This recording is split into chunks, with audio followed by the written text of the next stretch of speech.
I was once the unrivaled prodigy of the Kirin clan.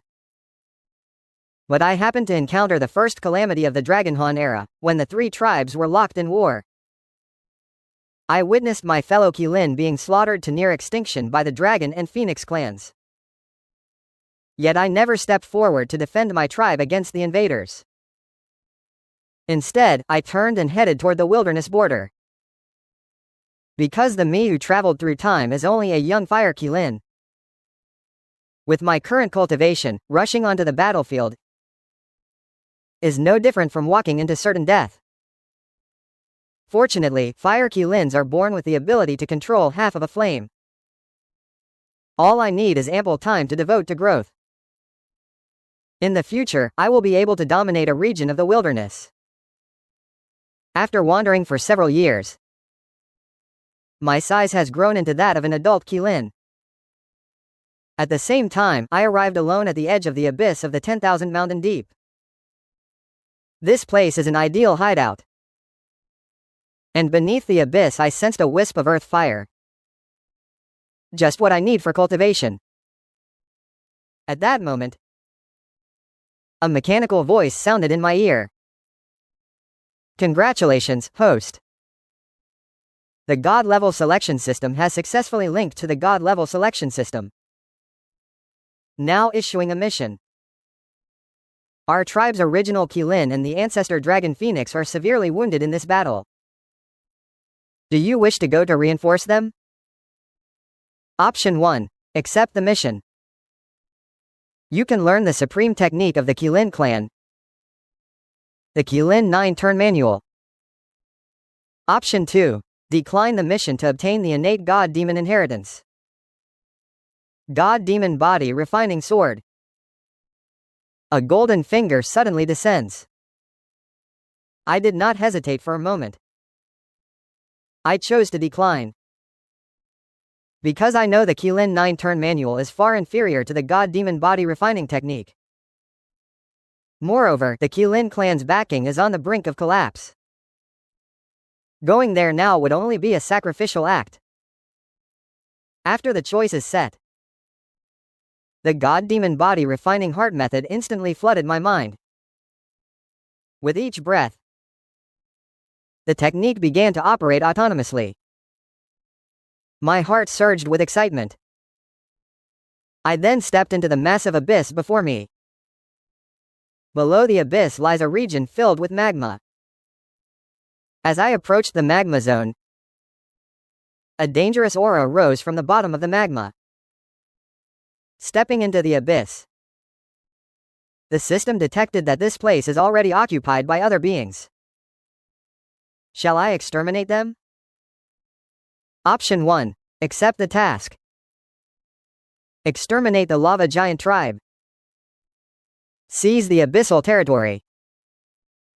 After success, the abyss can be turned into a personal arena.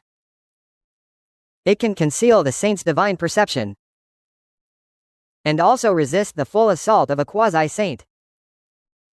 Option 2. Decline the quest and obtain the cultivated relic, the heavenly demon armor. Seeing this, I immediately responded and accepted. At the same time, more than 10 lava giants suddenly emerged from the abyssal lava. Such beings are inherently native to the primordial chaos. They are nurtured within the earth fire lava. Their core is a stubborn stone within the magma. After years of nourishment from the essence of sun and moon, they finally come into being. Although they possess some intellect and offensive power, their cultivation level is not particularly high. Even the strongest are only at the 8th level of Celestial Immortal. The rest are mostly at the Celestial Immortal realm. In earlier stages, some even reach the Scenic Emperor Immortal realm. I have just broken through to the 5th tier of Celestial Immortal. But as a Fire Kirin, my racial advantage, even if my cultivation is slightly inferior, is still enough to crush opponents. Moreover, I have mastered the true solar flame, a fire that can melt all things in the world. Even though lava giants reside in lava year-round, they can endure the power of earth fire. But in front of the true solar flame, earth fire is merely a level 2. I have always acted decisively, and my first strike is the ultimate killing move. I spewed the true solar flame at the lava giants. Under the burning of the true fire, the lava giants had not even reacted, and were already turned to ash. After dealing with a swarm of lava giants, I formally claimed this place. System rewards were granted immediately. A mysterious force shrouded the abyss, yet it caused no disturbance at all. For the next 10 days, the primordial world remains turbulent.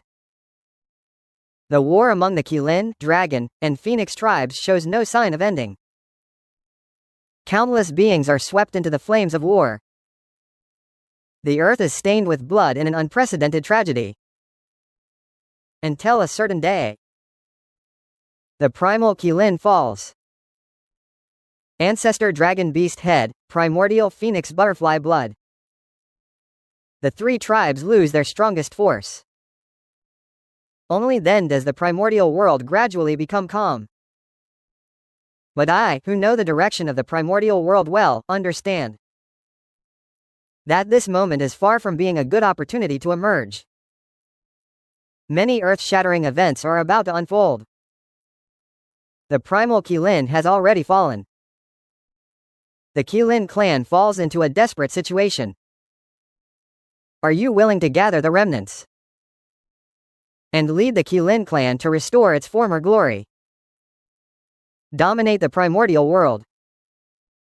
Choice 1. Accept the task to obtain the postnatal spirit treasure 5 Beasts 7 Fires fan. Choice 2. Decline the task to obtain one of the innate spirit treasures, the 5 directions flags. The groundless flame light flag. Looking at the newly appeared task, I calmly shake my head.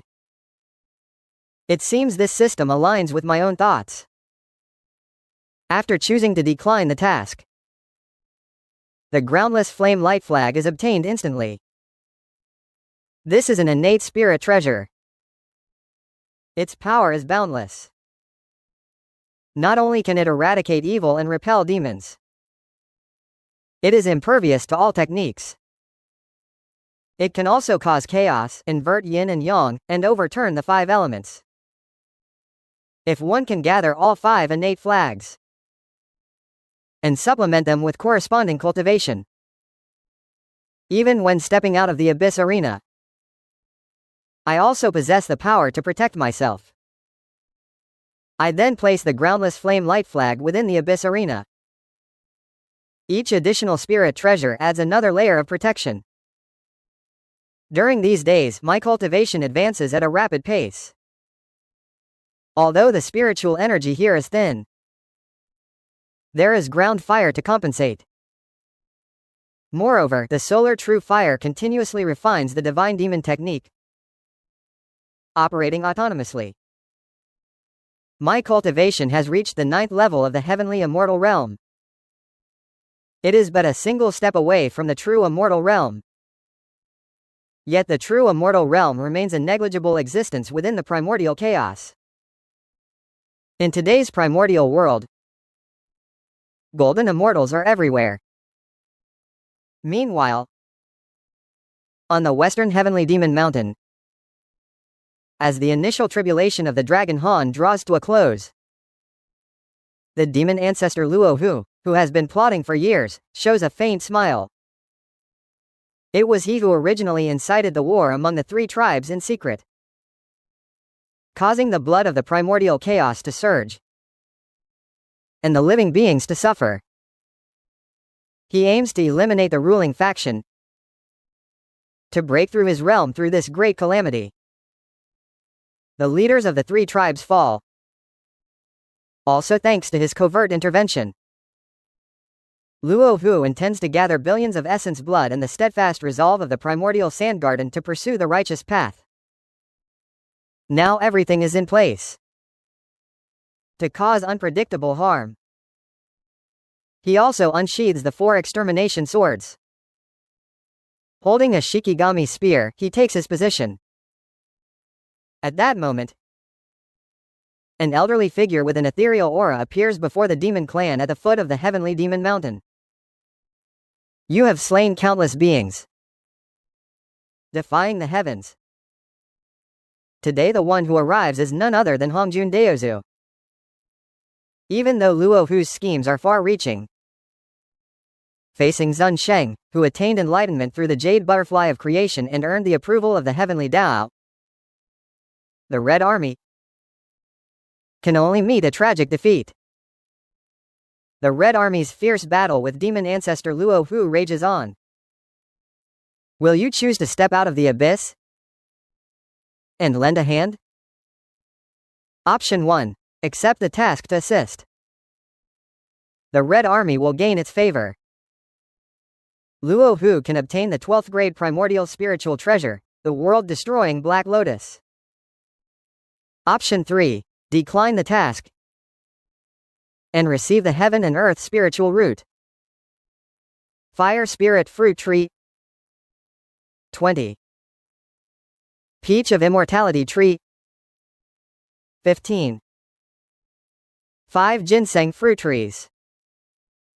While in seclusion, I saw this task as a strike against the Red Army and the demon race.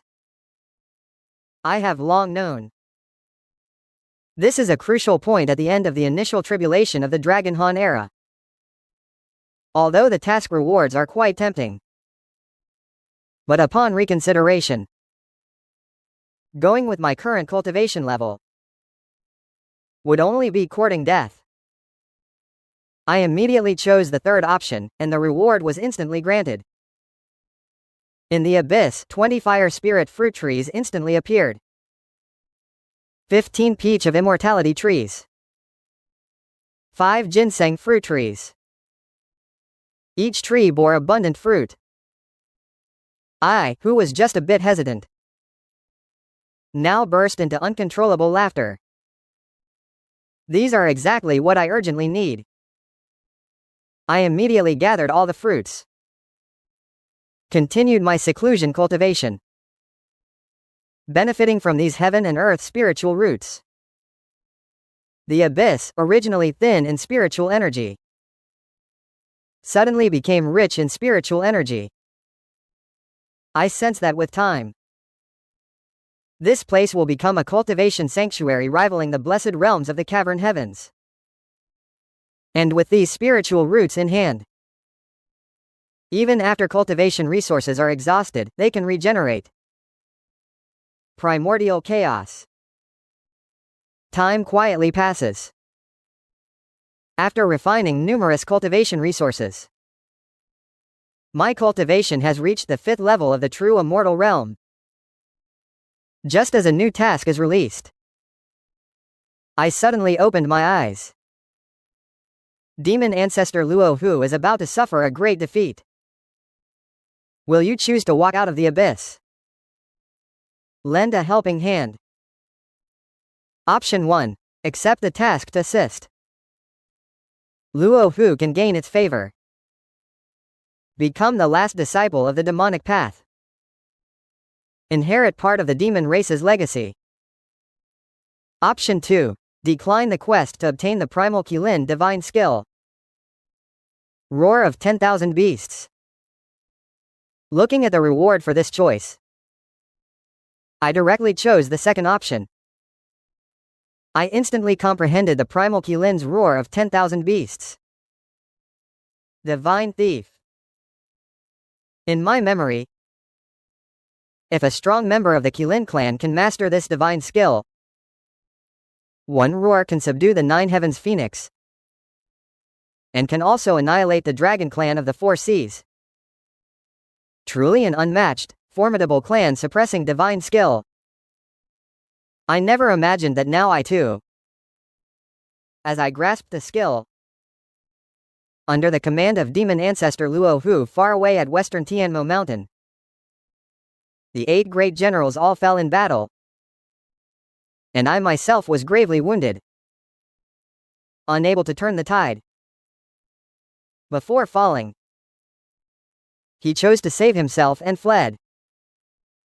Given his level, even the Red Army could scarcely stop him.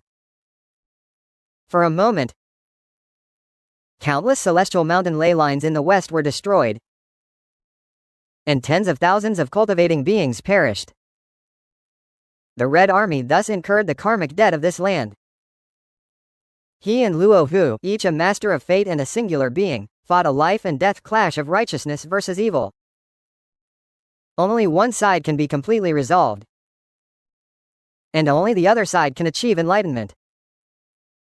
With Luo Hu's death, the initial tribulation of the Dragon Han officially came to an end.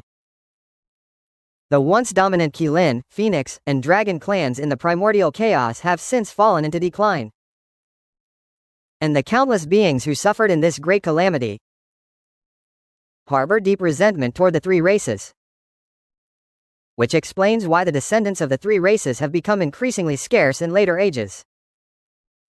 Having incurred the wrath of the masses, and also under the protection of the strong, the three races' situation remains precarious. At this moment, beyond the abyss of the 10,000 Great Mountains, I, who have been in seclusion for many years, suddenly felt my bloodline power stir. This is a unique sensing method of the Qilin clan, indicating that other Fire Kirins have appeared nearby and are currently emitting a distress signal. A Red Clan Fire Kirin is being pursued and hunted. Should I choose to intervene and rescue it? Option 1. Accept the task and receive one of the innate spiritual treasures, the Wuji Apricot Yellow Banner, one of the 5 direction flags. Option 2. Decline the task and obtain the acquired spiritual treasure, the Soul Lost Claw. The sudden distress signal and new task fill me with great joy.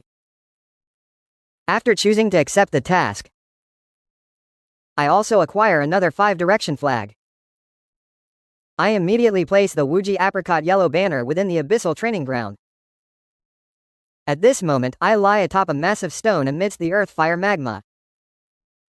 My divine perception expands outward, revealing that within 3,000 li of the abyss, 3 Fire Kirins, drenched in blood, are fleeing in disarray.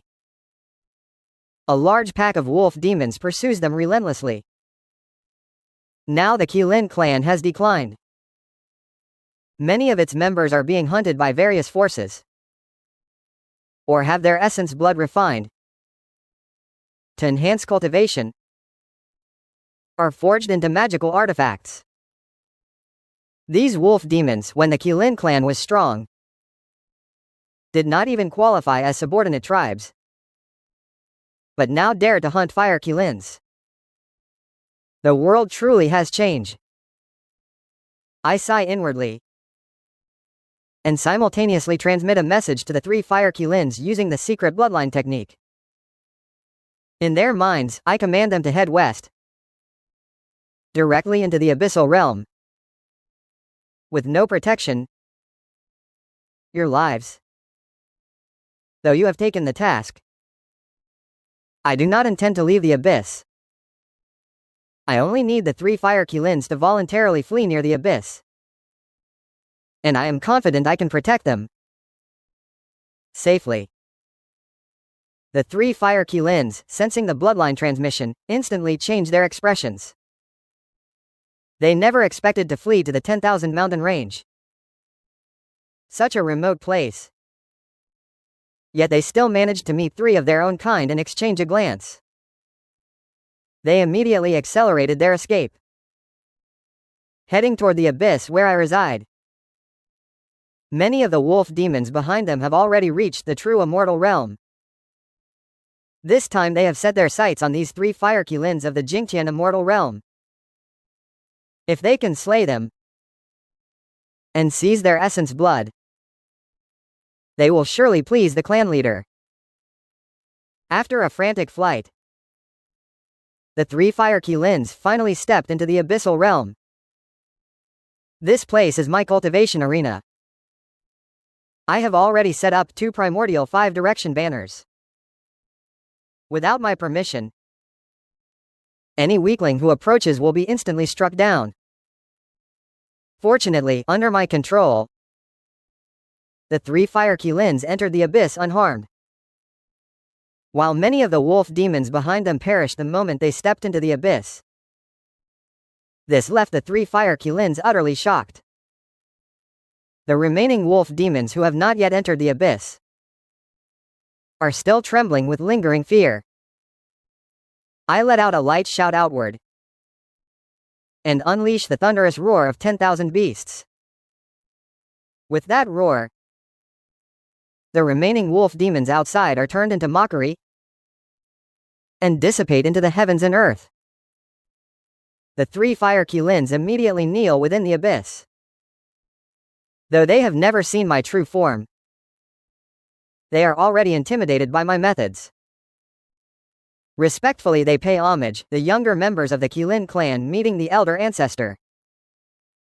Thank you, elder ancestor, for the life-saving grace. That roar earlier is a divine technique only the strong of our clan can wield. Legend says it is the clan protecting art passed down from the Primal Kirin. Now, it seems no one in our clan can destroy it. I am not truly an elder ancestor. Just a one who, back then, grew weary of killing and left the self-sufficient realm to find this tranquil place and simply retreat for cultivation. How is the current state of the Kirin clan? I feign seniority. I ask the old patriarch. My Fire Kirin lineage is all but extinct. The other Kirin branches are in disarray. Casualties are severe. In recent years, the primordial demon tribes have been eyeing our clan. I beg the old patriarch to intervene and save the Kirin clan. I understand. But the great trend cannot be reversed. You should recuperate here for a while. Do not venture out for now. The outside world is extremely perilous. If you stay here, you can preserve more pure blood lineage of my Fire Kirin.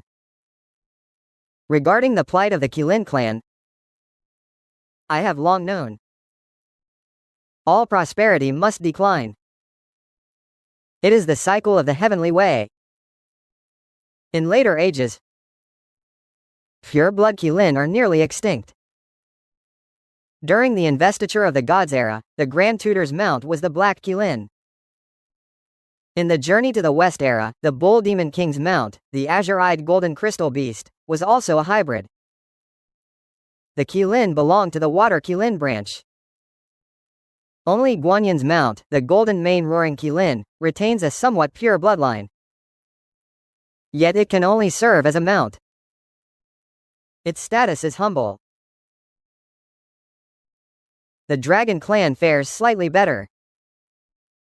But after the Great Calamity, the strong have almost all perished.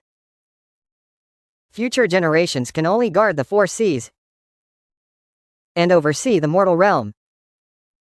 When clouds drift without rain, any slight misstep will be summoned to the heavenly court to be punished on the Gulong platform. The 3 races meet a terribly tragic fate. Knowing this grand trend, I naturally will not rashly intervene. If I can preserve more pure blood Kirin lineage, that alone counts as a merit. I will continue my seclusion. On ordinary days, if there is no urgent matter, please do not come to disturb this abyssal place. Except for this region of fiery magma, the rest you may roam freely. Here I have planted many celestial roots. When they mature, you may also harvest some for cultivation. After I give my admonition, I will again retreat into seclusion for deep practice. Time flows in the outside world. I do not know how many years have passed. Suddenly the entire primordial chaos shakes violently. Heaven sends auspicious signs. The earth erupts with spirit springs. A powerful pressure sweeps across the chaotic land. Countless beings are startled, only to see violet chi soaring into the sky. The Tao spreads throughout the chaos. Spiritual energy surges violently everywhere. Originally many creatures with fur and horns, their damp, egg-like bodies turned into forest birds that soar in the rain. Beings without any spiritual intelligence. Now all have awakened their spiritual intellect. They have learned the simple breathing cultivation method. I, the Red Army, have become a saint of the righteous path today. Through comprehending the jade butterfly of creation, I thus convey the heavenly doctrine. 3,000 years later, those destined may travel 33 days beyond to the Purple Sky Palace to hear my teachings. These words resonated throughout the chaos for a full 10 years. Sequestered in the abyss, I slowly lift my head to gaze at the sky. The Red Army has become a saint. And because he has become a saint, countless beings awaken their spiritual intelligence. A massive surge of merit emerges, continuously flowing toward the eastern lands. This is a reward bestowed by the heavenly Tao upon those who have rendered great service to the primordial chaos. Such celestial phenomena truly astonish. Will the victorious Red Army choose to leave the abyss and go to celebrate? Option 1. Accept the task and receive a piece of Wutong immortal wood. Option 2. Decline the task and receive 3 million merit. Watching the merit descending from the heavens and flooding the Red Army's altar, I feel a tinge of envy in my heart. But when a new task appears, I immediately choose the 3 million merit. With this merit, I can quickly elevate my cultivation in a short time, without harming my foundation. The moment I obtain the 3 million merit, the massive merit originally flowing to the Red Army suddenly drops by nearly half. This makes the Red Army's Tao Patriarch frown slightly. He counts on his fingers but gains no insight. Even though he has become a saint, he is perplexed at this moment. And I, who obtained 3 million merit, immediately begin refining my cultivation, directly breaking through to the 4th level of the Profound Immortal. By refining 500,000 merit, my cultivation reaches the 9th level of the Profound Immortal. Then refining 1 million merit, my cultivation ascends to the 3rd level of the Taiyi Profound Immortal. The remaining 1 million merit is the only one left. Without hesitation continue refining 3 million. When the merit is exhausted, my cultivation has reached the 6th level of the Taiyi Profound Immortal, just one step away from the Golden Immortal Realm. Having refined the 3 million merit, time flies, and 3,000 years have passed. The Red Army delivers teachings at the Purple Sky Palace, 33 days away. Will you choose to leave the abyss and head to Qingdao? Option 1. Accept the task and obtain the afterbirth spiritual treasure Golden Jiaoji. Option 2. Decline the task and receive a drop of primordial divine deer essence blood.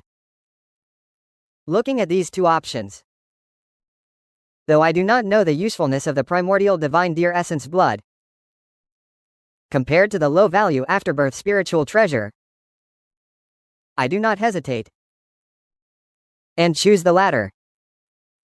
I immediately began refining the innate divine deer essence blood. The power contained in that single drop far exceeded my imagination. During the refinement process, my cultivation level rose step by step, quickly reaching the Golden Immortal Realm. Moreover, I clearly sensed that my own bloodline and spiritual foot had also undergone a metamorphosis. In the primordial world, billions of beings all possess a spiritual foot. The strongest are the 3,000 divine demons. As an innate divine marvel, the unparalleled spiritual foot was born from chaos. The demon ancestor Luo Hu and the Tao ancestor Hong Jun are both included. Next are the innate beings. The first batch of beings that evolved in the primordial world after Pangu created heaven and earth. Top-tier innate beings, derived from the vital energy of Pangu's body, such as the 3 pure ones, who are formed from Pangu's 3 soul strands. The 12 ancestor shamans were nurtured from Pangu's essence blood. Primeval Kirin. Primeval Phoenix. The ancient dragon ancestors also belong to the first batch of innate beings, born in the primordial world shaped by Pangu, enjoying immense opportunities. The primeval Kirin was nurtured in the central earth. The earth's core are boundless creation. The ancient dragon ancestors were born in the deep sea formed from Pangu's spine, and the first generation phoenix likewise. Their fates are profoundly intertwined. Afterward come the post-acquired beings, Kirin and Phoenix. Though the dragon race is a post-acquired being, they are protected by the ancient innate ancestors. After the creation of heaven, they proliferated in the primordial world, their innate luck unparalleled. Thus, in the early primordial era, the 3 clans could each dominate a region, even triggering the first calamity of the dragon Han. The rest are ordinary beings. After refining the innate divine deer essence blood, my spiritual foot has already ascended to the level of an innate being. After the foot's elevation, I was ecstatic. In my memory, innate beings can easily reach the quasi-saint realm. Their combat power is unmatched. The path of cultivation in the primordial chaos. If one wishes to grow rapidly, to reach the pinnacle, one must possess a deep foundation step, so that it comes naturally. Otherwise, even if one cultivates diligently for a lifetime, one may still stagnate at a certain realm. As my cultivation level rises, my aura becomes increasingly robust. The 3 Fire Kirins training in the abyss. Each of them shows awe. When I was among my clan, even when facing the strong ones within the clan, I had never felt such pressure. This pressure stems from the suppression deep within my bloodline, making it hard for them to resist. I gradually restrained the outward leaking aura, feeling the transformation of my bloodline. My heart swelled with joy. Only then did I break through, being too immersed. Without noticing, I had already startled the 3 little beings in the abyss. I did not pay them much attention. I continued my secluded cultivation. This seclusion lasted another 3,000 years. At this point, my cultivation had reached the 9th level of the Golden Immortal Realm.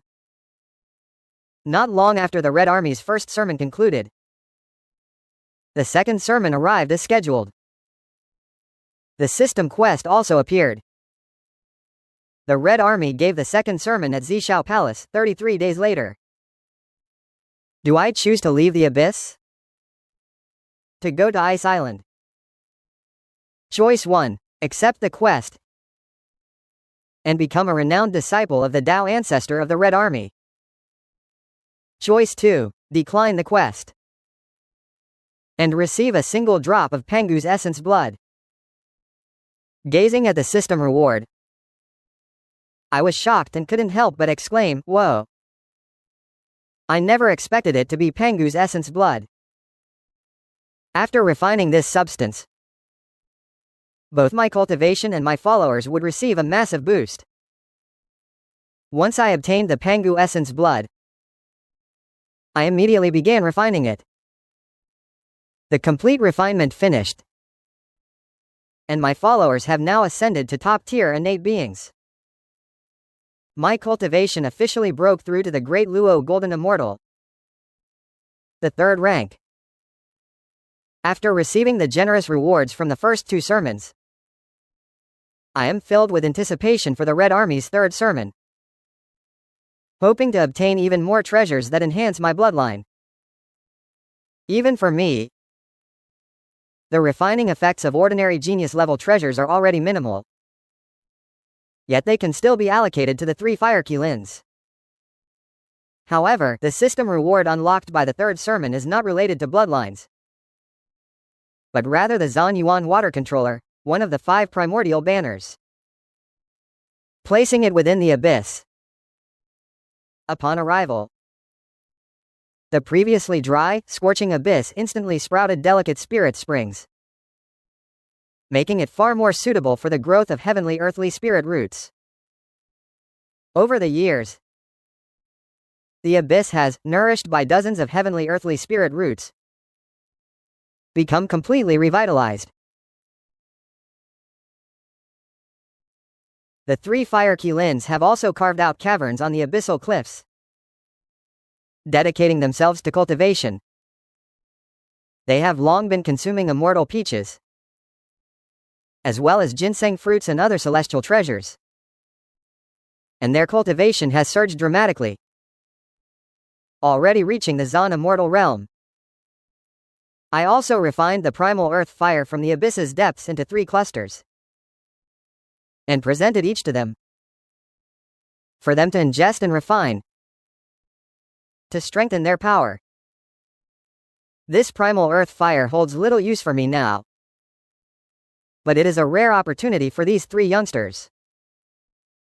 The half-born flames within them, before their cultivation reaches a certain threshold, are far weaker than the earth fire. Refining the earth fire core can quickly boost their strength, enhance combat power. Radiant treasure light soars skyward atop Mount Bujo. The 4 existence spiritual treasure has emerged. Do I choose to leave the abyss and go treasure hunting? Option 1. Accept the quest to obtain an innate spiritual treasure. 9 scattered broken gourd. Option 2. Decline the quest to receive the divine chaotic fire palm. This sudden treasure quest has caught my attention. At this moment, Red Cloud is delivering his final words. The treasure that emerged from Mount Bujo must be the famed 7-colored gourd vine. A single vine bears 7 innate spiritual treasures. Each possesses supreme eloquence. This gourd vine represents the renowned primordial celestial root of heaven and earth. This must be the time when the gourds have ripened. Those with fate may learn that the long-scattered broken gourd is one of the gourds formed by the 7-colored gourd vine. This gourd later belonged to Hong Yun, the first benevolent figure of the primordial era. After acquiring the gourd, Hong Yun quietly departed, but fell into a scheme by the Kunpeng, and ultimately met a tragic death. Hong Yun was overly trusting of others. His death came far too early.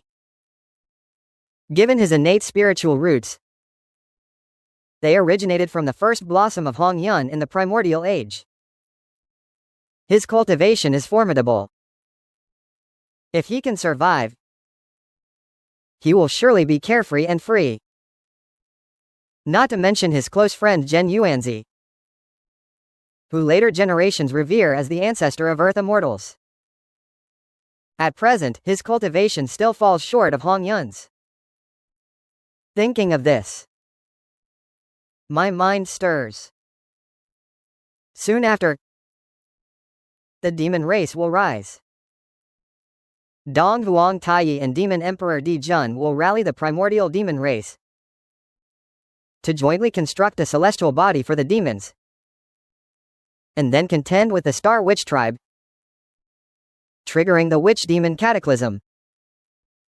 This cataclysm spans an extremely wide range. All demon races will be drawn in. Even the Qilin Phoenix that survived the initial Dragon Han calamity.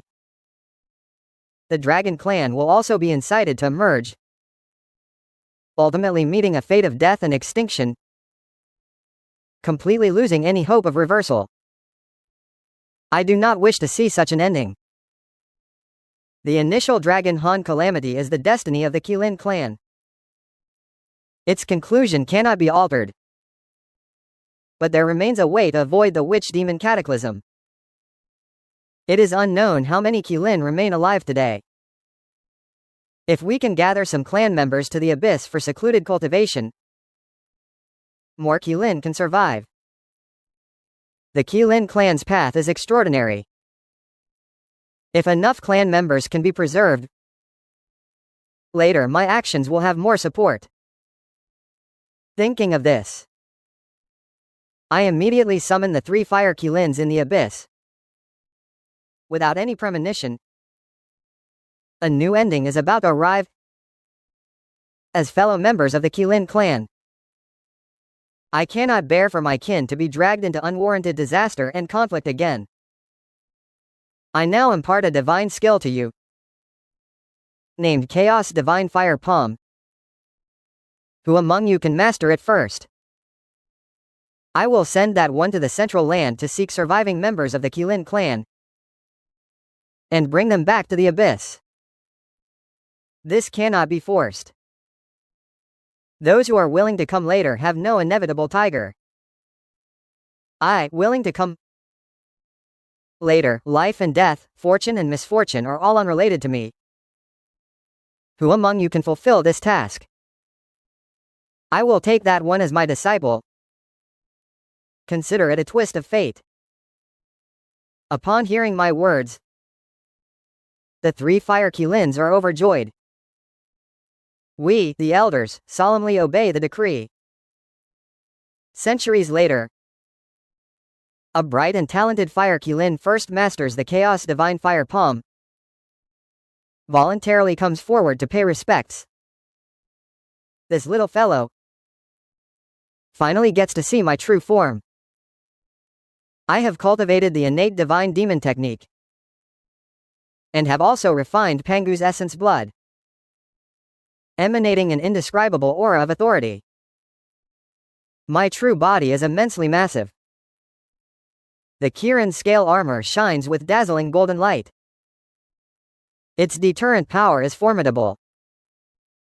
Now, I only need to break through to the quasi-saint realm, to stand shoulder to shoulder with the primordial Kirins of old, and even possess a deeper foundation. You must go to the center immediately. The great enemy lies low by day and emerges by night. Be sure to act discreetly. Now the external demon tribe is about to emerge. The demon emperor will not engage in senseless slaughter for the time being. As long as you don't encounter members of the witch tribe, there will be little danger. If you can return alive this time, that will be my method. Before this Fire Kirin departs, I specifically advise, although this journey is fraught with danger, but this moment is the crucial time for the Kirin clan to fight for a sliver of survival. After the Lich Witch Cataclysm is triggered, the Kirin clan will have no chance of turning the tide on the desolate primordial lands. If this Fire Kirin meets misfortune or cannot be brought back to its kind, it would be against heaven's decree. The trend cannot be resisted. As a member of the Kirin clan, I have already done my utmost. You need not worry in the future, for karma is entangled. After the Fire Kirin departs, I then close my eyes and continue to practice in seclusion. The current primordial lands, the witch tribe has long since risen. The 12 ancestor witches established 12 witch tribe settlements. As they multiplied and grew strong, they began to contest territory with the demon tribe. People of the witch tribe are naturally robust in flesh and can manipulate feng shui, lightning, and boundless electrical power. Moving mountains and filling seas is commonplace for them. The demon tribes are no match at all. For a time, the shaman tribes were unstoppable. The 12 ancestor shamans established the shaman clans to vie for the primordial world's chi fortune. Should I choose to emerge from the abyss and intervene? Option 1. Accept the quest and receive a legion of Hongmeng violet chi. Option 2. Decline the quest and obtain the true yin fire, one of the 10 prime fires. Having been in seclusion only briefly, I sensed a new system task and checked it immediately. The moment I saw the Hongmeng violet chi, my heart stirred profoundly. Know that Hongmeng violet chi is exceedingly rare in the primordial world. The Red Army's way bestows only 7 legions. In later ages, the 6 who obtained Hongmeng violet chi all achieved sainthood on the righteous path. It is the foundation for forging the Great Way. It is the greatest opportunity for becoming a saint. But to obtain Hongmeng violet chi, one must emerge from the abyss and stop the 12 ancestor shamans. These 12 ancestor shamans are forged from Pangu's pure blood. Each possesses near saint cultivation, and together they combine. They can deploy the 12 poison celestial demon array. It is the foremost lethal array of the primordial world. Its power is boundless. No one can stand against it. Even when confronting saints, the Red Army's 12 ancestor shamans are not frightened at all, because they are the direct lineage of Pangu's Hongjun Dao ancestor.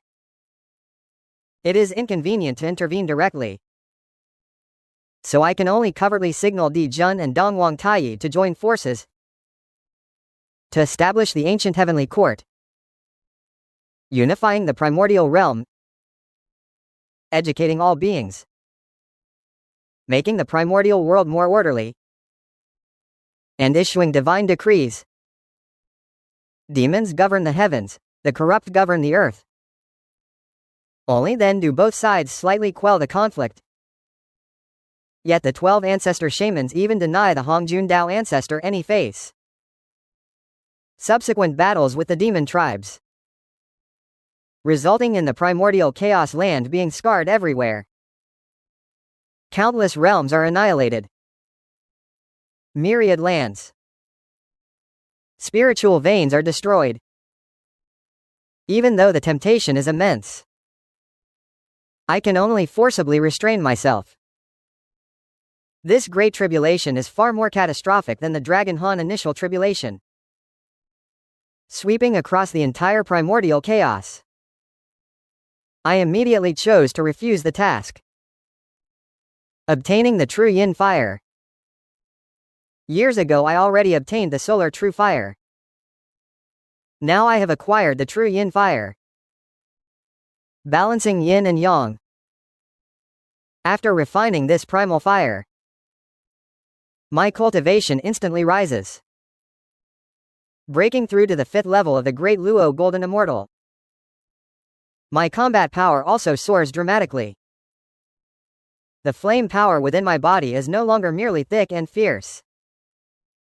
It now also gains a touch of agility. In the outside world, the rise of the 12 ancestor witches is strong. The demon tribes of primordial chaos unite like never before.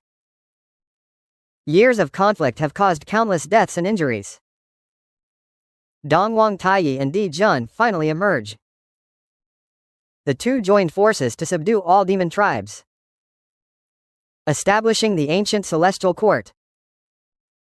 They revered the great demon Kunpeng, Herd and Zishao Palace, as their demon master. Dongwang Taiyi and Di Jun originally belonged to the demon ancestors. They are brothers. The two have cultivated for countless ages on the primordial chaos sunstar, already reaching near saint status. Cultivation at the Taiyi stage. Wielding a primordial treasure. The Dongwang Bell. Di Jun controls the primordial treasures He Tu and Luo Shu. The two appear to lead the demon tribes. Di Jun calls himself the Demon Emperor. The Grand Physician is the Demon Emperor.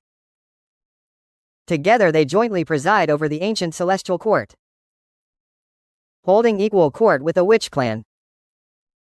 After the celestial court is established, the two could have become the legitimate heavenly emperor, establish an unparalleled hegemony, gain massive heaven and earth merits.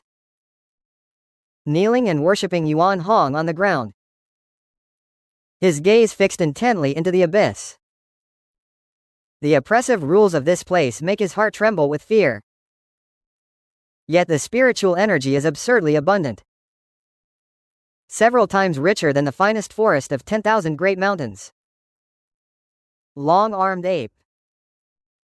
I am fated to meet you. My voice drifts softly from the abyss. You have no support or refuge. There is still no place to set foot in the primordial chaos, right? My abyssal training ground lacks a being to guard the mountain gate. Would you be willing to stay? Yuan Hong was instantly shocked. His roots and foundations are extremely hidden.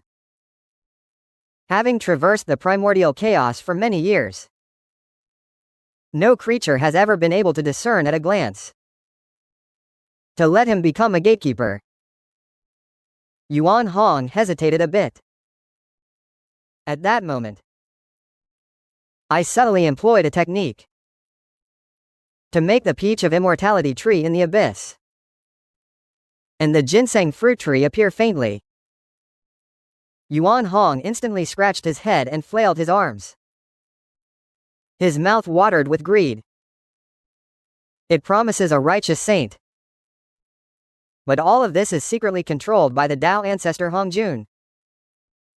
After the celestial court was created, the two did not obtain heaven and earth merits. Instead, the Red Army Tao ancestor benefited greatly. Dongwang Taiyi and Demon Emperor Di Jun founded the ancient celestial court, competing for the primordial chaos fortune. Whether to choose to leave the abyss and pledge allegiance. Choice 1. Accept the task to become one of the top 10 demon commanders of the ancient celestial court. Choice 2. Refuse the task to obtain one of the 5 elemental flags, the Azure Lotus Banner. After Taiyi and Di Jun established the celestial court, a new system task immediately appeared. I instantly chose to refuse taking the Azure Lotus Banner. Now the abyssal arena has been set up with 4 of the primordial 5 direction flags. Only one remains to complete the full set. At that time, unless a saint personally arrives. Otherwise, any intruder into the arena can annihilate the primordial 5 direction flags. Each piece is a top-tier primordial spiritual treasure. Gathering the whole set is equivalent to possessing a primordial treasure, the Qinglian treasure-colored flag. Its arrangement is complete. The exotic flowers and strange herbs within the abyss grow increasingly luxuriant. They contain the wood element principles, capable of nurturing plant essence. Having dealt with all this, I close my eyes and concentrate.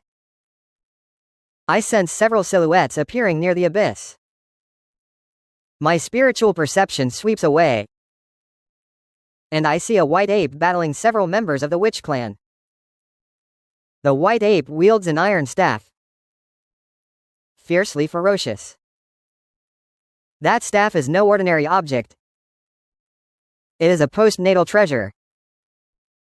Each swing can split mountains and cause landslides.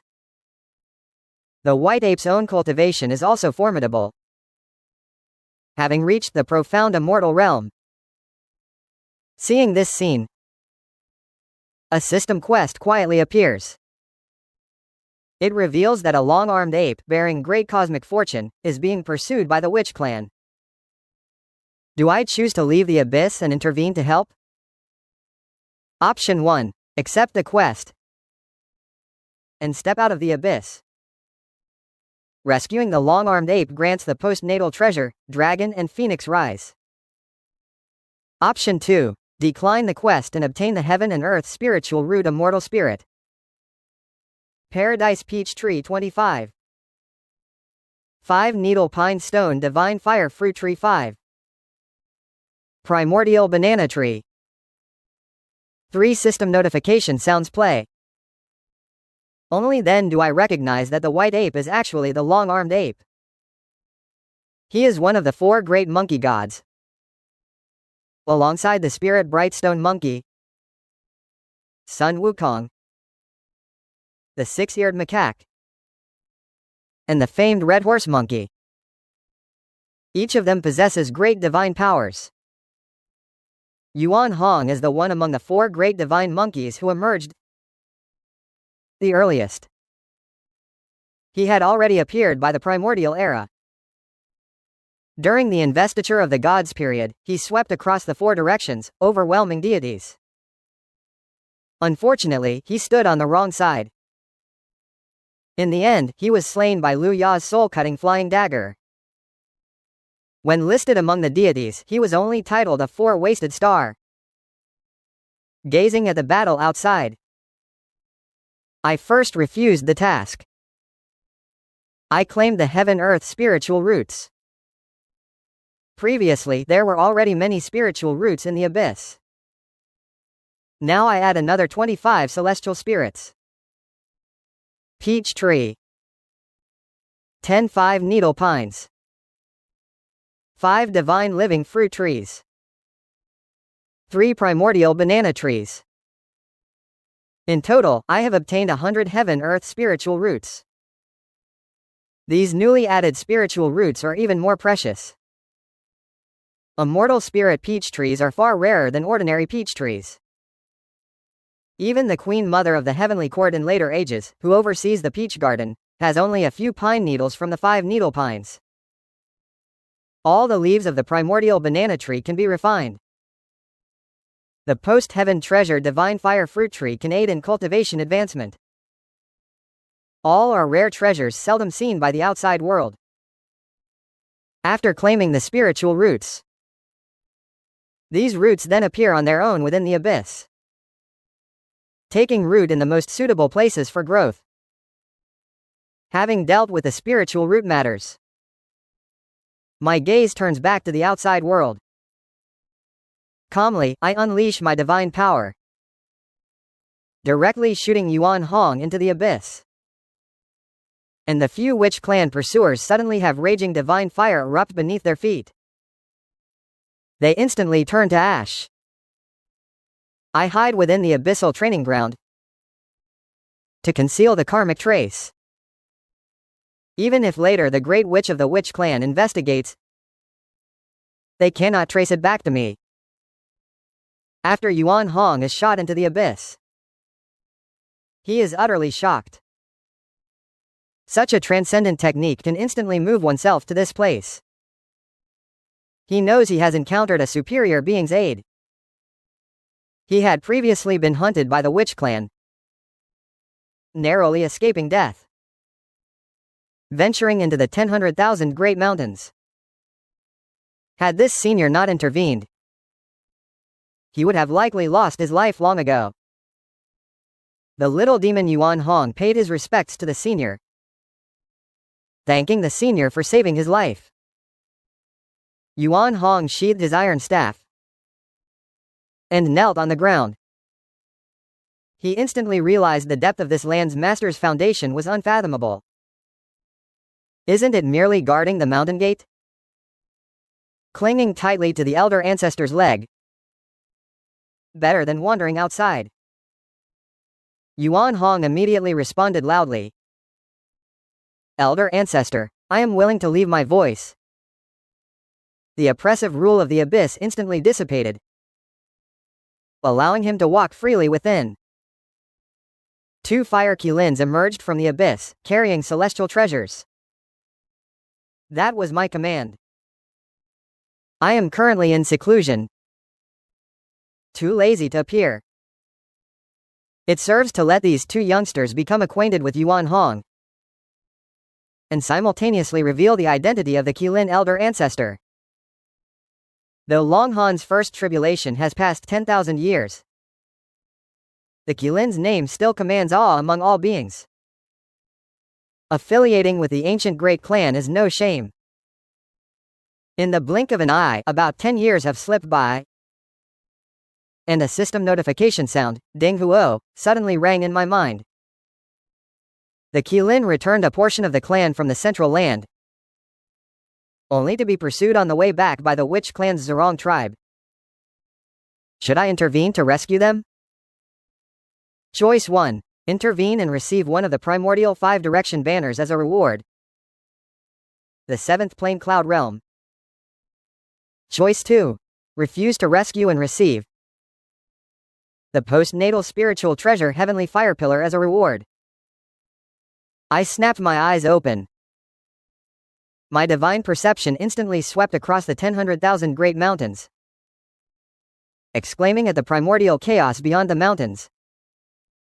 The dispatched Fire Qilins indeed did not disappoint me. But the trouble was not small. The Witch tribe of the Zhurong tribe actually dared to strike at the Qilin clan. My divine perception pierced 10,000 miles, locking onto the target. 73 Qilins. Except for that Fire Qilin, I only brought back 72. Thinking back to the heyday of the Qilin clan, the clan numbered in the tens of millions. Now they have dwindled to this. How tragic and lamentable. I did not hesitate and chose to accept the task. With the final strike, I obtained the 5-directional flag. Even if the 12th ancestral witch arrives personally, they won't be able to take another step. Moreover, their attention is now wholly on the demonic tribes and the heavenly court. They have no time to bother with us. A thought flickered in my mind. 10,000 miles away, I conjured a massive flame out of thin air. My palm flashed with golden light. The witch tribe chasing the Qilin was instantly restrained. Among those foes were several great kings of the Golden Immortal Realm. Unfortunately, before me they were defeated with just one strike. The leading Fire Kirin trembled with excitement. It immediately led its kin to charge into the 100,000 mountains. I casually activated my divine power, erasing their traces. I transferred everyone into the abyss. Among the 72 Qilins, the Fire Kirin lineage accounted for over 40. There were also 5 Water Qilins, 7 Golden Qilins, 6 Wood Qilins, 3 Earth Qilins. All 5 Elemental Pure Blood Qilins were present, plus a few Wind Qilins. The number of Thunder Qilins was few, but the varieties were complete. As long as they breed and thrive here, it won't be long before that the Qilin clan will soon regain its former grandeur, venerable ancestor. I shall not disgrace my mission. I have brought back those of our kind who are willing to withdraw from the world. The Fire Kirin lies prostrate on the ground. Its voice chokes with sobs. I rise slowly, stepping out from the depths of the abyss. My massive form crushes the entire arena. Even the most cultivated among these Qilins is merely Taiching. It is no surprise that Xuanxian is being eyed by the Witch clan. My gaze sweeps over the assembled Qilins, finally resting upon the Fire Kirin. I have said before that if you can bring back our kin, I shall accept you as my chief disciple. My voice resounds like a great bell, echoing throughout the abyss. The Kirin clan, hearing this, swears an oath today, and declares that this youngster shall be my chief disciple. Each of you, carve out your own cavernous dwelling, provided you do not step beyond the abyss. I shall ensure your safety for a lifetime. Come with me, little one. I turn and depart, taking the Fire Kirin with me. The remaining Kirin kin are utterly incensed, especially the few elder Kirins who survived the first cataclysm of the Dragon Han. As they watch my departing silhouette, their whole bodies trembling with excitement. The bloodline pressure upon me surpasses even that of the primordial Kirins of old. Across. This time the gamble was correct. Beyond the abyss, outside the perimeter of the 100,000 Great Mountains, several chief shamans of the Zhurong tribe have arrived at the Witch Clan's stronghold. Seeing the ground littered with devastation, the chief shaman's complexion changes dramatically. Such powerful fire-based divine art. Quickly summon the venerable ancestral shaman. A single strand of hair is ignited, and scorching flames sweep across heaven and earth. Zhu Rong, one of the 12 ancestral priests, materialized out of thin air. He gazed at the lingering power on the battlefield. His eyes were heavy with gravity. The power of this flame was surprisingly not beneath him. Zhu Rong closed his eyes and pushed. But he found that the heavenly mechanisms here were in utter chaos. The river of time could not be rewound at all. The Kirin clan's fate had not yet run out. Temporarily cease and return. Zhu Rong let out a cold snort. He turned and stepped into the 100,000 mountains. He wanted to see who dared to challenge him. Zhu Rong's. I instantly sensed Zhu Rong's aura in the abyss. A cold smile curled at the corner of my mouth. Just because of him, I am only one step away from certain victory. There are still the 5 direction flags guarding the Dao arena. Even if he finds this place, what could he possibly do to me? Moreover, the Great Witch Lich calamity is imminent. Zhu Rong will soon clash with Gong Gong and fall. It's unnecessary to fight him desperately. The true path is to avoid it. The system prompt sound rang again. Zhu Rong entered the 100,000 mountains to investigate whether he could emerge from the abyss. Engage in battle with him. Option 1. Fight and receive the postnatal treasure sealing demon sword as a reward. Option 2. Decline the reward. Chaotic burning heaven finger. I directly chose option 2. The cultivation method of chaotic burning heaven finger instantly flooded my mind. Countless fragments of law churned in the sea of corpses. After only a moment, I fully mastered this divine skill. Within the 100,000 mountains, Zhu Rong searched for several days. To no avail. He could only leave reluctantly. For tens of thousands of years thereafter, the abyss was tranquil. The Kirin clan proliferated. Their numbers surpassed 1,000. I also smoothly broke through the pinnacle of the Great Luo Golden Immortal. I was but one step away from true victory. Meanwhile, the primordial world had already been turned upside down. Demons ruled the heavens while witches governed the earth. Friction between the two races persisted. War was on the brink of ignition. On the day of the Demon Clan's Emperor Di Jun's grand wedding, the 12 ancestor shamans stormed the heavenly court together. Zhu Rong waved his hand. Divine fire raged to the heavens. The southern heavenly gate was instantly shrouded in flames. The demon clan gathered. Today is the Emperor's wedding. We have come especially to pay our respects. Dong Huang Taiyi's anger was uncontainable. He lifted the chaotic bell and charged toward the southern heavenly gate. The bell's toll reverberated across the universe. It slammed violently into Zhu Rong's primordial divine treasure. How could I allow you to covet the throne? I roared. The 12 ancestor shamans formed a 7-7 formation. A grand array of celestial deities and demons arose. Countless demonic chi converged into a single entity. A towering Pengu phantom emerged in the primordial world. All the great deities were horrified and paled. This is the shaman tribe's trump card. The pressure of the Pengu phantom swept across the heavenly court.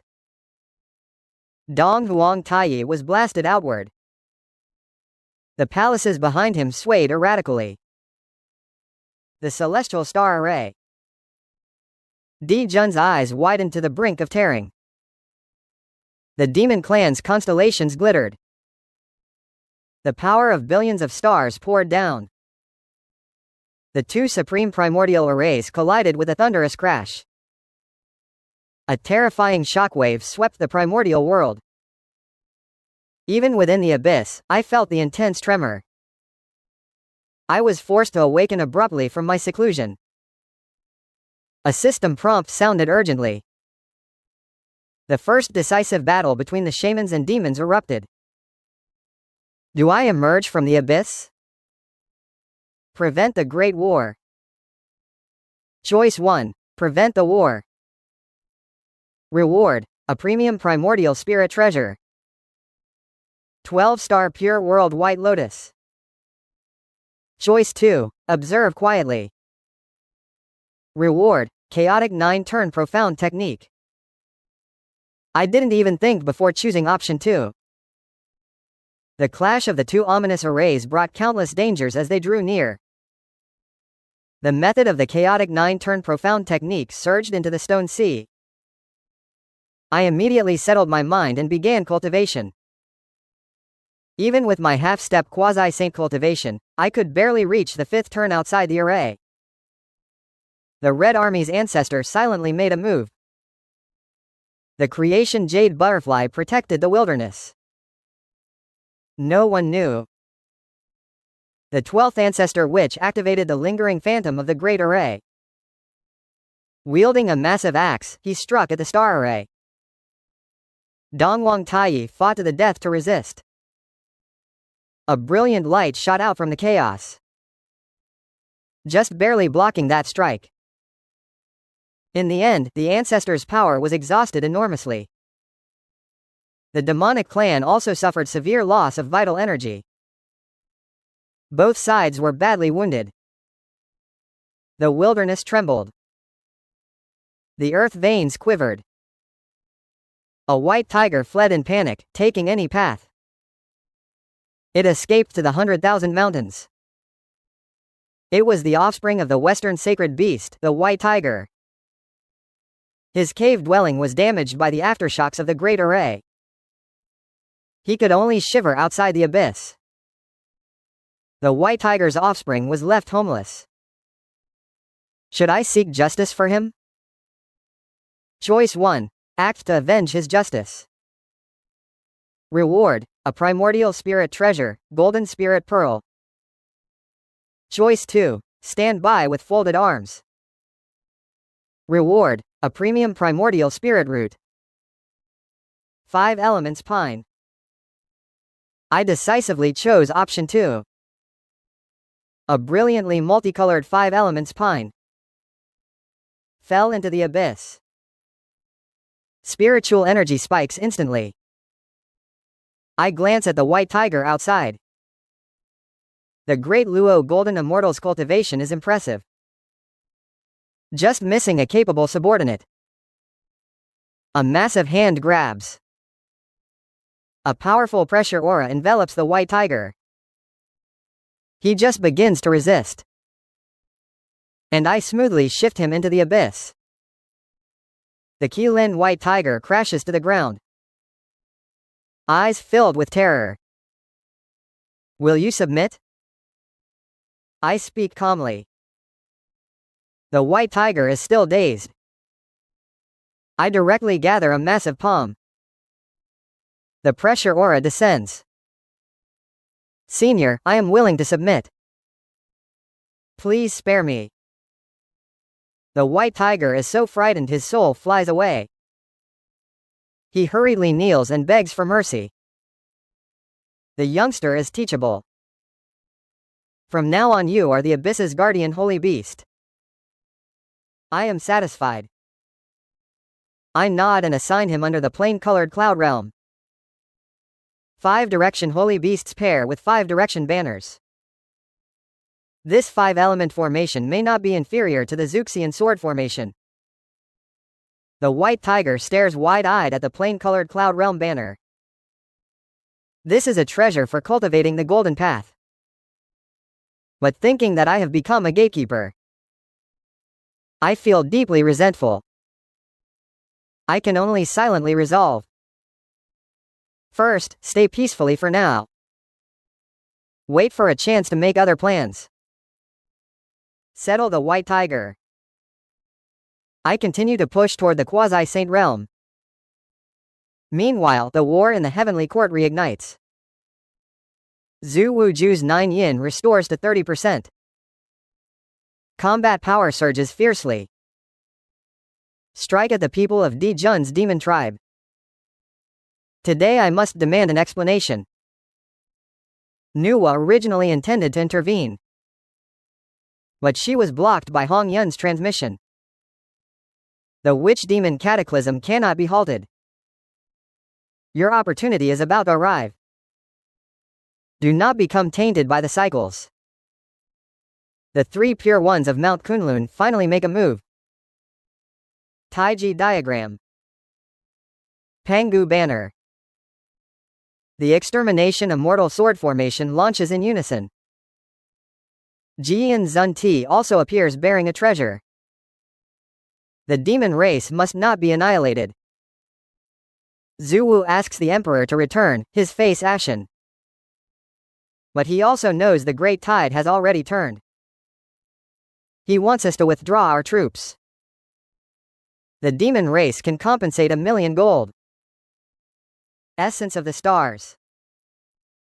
Over 1,000 innate spiritual roots will be delivered within 10 years.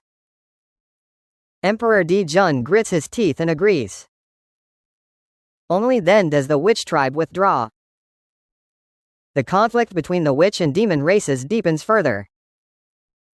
At that moment, the system notification sound rings again. The listening gods intervene to block the witch tribe's withdrawal. Do you go to the Heavenly Court Battalion and choose option 1 to strike? Assist the gods and receive the immortal technique, Upper Clarity Cave Mystic True Scripture as a reward. Choosing option 2, you close off cultivation and receive no reward, but the top grade innate treasure is the broken divine spear. I chose option 2 without hesitation. Why go out? Tainting the luminous karmic knot. After the initial Dragon Han tribulation, among the 3 races, I alone, a great Luo golden immortal at the peak, become the object of everyone's attacks. A streak of flowing light falls into my hand. It turns out to be a half-length spirit spear. The spearhead is nowhere to be found. Only the shaft remains. It's clearly a divine staff. I shake my head helplessly. This is the simple essence formed from the chaotic azure lotus. And it's broken like this. Outside the abyss, the white tiger sees the witch demon war end. Sneakily slip to the cave entrance. Finally able to go out. He was just about to step out of the abyss, when a force gently stopped him. He fainted, Still wants to run. I hold the divine staff and sneer. That move just now used magic equal to the white tiger's. Yet it instantly knocked him unconscious. That's the power of the divine staff. Truly terrifying.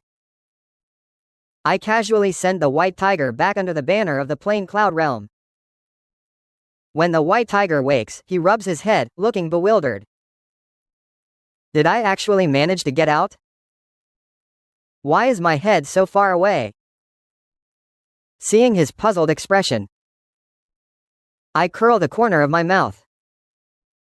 Fortunately, in my abyss training ground, he'll never think he can leave easily in this life.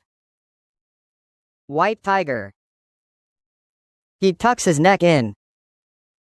He dares not let his mind wander.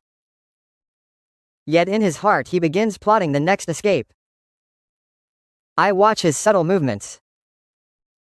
I let out a cold laugh. What an restless fellow. Having him around in the abyss won't make the days too boring. He shall be appointed as the Western sacred beast. The white tiger's offspring swears to die trying to escape the abyss. Do you wish to let the white tiger's offspring leave the abyss? Choice 1. Accept the mission. Let the white tiger leave the abyss.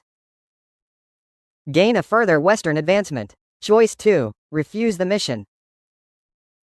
For the host's dignity, we must not let the white tiger escape. Gain the 5 elements gray path. Because of this, I choose the second option, and as soon as the words fall, the profound secret of the 5 elements great path flashes through my mind. The sharpness of metal, the vitality of wood, the scorching heat of fire, the gentle flow of water, the weight of bone. The 5 elements law lays itself bare before my eyes. The magical energy within me begins to circulate involuntarily. 1 celestial cycle, then 2 celestial cycles, repeat endlessly. The 5 directional banners above my head hover automatically. Beside me stands the 5-element pine, its branches lush and leaves abundant, forming a massive canopy that envelops me. The aura of the great path of the 5 elements. Within the purple sky palace, the elder ancestor of the Red Army suddenly opens his eyes, his gaze filled with astonishment and doubt. The way of the 5 elements is the primeval foundation, yet it is easy to grasp and hard to perfect. Especially, comprehending all 5 elements simultaneously is as difficult as scaling the heavens. Since the first calamity of the dragon Han, the 5 elements Taoists fell in the primeval realm. There have been no strong practitioners of the great path of the 5 elements. Yet this aura is immensely powerful. Its advancement outpaces precise victory. Could it be that, in later stages, the 5 elements Taoist has not yet ignited murderous intent in the Red Army's heart? A powerhouse of this caliber appearing suddenly will surely disrupt his scheme. But when he attempts to deduce my position, he finds the heavenly mechanism in utter chaos, with no way to investigate. Helpless, he can only record this aura and wait for the right moment later.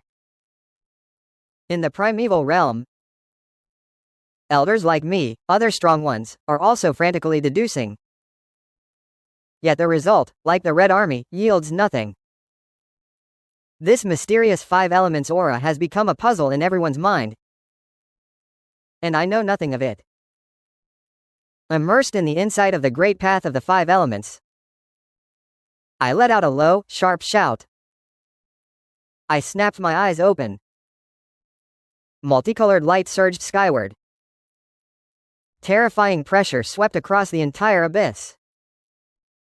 The ancient ancestor broke through, and the little Qilins in the abyss were crushed to the ground by the pressure. Yet his face was filled with ecstatic joy. All the beings in the abyss cheered exuberantly. Only the white tiger, whose heart was full of grief and rage, I could have easily subdued before. Now I have broken through to quasi-victory. Doesn't that mean he no longer even has a chance to flee? I am the Western sacred beast. The white tiger must never submit.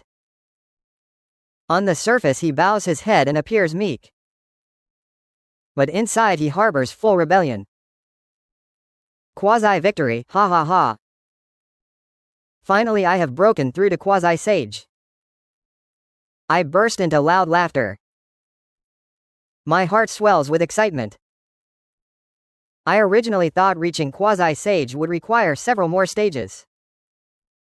I didn't expect the opportunity to arrive so swiftly.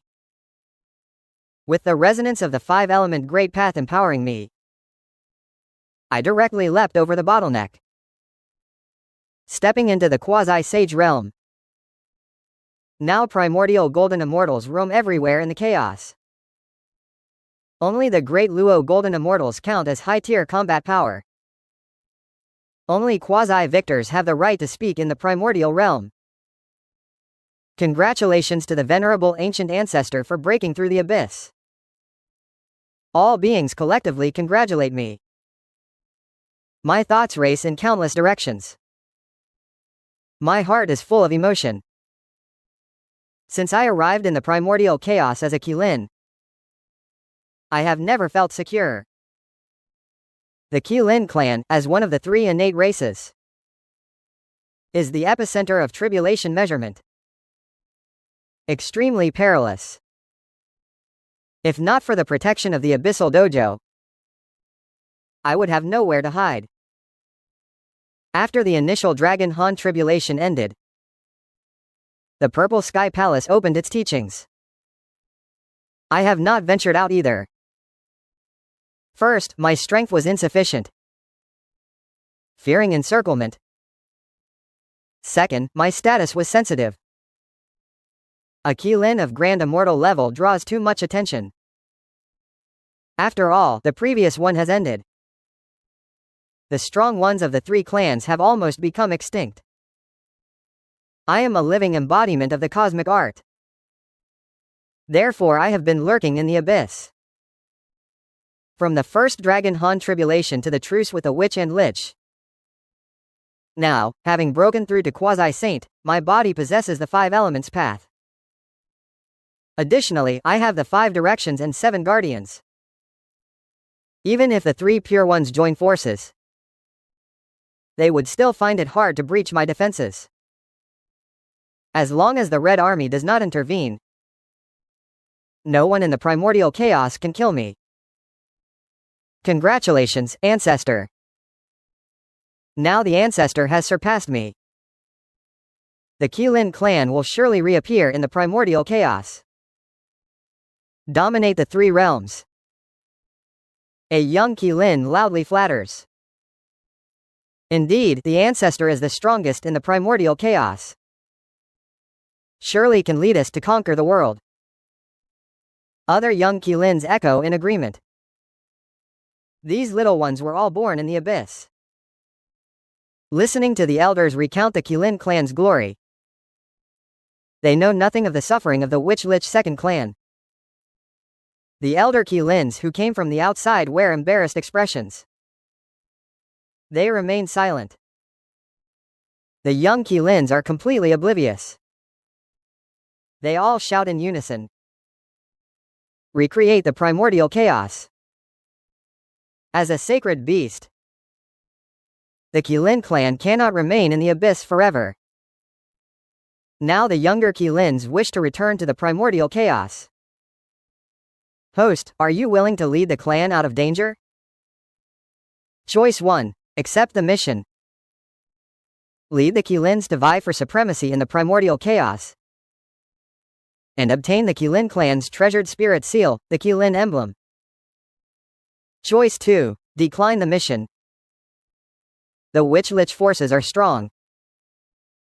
Temporarily avoid the sharp edges, and obtain a superior spiritual root. Do not spill the tea.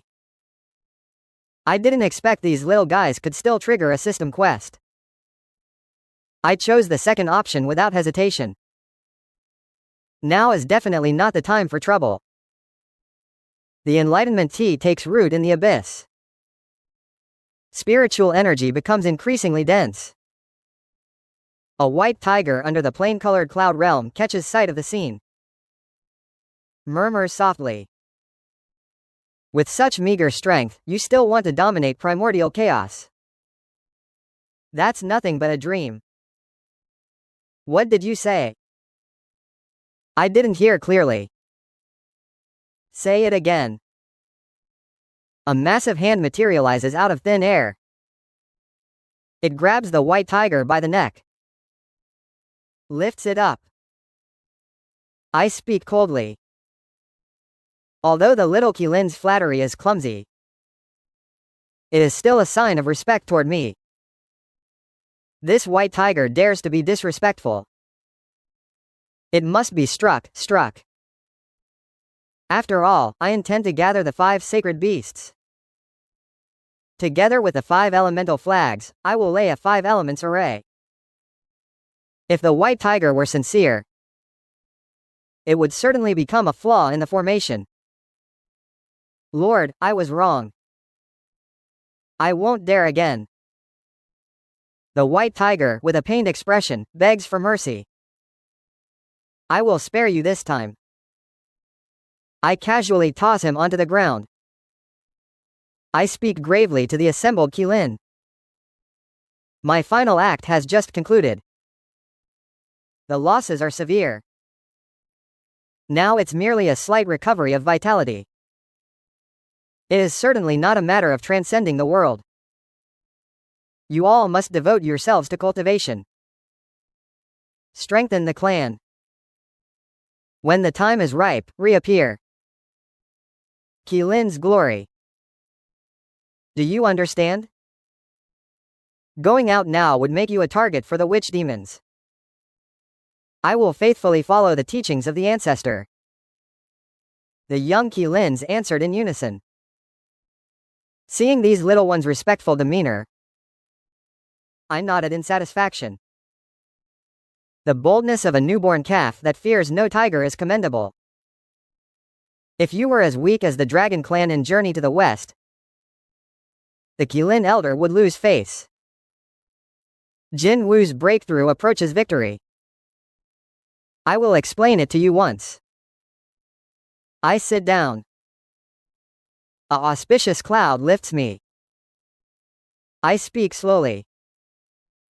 The 5 elements are metal, wood, water, fire, and earth. Water overcomes fire. Fire overcomes metal. Metal overcomes wood. Wood overcomes earth. Earth overcomes water. This is the way of mutual overcoming among the 5 elements.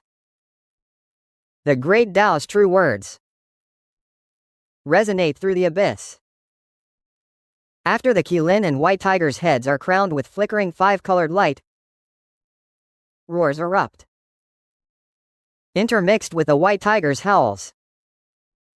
The 5th level of the Great Luo Golden Immortal has finally broken through. The white tiger shouts excitedly. He was originally the offspring of the Western sacred beast. His aptitude rivals that of a pre-born spirit. But the Western ancestral line has been destroyed. He can only hide east and west. His cultivation has stagnated. Now, listening to my teachings, he directly breakthroughs. Yet his cheers interrupted my discourse, affecting the other clan members. I show no mercy. I strike the white tiger with a palm, sending him straight into the abyss, onto the wall, creating a huge crater. Do not be noisy. The white tiger got up, and not only held no resentment, but wore a joyful expression. Sir, I beg your forgiveness. I will never dare again. After the breakthrough, he completely gave up any thought of fleeing. In the abyss one can not only hear, but also plain-colored clouds, using them to aid cultivation. Where can one find such a good place? Even if he is driven away, he is reluctant to leave. Do you still expect another chance? It seems I was too merciful. I, with a cold face, waved my hand, sealing the White Tiger's magical power. I handed the matter to Yuan Hong for accountability. The White Tiger's wail in the abyss mingled with the Qilin's excited cries. It was extraordinarily lively. Meanwhile, the heavenly court was dead silent. In the Lingxiao treasure hall, the strongest of the demon race, great Luo immortals and above, gathered. Each wore a solemn expression. Di Jun's face was pale. He asked weakly, "Do any of you have a method to counter the Witch Clan's Dutianshan Sha formation?" In the last Witch-Demon War, the demon race suffered a crushing defeat. If not for a strong one's intervening, the demon race would have been annihilated long ago. The Dutianshan Sha formation has become Di Jun's inner demon. If it is not resolved, Di Jun cannot eat or sleep peacefully. Western Emperor, do you have a good strategy? Di Jun looked toward Fuxi. Fuxi pondered, saying the Dutianshan Sha formation's power is boundless. Our clan's Zhou Tian star array is slightly inferior. But as long as we train diligently, supplemented with stellar banners, we can surely stand against it. He did not finish the second half. The Witch Clan's formation has not yet been perfected. If we employ the Great Ascendant Zhou Tian star array, we have no chance of victory. Now the Demon Clan's morale is low. These words only add insult to injury.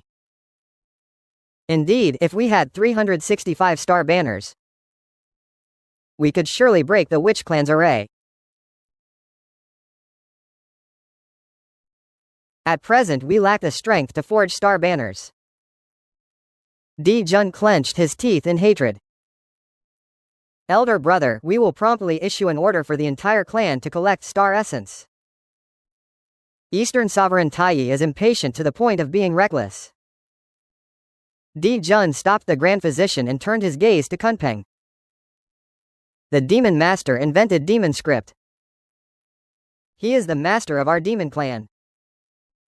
I wonder what insight the Demon Master has.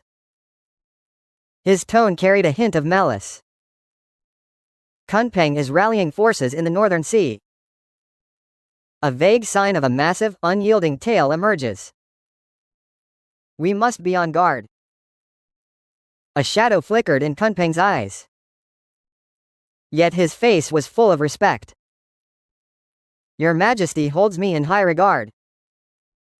I have a modest suggestion. Demon Master, please speak.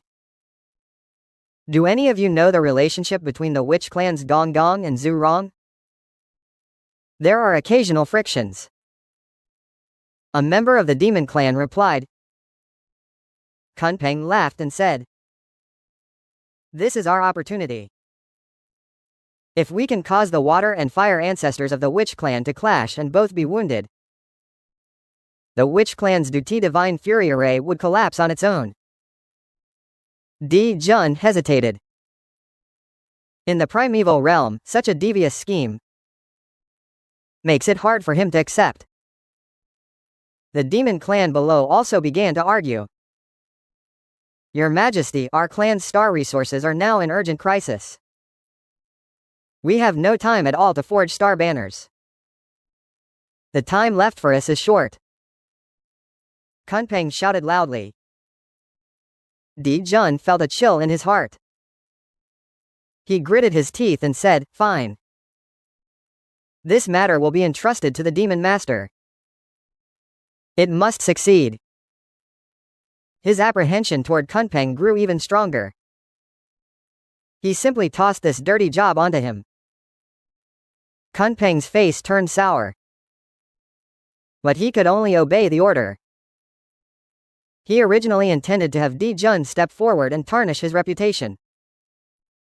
He didn't expect to lift the stone only to smash his own foot. The primordial ancestors of the ancient wild are upright and righteous. The demon clan's demon master Yu plotted to persecute the ancestral witch host of the witch tribe. Will you stop this conspiracy? Choice 1. Accept the task. Exposing the conspiracy grants the 9-turn mystic skill. Choice 2. Decline the task. Going with destiny yields a single drop of chaotic demon source essence blood. I directly choose option 2.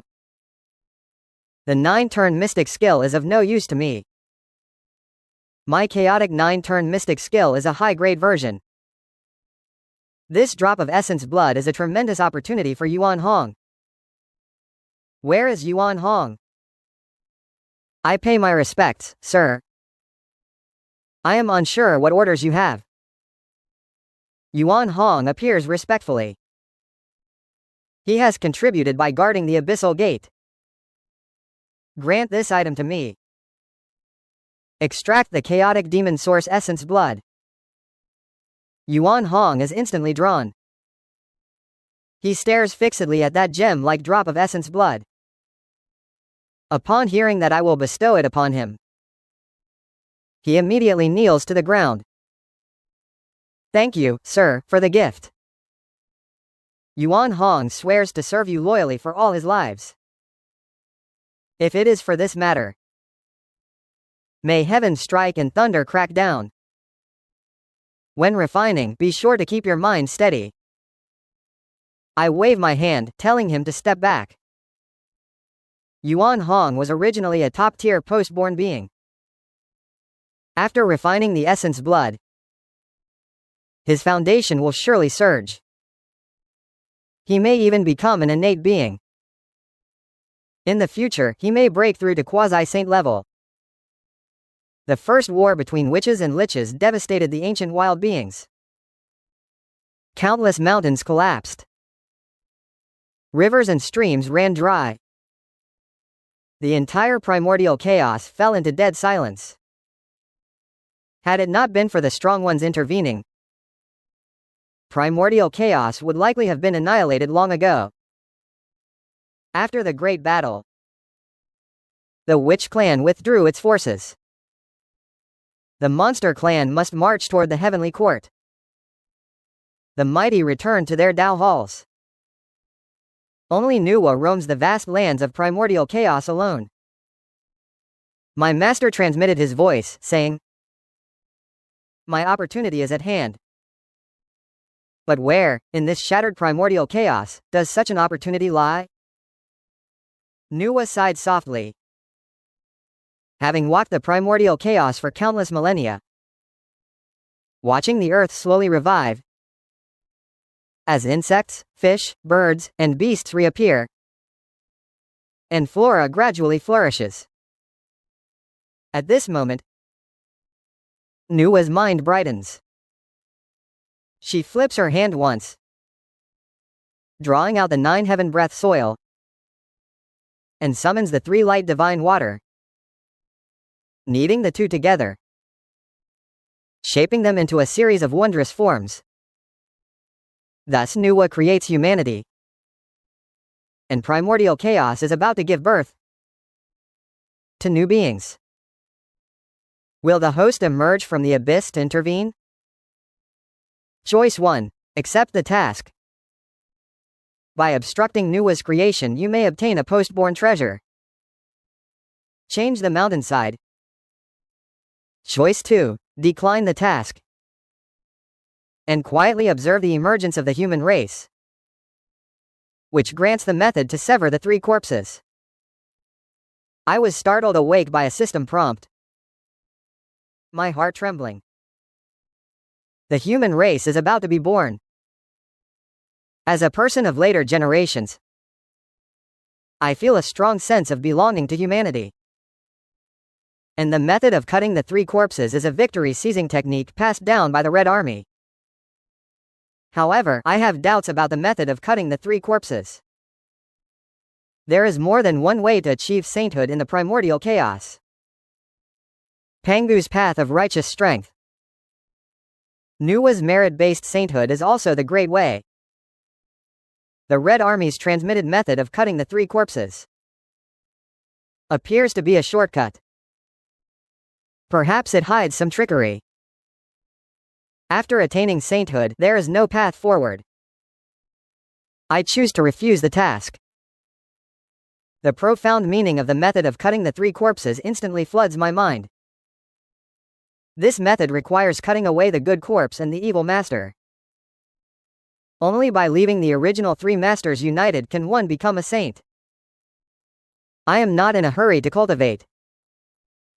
This method may not suit me. Having the system by my side, there will surely be other opportunities in the future. Just as I was comprehending the technique, primordial celestial sounds swirl. The earth gushes golden springs. A massive amount of merit descends from the heavens. Nuwa's merit for creating humanity is boundless. Will the soon-to-be merit saint host emerge from the abyss? Task: choose one, accept the mission. Congratulations to Nuwa on attaining sainthood. Can obtain the post-natal spiritual treasure Kun Xiansheng. Choice 2.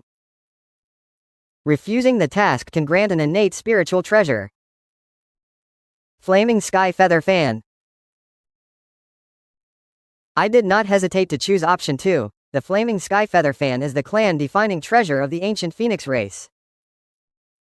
Collect the Divine Fire Phoenix. Made by refining the fiery feathers of Great Rock and other fire-type avian beings. Shake the fan and you can scorch the heavens and boil the seas. The Phoenix clan was annihilated in the war among the 3 tribes. Yet the treasure fell into my hands. I can't help but sigh. What does timely luck matter now? Better to just quietly survive. Its true form is a Fire Kirin. Refining and melting the Flaming Sky Feather Fan comes effortlessly.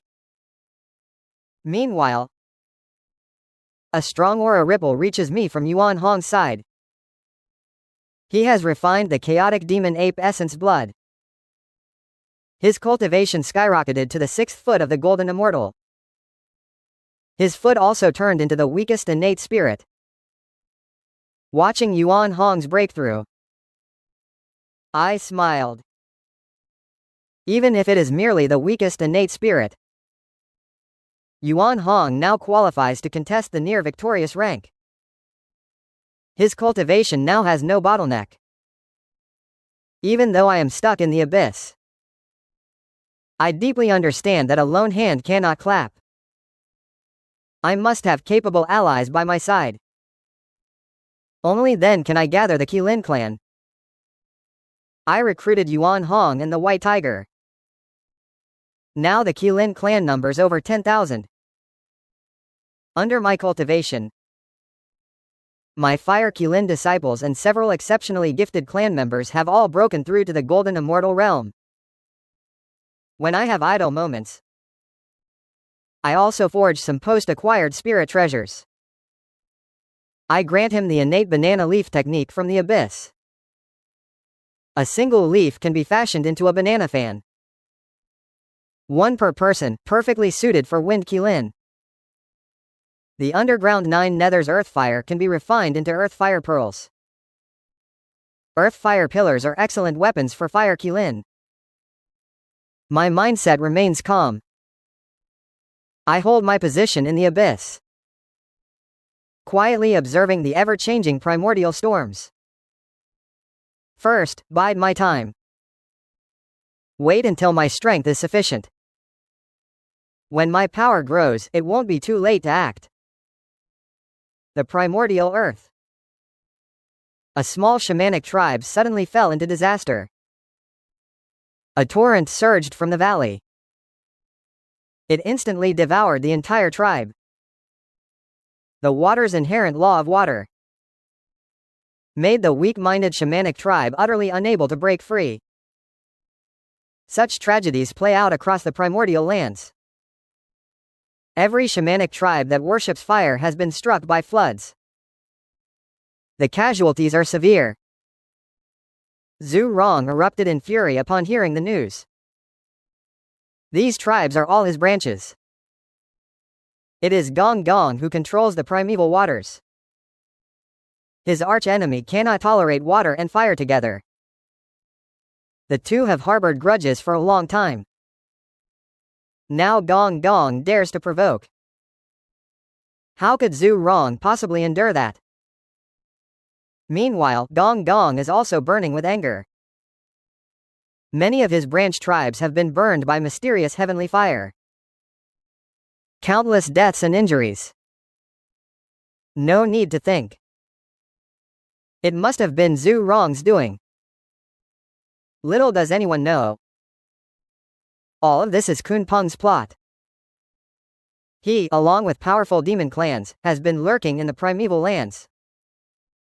He drinks water to assault the fire tribes, and simultaneously sets fire to scorch the water. The tribes continuously sow discord between Zhu Rong and Gong Gong.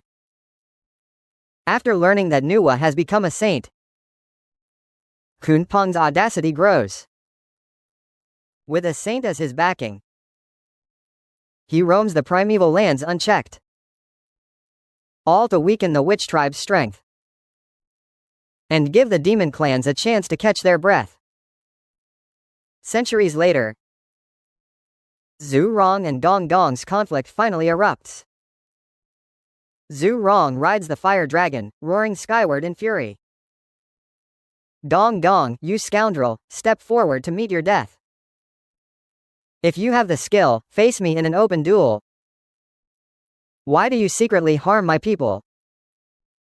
Gong Gong refuses to back down. He waves his hand, raising a 10,000-foot water dam. He rides the black dragon, slashing out. Zhu Rong, you twist right and wrong. If you want to fight, then fight. The two clash violently at the foot of Buzhou Mountain. I was startled by the earth-shaking roar.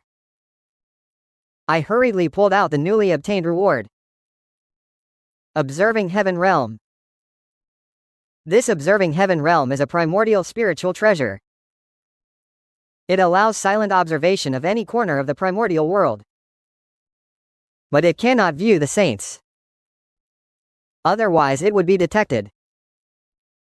The image in the mirror shows Zhu Rong and Gong Gong have already gone bloodthirsty. Their dragon mounts are all great Luo golden immortals. Yet their cultivation was cut down in a single encounter. The dragon race once ruled the ancient great nation that dominated the four seas. Now they have met such a fate. It is both tragic and lamentable. Their war has raged for years. Other ancient masters have repeatedly intervened to mediate, to no avail. In the end, Zhu Rong gradually gained the upper hand. Gong Gong suffered severe injuries. But Zhu Rong is no better. The source of fire consumes an enormous amount of energy. His aura is in disarray. Both have long been blinded by bloodlust. They will not die nor cease. Zhu Rong, I am not your opponent. But my life was given by the Father God. It cannot be taken away. Gong Gong's eyes turn blood red. He suddenly crashes his head into Buzhou Mountain. Zhu Rong is stunned in an instant. A hint of remorse wells up in his heart. Buzhou Mountain is formed from Pangu's spine. It supports the primordial sky. If it collapses, the consequences would be unimaginable. With a thunderous roar, Buzhou Mountain cracks open with countless spiderweb-like fissures. The entire primordial world shakes violently. Gong Gong dies on the spot. The fissures in Bujo Mountain continue to spread. Eventually it collapses with a roar. The heavenly court shakes violently. The heavenly river backs up into the 9 heavens. Flowing fire pours down. Countless beings of the primordial world perish or are wounded. Heaven darkened, earth dimmed. Zhu Rong watched the collapsing Bujo. A strong sense of crisis rose in his heart. He and Gong Gong waged a cataclysmic battle that threatened heaven and earth. Even the true lineage of Pangu could not escape the punishment of the heavenly Tao.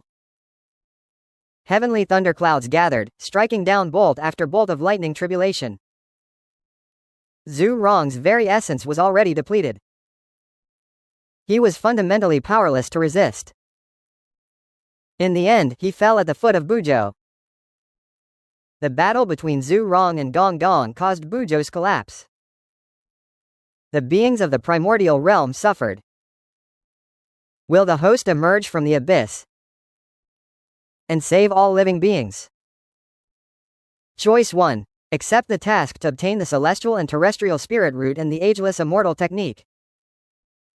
Choice 2. Decline the task to receive the innate treasure Qilin seal.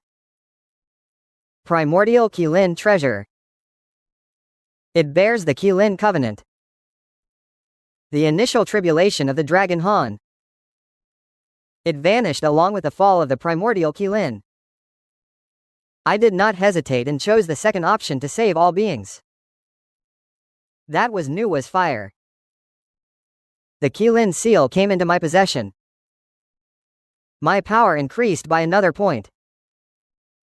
Sure enough, before long, Nuwa appeared at Bujo. I quickly put away the sky viewing mirror. The aura of a saint. Once the sky viewing realm appears, it loses its effect. Forcibly peeking will inevitably be detected. Nuwa looked upon the scarred primordial realm and let out a gentle sigh. He, as a saint of merit, is bound to the great way of the primordial realm. When the realm thrives, he grows strong. When the realm shatters, he weakens. Repairing the heavens is his responsibility. Nuwa took out the 5-colored divine stone and began forging the stone to mend the heavens. These 5-colored divine stones are the treasured relics from the dawn of the primordial realm. They are exceedingly rare. Each one is worth a fortune. Undoubtedly, Nuwa's merit for repairing the sky is immeasurable. Host, will you emerge from the abyss to assist? Choice 1. Accept the task and gain 30,000 merit. Choice 2. Decline the task and receive a single cauldron of sun moon obscure yellow night. I choose to refuse the sky repair. It is Nuwa's destiny. Why should I bother with this commotion?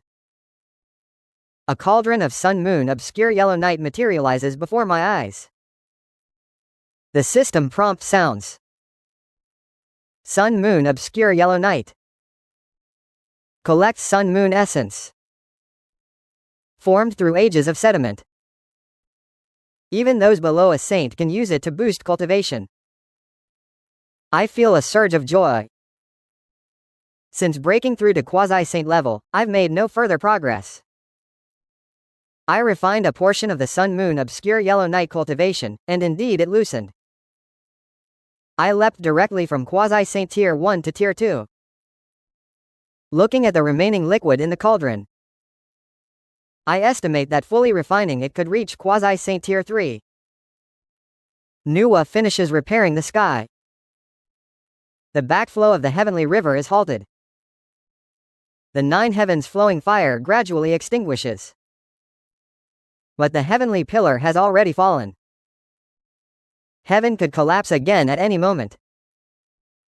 At that moment, a black tortoise bursts into Nuwa's view. Nuwa lifts it with one hand and hurls the black tortoise forward, severing its 4 limbs. To use it to support the heavens. Heaven assists in stabilizing the wilderness's peace. A massive influx of merit descends once more. Nuwa quietly departs. Though the black tortoise has its limbs cut off, it gains merit for its contribution to supporting the sky. Fate grants the severed limbs rebirth. Its cultivation also rises to the great Luo golden immortal realm.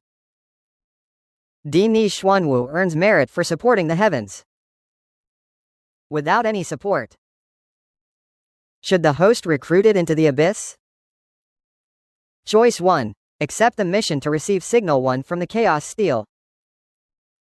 Choice 2. Decline the mission to obtain the postnatal divine treasure, the sacred sea turtle shell. My heart stirs. I have long desired to gather the 5 directional holy beasts, to arrange formations with the 5 directional banners. Now I possess the heaven observing mirror. All external movements are within my grasp. It is the perfect moment to recruit Xuanwu.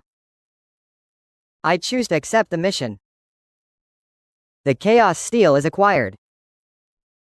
System notification. The Chaos Steel, a relic of the primordial holy turtle bearing a hump. It has a remarkable effect on the turtle clan's comprehension of the Great Path. With this treasure, I need not fear Xuanwu's unwillingness to submit. I immediately summon the White Tiger. Little White Tiger, you have been in my abyss for several years. Now I have a matter for you to handle. Complete it, and a substantial reward awaits. The White Tiger is overjoyed at the words. He has a fierce temperament. Having stayed long in the abyss, he has long been pent up. My master commands me, I shall not refuse even unto death. I point at the Xuanwu within the heaven observing realm. Within the realm, this Xuanwu, like you, belongs to the holy beasts. I cannot appear in the world. You shall go and recruit him for me. Take this Chaos Steel with you. Tell him I acknowledge his merit in supporting the heavens. I cannot bear his wandering the primeval. Invite him to cultivate within the abyss. The steel can lend him 3,000 years of insight. If he agrees to submit, the steel shall be granted to him. The White Tiger receives the Chaos Steel. He senses the ancient, rustic aura upon it. His heart is profoundly shaken. He hurriedly replies, Master, rest assured. I shall certainly bring the black tortoise back. After White Tiger departs, I continue refining the Sun Moon Dark Yellow Seal. Having broken through the 3rd quasi-sage tier, the remaining liquid's effect sharply wanes. I therefore retain it, preparing to grant it to my clan. I draw forth the sky viewing mirror, watching White Tiger's retreating silhouette. Then shift my vision to the nether blood sea. Within the blood sea, the blood chi churns. A murderous intent pervades. A Taoist sits cross-legged, who is none other than the ancestor of the Dark River. This remedy is forged from Pengu's tainted blood, renowned as the blood sea that never dries. The Dark River is immortal, and also a master of the canine path. Only a cold snort escapes the ancestor of the Dark River. Nuwa's creation of humanity earned merit. Why should I not follow suit? Now I shall create life within the blood sea. Having spoken, he produces countless rare materials and begins the act of creation. Yet just as the new being is about to be born, the sky above the blood sea erupts. Yet no merit descends. Instead, thunderclouds gather densely, The thunder rolls relentlessly. The ancestor of the dark river defies the heavens. Seeking to create an Asura host, should he be thwarted? Option 1. Accept the quest to obtain the supreme postnatal treasure, the nether pearl and blood pearl. Option 2. Decline the quest to receive the 10 primordial fires. Nether divine fire. I directly select the second, the dark river.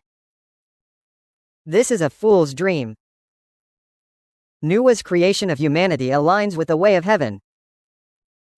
The Asura race he created is bloodthirsty and combative. It defies the way of heaven. It would be strange not to be struck by lightning. I have obtained the Netherfire Divine Flame. My understanding of the law of fire deepens further. My power has grown another notch. The cultivation of the dark river in the mirror plummeted after being struck by a thunder tribulation. It fell from the quasi-saint pinnacle to the second or third tier of quasi-victory. Now it is on par with my own primordial affairs. I'm too lazy to pay attention. Both the Witch and Lich clans suffered massive loss of vital energy. They no longer have the strength to vie for supremacy. They have withdrawn from the stage of history. What follows is the era of a saintly boom. Sure enough. Not long after. The system prompt rang again with a beep. I, the founder, establish the human sect. Attain the rank of saint. Does the host offer congratulations? Option 1. Accept the quest to receive the post-acquired spiritual treasure, the Fire Dragon Armor. Option 2. Refuse the quest to obtain the innate spiritual treasure, the Shikigami Gun Barrel. My eyes widened instantly. It's a divine gun. I had already acquired the gun's shaft before the barrel. Now the barrel is in my hands. It perfectly completes the full Shikigami gun. This is the divine gun. It is the foremost of the 10 primordial spiritual treasures forged from the chaotic azure lotus and gold, the top of the primordial era. It can wound a saint. Even a broken gun shaft and barrel are of innate spiritual treasure caliber. Its power is evidently immense. The complete divine gun is now in my hand. I can't help but burst into laughter. Below the saint. I fear no one. Immediately thereafter, Yuanshi Tianjun obtained half of Mount Buzhou. He forged the Zan Xian sword and the dragon dodging pillar. He created the sky turning wings. He also accepted disciples such as Guang Chengza. He founded the industry education achievements to attain the saintly position. He designated Yuanshi Tianjun as the saintly host. Should I congratulate? Choice 1. Accept the task and receive the postnatal treasure Thunder Golden Hairpin. Choice 2. Decline the task and receive 30 each of the 5 element spiritual roots. Golden Light Leaf Tree. Wood Spirit Immortal Fruit Tree. Innate Water Willow Tree. Fire Dragon Pearl Fruit Tree. Star Cloud Spouting Tree. I decisively chose the second option, planting 155 element spiritual roots deep in the abyss. The abyss's spiritual energy became so dense it could not dissolve the rock walls. It even condensed into supernatural phenomena. Extinguished within the river of time. I see you are also a sacred beast of this realm. I cannot bear to see you wander the primordial chaos. Would you be willing to stay in the abyss? To become a guardian sacred beast that watches over the gate. As I speak, 5 element divine light blossoms behind me. Several origins. Divine fire surrounds. Pulsating within the abyss. Tao rhythm flows. As if words have already manifested. The spell follows the white tiger, who quickly adds his voice beside me. The black tortoise. Even my lord has spoken. What are you still hesitating about? Hurry and pay respects to the lord. Look, the primordial chaos has produced 2 more saints. These saints wield god-like methods. They once repaired the heavens and could sever your limbs. They never even asked if you were not protected by heaven and earth merits. You would have been ruined long ago. In this abyss, the Lord offers protection. No one dares to bully the white tiger. Every word is justified. Back then, my limbs were cut off. Xuanwu was filled with resentment but helpless. The saints are the supreme beings of the primordial chaos. He has no power to resist. These years he has been hiding everywhere. The war between witches and liches. Even avoiding the saints' emergence. He fears having no backing. To be manipulated by others. Xuanwu immediately prostrated himself on the ground. Respectfully addressing the Qilin elder. If I were to hesitate, I would not have come here. The Qilin clan is an ancient great lineage that has endured to this day.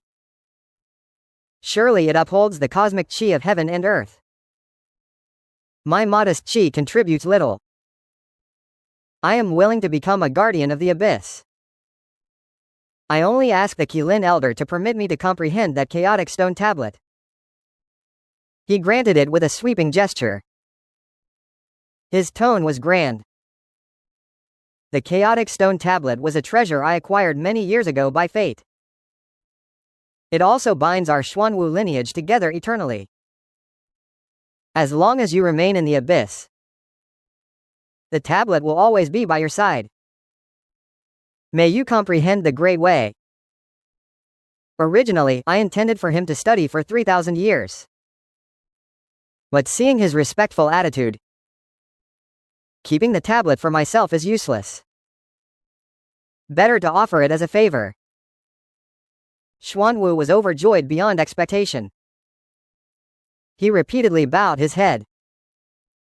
Thank you, great grace of the Qilin elder. From now on, I shall be the abyss's guardian. When my divine thought moves, I will instantly carve a celestial waterfall in a corner of the abyss. The spirit spring surges. The Zhan Yuan water control banner hangs high above it. Countless water element spiritual roots, exotic flowers and herbs surround it. It is an ideal place for Xuanwu's cultivation. When Xuanwu steps down, I look toward the white tiger beside me. I say calmly, you have earned merit by bringing Xuanwu back this time. I possess a divine skill. It is perfect for closing the eyes and concentrating. I will teach you the chaotic celestial demon fist. A beam of golden light pierces the white tiger's brow. The divine skill's transmission instantly flashes into his mind. The white tiger feels the overwhelming power of this skill. He kneels on the ground, excited. Thank you, Lord, for the gift. Just as I accept Xuanwu, the primordial great emperor stirs the waters again. Tongtian sect leader watches the 2 elder brothers achieve sainthood one after another. He suddenly attains enlightenment. I, Laozi, founded the human teaching. I only teach a select few destined humans, the original creation doctrine. I exclusively accept those with flourishing destiny. But he will walk a completely different path. There are those known as the tearless, cloaked, horn-wearing ones. The teacher-student egg-hatching lineage. As long as they are not utterly wicked, they may all become his disciples. The establishment of the Jijiao brings a saintly aura that sweeps across the primordial era. Tongtian sect leader attains sainthood on the righteous path. 3 purities, 1 sect, 3 victories. Unparalleled in prominence. Except for Hongjun, the Tao ancestor of the primordial era. No one dares to contend with him. Will the host emerge from the abyss? Congratulations on choosing option 1. Congratulations, Tongtian can obtain the thunder-struck wood's elder sister. Choosing option 2, refusing the task, grants a strand of primordial 5 elements origin. I did not hesitate and chose option 2. The primordial 5 elements origin is the simple essence born at the creation of heaven and earth. It is priceless and hard to obtain. In the instant of refining this strand of origin, my magical power surges within me. My cultivation instantly jumps from quasi-saint 3rd breakthrough to quasi-saint 4th breakthrough. I sense a strange aura emanating from the abyss. My divine perception sweeps through and saw a newborn young Qilin, its innocent eyes gazing around bewilderedly. The little creature was as black as ink. Its appearance was bizarre. A tiger's head and a lion's tail. The Qilin clan resembles a tiger yet is not a tiger. It is like poetry yet not poetry. It resembles a Qilin, but it is not a Qilin. Clearly, it is a variant of the Qilin race. Yet upon closer sensing, its Qilin bloodline is exceptionally pure. The Qilin clan has produced a being named Diding, capable of hearing the hearts of all things. When powerful, it can listen up to 800 li while seated. When lying down, it can hear up to 3,000 li. It can even discern past and future, and whether its master will accept it as a disciple. It warrants focused cultivation. Option 1. Take Diding as a disciple. Reward: chaotic divine skill. 5-element dashing technique. Option 2. Refusing the task rewards the postnatal treasure, the Asura blade. I listened with ecstatic joy in my heart. The holy beast destined to preside over the underworld and aid Kayasiddhagarbha Bodhisattva in later ages has unexpectedly been born within my Qilin clan. I instantly appeared beside the young Qilin. I said to its mother Qilin, "This child is fated to be connected with me, and I will personally mentor it in the future. I accept him as my disciple. I bestow a name." Diding's mother Qilin is both startled and delighted. She quickly bows her head in gratitude. To be chosen by the elder ancestor, this lil one is an immense blessing. I carry Diding away. Then I summon my first disciple, the Fire Kirin.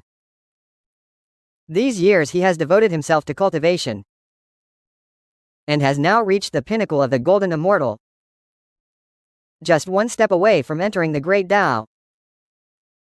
Golden Immortal Di Ting is my newly accepted junior disciple.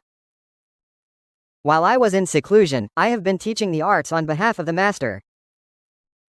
I look at the Fire Kirin and continue. All these years I have only taught you the chaotic divine fire palm. Today I also teach you the divine demon body refinement technique, and also the clan protecting divine skill of our Qilin lineage. The roar of 10,000 beasts shakes the heavens. 2 golden rays pierce the Fire Kilin's forehead, instantly unveiling the cultivation method for its technique and divine skill. I also grant him the groundless flame Qilin. This will aid you in comprehending the law of fire. Your cultivation will achieve twice the result with half the effort. Finally, I distribute the remaining Sun-Moon mysterious yellow elixir. The Fire Kirin can use it to break through to the Great Tao Golden Immortal. Di Ting will use it to solidify his foundation. Meanwhile, the primordial earth, the surviving members of the witch and demon races, watching the 3 purities become saints. My heart is filled with sighs. In the beginning, we fought for the destiny of heaven and earth, fighting to the death. In the end, we only became a wedding dress for others. Only Hu-Tu remains of the 12th patriarch witch. He stands on the mountain peak of the witch clan settlement, gazing at the scarred homeland. His eyes are wet. The witch clan was once so mighty. Now not even a single one remains. Where does the future of the witch clan lie? He looks toward the primordial earth. Having endured several great wars, countless places have turned to scorched earth. Even though the aura of 3 saints nourishes it, the primordial realm, its revival remains slow. What is even more deadly is the countless wandering souls with no home, causing the yin-yang of the primordial realm to become unbalanced. The yin energy is chilling. The old patriarch of the underworld river seizes the chance to gather souls everywhere, to enlarge his Asura clan.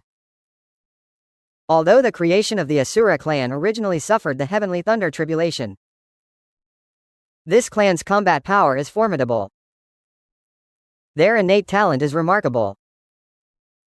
If properly cultivated, they can become a great asset to him. Seeing countless shamanic souls captured by the underworld river, the earth's heart grows increasingly uneasy. And it is at this moment that he becomes enlightened. Can the dead truly not be reborn? Are these wandering souls doomed to drift forever? This is a breach in the heavenly Tao, a lapse in the laws of primordial chaos, an opportunity for the earth to seize the advantage. Finally, the 12th ancestral shaman has all become near saintly peaks. Yet they follow the singular righteous path of the Pengu flesh lineage. That path is exceedingly difficult. Is there truly no one who can succeed? Now the earth has realized another path to sainthood. He swears to the heavenly Tao's ascent. I am the war of the earth shaman lich, causing the beings of primordial chaos to suffer devastation. Souls perish en masse. Today I am willing to become the wheel of reincarnation, to inaugurate the 6 realms of primordial chaos. Beings belong to the heavenly Tao, the human realm, the Asura realm, the animal realm, the hungry ghost realm, the hell realm, the 6 realm cycle of samsara. Wandering souls are reborn to rebuild their next lives. When the words fall, the body of earth begins to transform, gradually becoming the 6 realm cycle. This is a great matter to mend the heavenly Tao's breach. All saints of primordial chaos are alarmed. The heavenly Tao bestows boundless merit. Hu-Tu, in one stroke, becomes the 2nd merit saint after Nuwa. Unfortunately, her body transforms into the cycle of reincarnation. From then on, she cannot appear in the world in her true form. She can only reside in the cycle as a Tao body. She may never leave for her entire life. I sense the aura of Hu-Tu's sanctification in the abyss. In my heart I silently think, indeed it is so. Meanwhile I quietly await the system's task. The first ancestor witch Hu-Tu transforms into the cycle, achieving the status of merit saint. Will the host emerge from the abyss? Assist in co-building the reincarnation. Choice 1. Go to the cycle. Establish the underworld. Reward: post-natal spiritual treasure. Judge's pen. Choice 2. Refuse the task and receive an innate spiritual treasure as reward. The 18th level of Hell operates year-round, promising promotion to an innate supreme treasure. I was instantly stunned by the task's reward. The 18th level of Hell is actually a magical artifact, and it can still be upgraded. I chose option 2 without hesitation. This is literally a chance handed to me on a silver platter. I quickly calculated in my mind. According to the great events of primordial chaos, in the future, the two Western saints will surely seek Hutu, citing assistance in managing the cycle as a pretext. Send disciples to reside in the underworld. Control the power over reincarnation. Using this leverage, Hutu can only reluctantly agree. But this life I will intervene. The situation will be entirely different. The abyss contains the listener, and also the 18th level of Hell. This is enough for me to get a foothold in the affairs of reincarnation. When the time is ripe, dispatch the listener to take charge of the underworld and wield authority over the 18th level of Hell. It can both accumulate merit and also gather fortune for the Kirin clan. It is truly a win-win. I, the master, revive the Fire Kirin. Gather more spiritual root celestial fruits to help Di Ting lay a foundation. Then retrieve the heaven viewing mirror. Continue to spy on the movements of the primordial world. The images within the mirror flow from the boundless seas of the east to the desolate lands of the west, all captured within my sight. When the view shifts to the central land, the former Kirin ancestral lands, I cannot help but feel a surge of emotion. It has long been a wasteland, except for my abyss lineage. The Kirin clan outside has essentially vanished. Perhaps a few scattered survivors remain, but the primordial world is too vast, making it impossible to trace. Just as I prepare to shift my view, a faint underground breath deep within the ancestral land catches my attention. I activate the heaven viewing mirror and examine closely. It turns out to be a sacred beast. The soaring snake is a prime cultivator. The soaring snake is the earth-type sacred beast among the 5-element sacred beasts. Its guardian nature can enhance all aspects of its abilities. In ancient times, the soaring snake lineage roamed the central land, but at that time the Kirin off-species held great power. No one paid them any heed. I have always sought to gather the 5-directional sacred beasts to combine with the innate 5-directional banner formation. Now I have finally found a Ding Fa Xian who discovered that the sacred beast soaring snake bears the primordial world's fortune. Should the host recruit it into the abyss? Choice 1. Recruit the soaring snake. Reward: 5-element divine fruit. Star option 1. Choice 2. Decline the task reward. Post acquired spirit treasure Kongyun Battleblade. I directly chose option 1. 5 elements divine fruit. It contains the fundamental laws of the 5 elements Tao. It greatly benefits my breakthrough to a higher realm. I summoned the white tiger's offspring again. That little fellow previously recruited Xuanwu and earned merit. It handles tasks fairly reliably. The little white tiger, a central earth Kirin. Beneath the ancestral land lies a holy beast, the soaring snake. You go recruit it. Just like last time. If you succeed, there will be a hefty reward. The white tiger's offspring perked up at the prospect of benefit. Its eyes lit up instantly. Last time, bringing back Xuanwu earned the chaotic heavenly demon fist. Its combat power surged dramatically. If it makes another contribution this time, who knows what treasure it might obtain? It hurriedly nodded in agreement. Afraid I would backtrack. Remember to go quickly and return quickly, I admonished. These days, the primeval wilderness is too volatile. Do not provoke the strong. Otherwise I won't have time to save you. The white tiger's offspring took the order and left. I took out the 5 elements divine bone and immediately refined it. Sure enough, the 5 elements law surged into my body. My cultivation level advanced further. I directly broke through to Quasi-Saint 5. My understanding of the 5 elements Tao deepened even more. When I reach the Quasi-Saint pinnacle, I will begin preparing for the righteous path.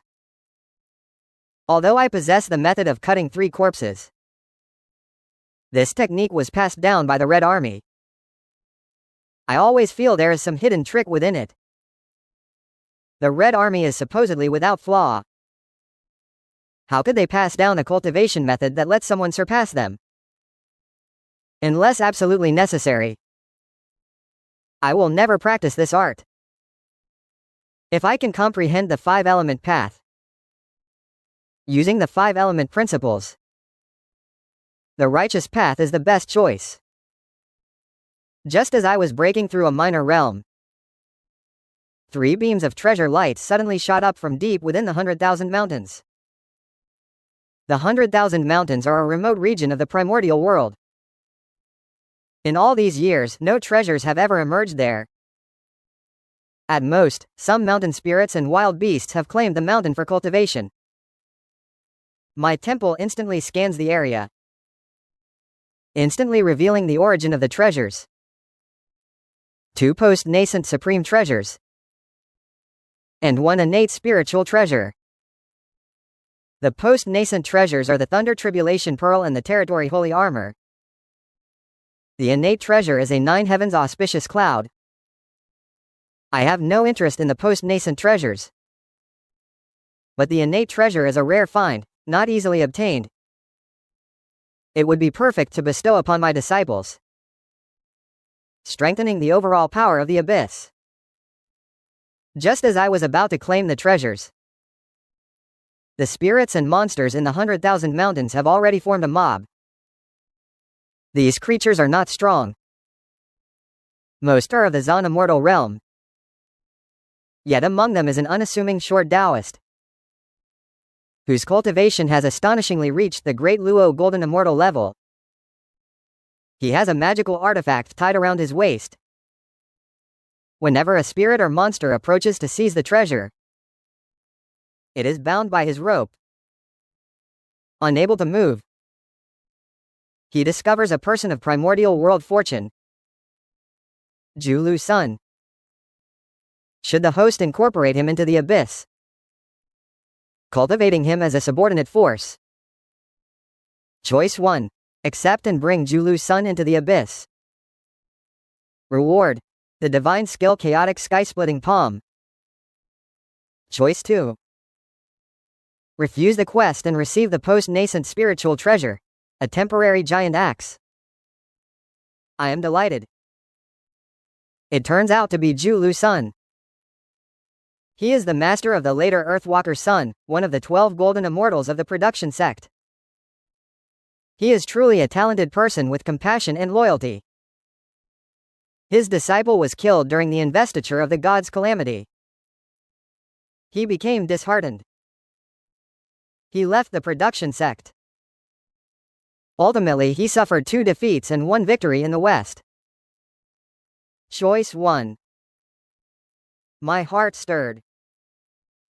A massive hand materialized out of nowhere within the 10,000 mountain range. It seized 3 treasures and firmly trapped the giant Julu Sun, then brought them back to the abyss together. The giant Julu Sun was thrust into the abyss. He was terrified, his soul scattered. After all, he is a golden immortal. Cultivation level. Proficient in earth walking technique. Even a great Luo golden immortal can be handled with ease. Yet just now he had no power to resist. The one who captured him must be at least a quasi-saint deity. He was lost in wild thoughts. I have already manifested. With a single glance I saw through his true form. The Emperor, even now, continues to assimilate the sun and moon's essence to shape himself. No wonder he is proficient in earth walking. I am the ancient patriarch of the Kirin clan. Today I see you bear a fated destiny.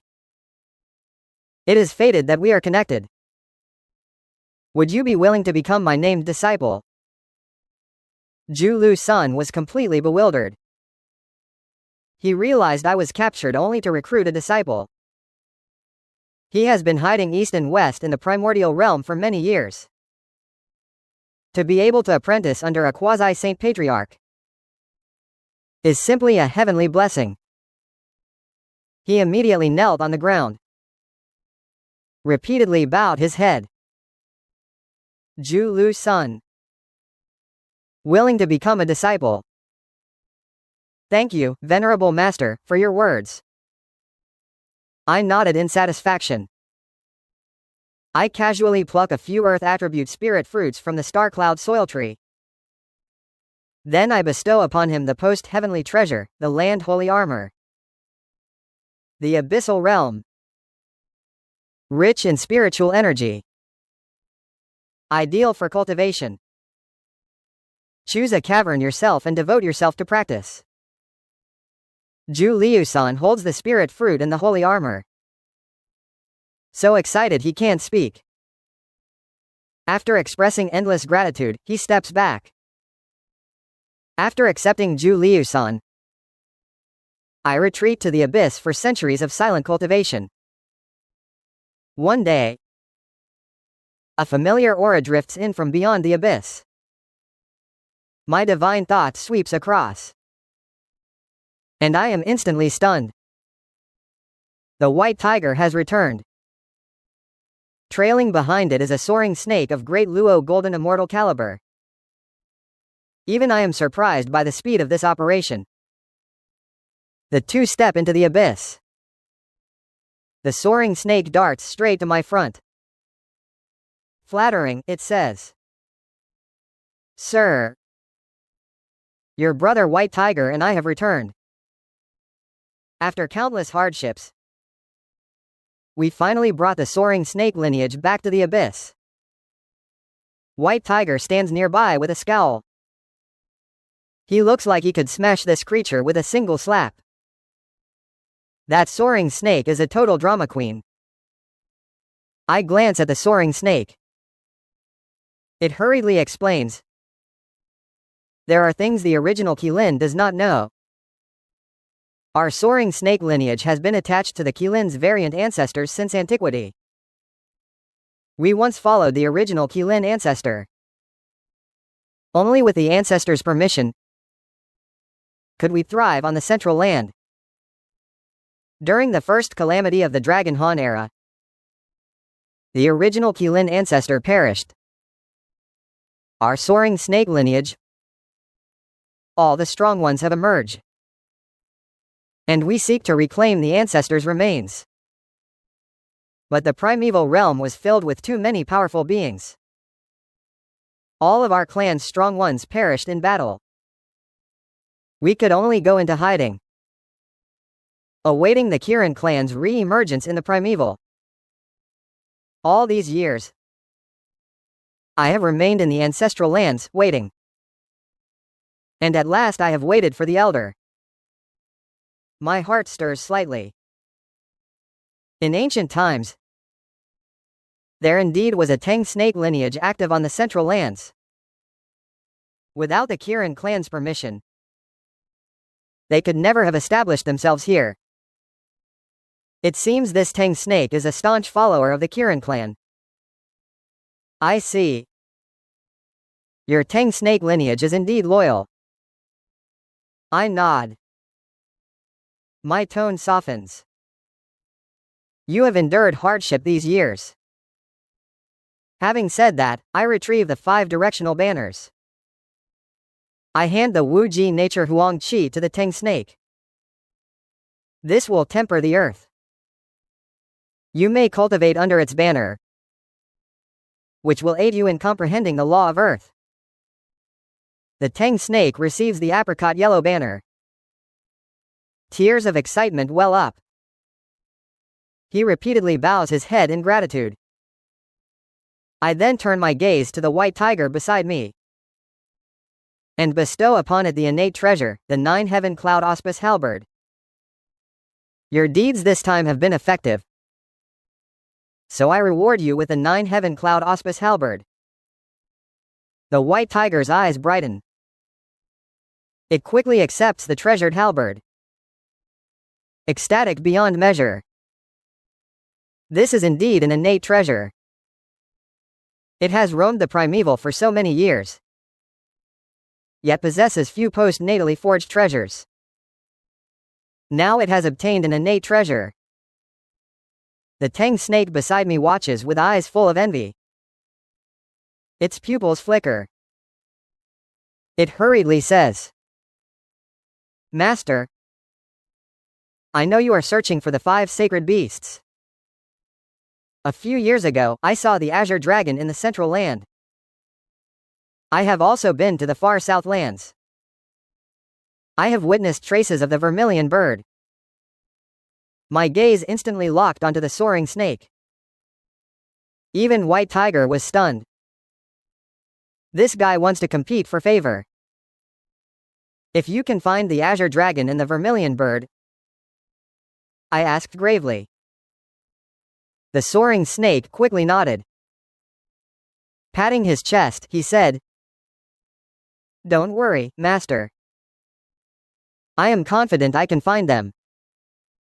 If White Tiger Brother is willing to go with me, even if persuasion fails, we can still join forces to bind them and bring them back. White Fox's face turned green. Bind them back. That plan was clearly my own idea. I was overjoyed. We have already secured 3 of the 5 sacred beasts. If we can gather the azure dragon and the vermilion bird, the 5 elements' great array will be within reach. Very well. I immediately agreed. If you can bring back the azure dragon and the vermilion bird, I will grant you a great destiny. He then looked at White Tiger. You should also go and accomplish this. You will share the benefits. White Tiger, though displeased with the soaring snake, but upon hearing there are benefits, immediately agreed. Not taking the benefit is foolish. The 2 sacred beasts received orders and eagerly stepped out of the abyss, heading toward the depths of the primordial chaos. Meanwhile, the Western Great Emperor, on Mount Sumeru, Quan Ti and Jia Yin Taoist stand upon the clouds. Behind them, 7 treasure wondrous trees, 6 pure bamboo essences, radiating brilliance. The 12th grade merit golden lotus emits myriad Buddha rays. These 2 are indeed primordial beings. Back then, Patriarch Hongjun taught at Zishao Palace. They originally had no place.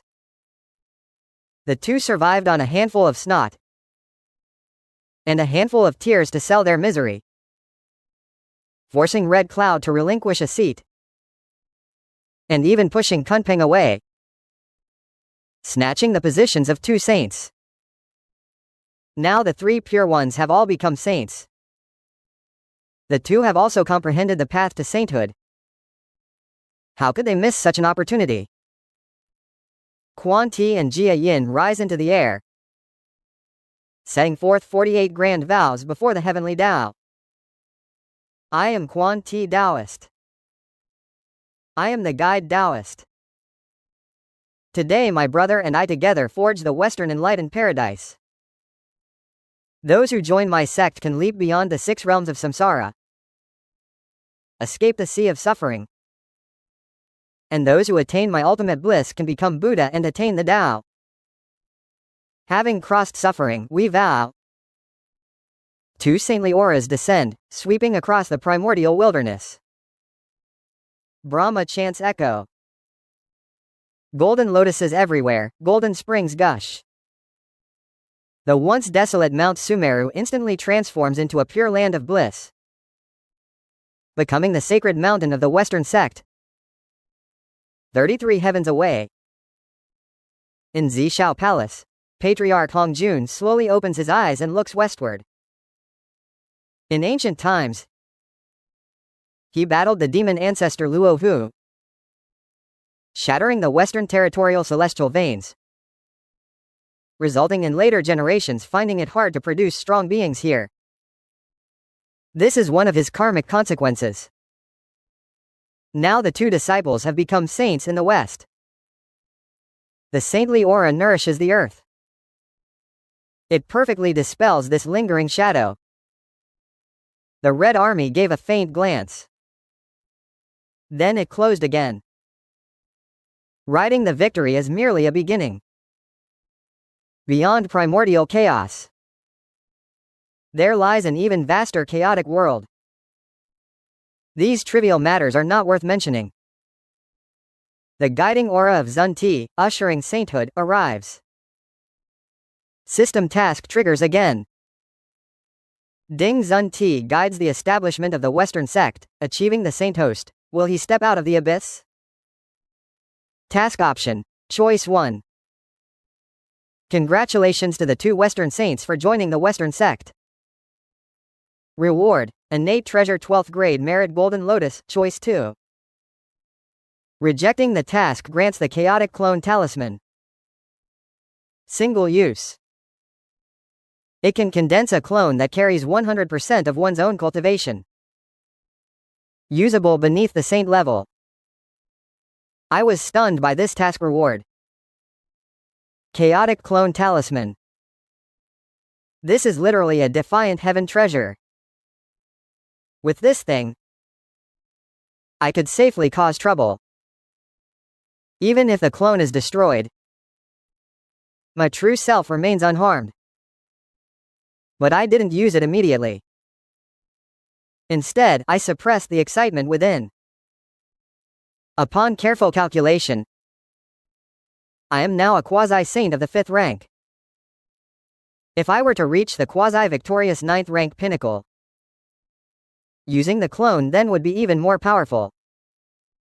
I've endured this for so many years. It won't be much longer now. I decisively stored the chaotic clone talisman away, continuing to cultivate in seclusion. At this moment, the primordial chaos earth, having endured the witch-demon war, is already shattered into fragments, forming the 4 great subcontinents. Some primordial chaos fragments have scattered across the boundless seas, known as the overseas lands. Among them, the 13 immortal islands are the most famous. After the Earth Mother reincarnated, most surviving members of the Witch Clan entered the cycle of reincarnation. Clinging to the protection of the Earth Mother's Tao body, they barely survive. The Witch Clan has completely declined. The beast race now only has the fleeing Kunpeng. He has been operating in the Northern Darkness region for many years. He has rallied a large number of beasts. He renamed Northern Darkness to Beiju Lusu, established the Demon Master Palace, holding a secluded corner. The Witch Demon Saga ends. The era of human prosperity finally arrives. The Emperor insults the reincarnated beasts, causing them to head north. The age of human flourishing begins. Will the host emerge from the abyss? Option 1. Block the rise of humanity. Reward, an unknown spirit herb. Option 2. Decline the quest. Reward, the 10 prime fires. 9 heavens profound fire. Blue bright fire. I directly choose option 2. What's a single broken spirit herb compared to that? The 2 prime fires are the true treasures. I have previously refined the Sun True Fire, Taiyan True Fire, Nether Divine Fire. Now I have also obtained the 9 Heavens Profound Fire, Southern Bright Fire. The 10 prime fires are now in my grasp, ready to dance. At the moment of refining the 2 clusters of prime fire, the flame law within me surged dramatically. My cultivation directly broke through to the quasi-6th level pinnacle, only 1 step away from the 7th level.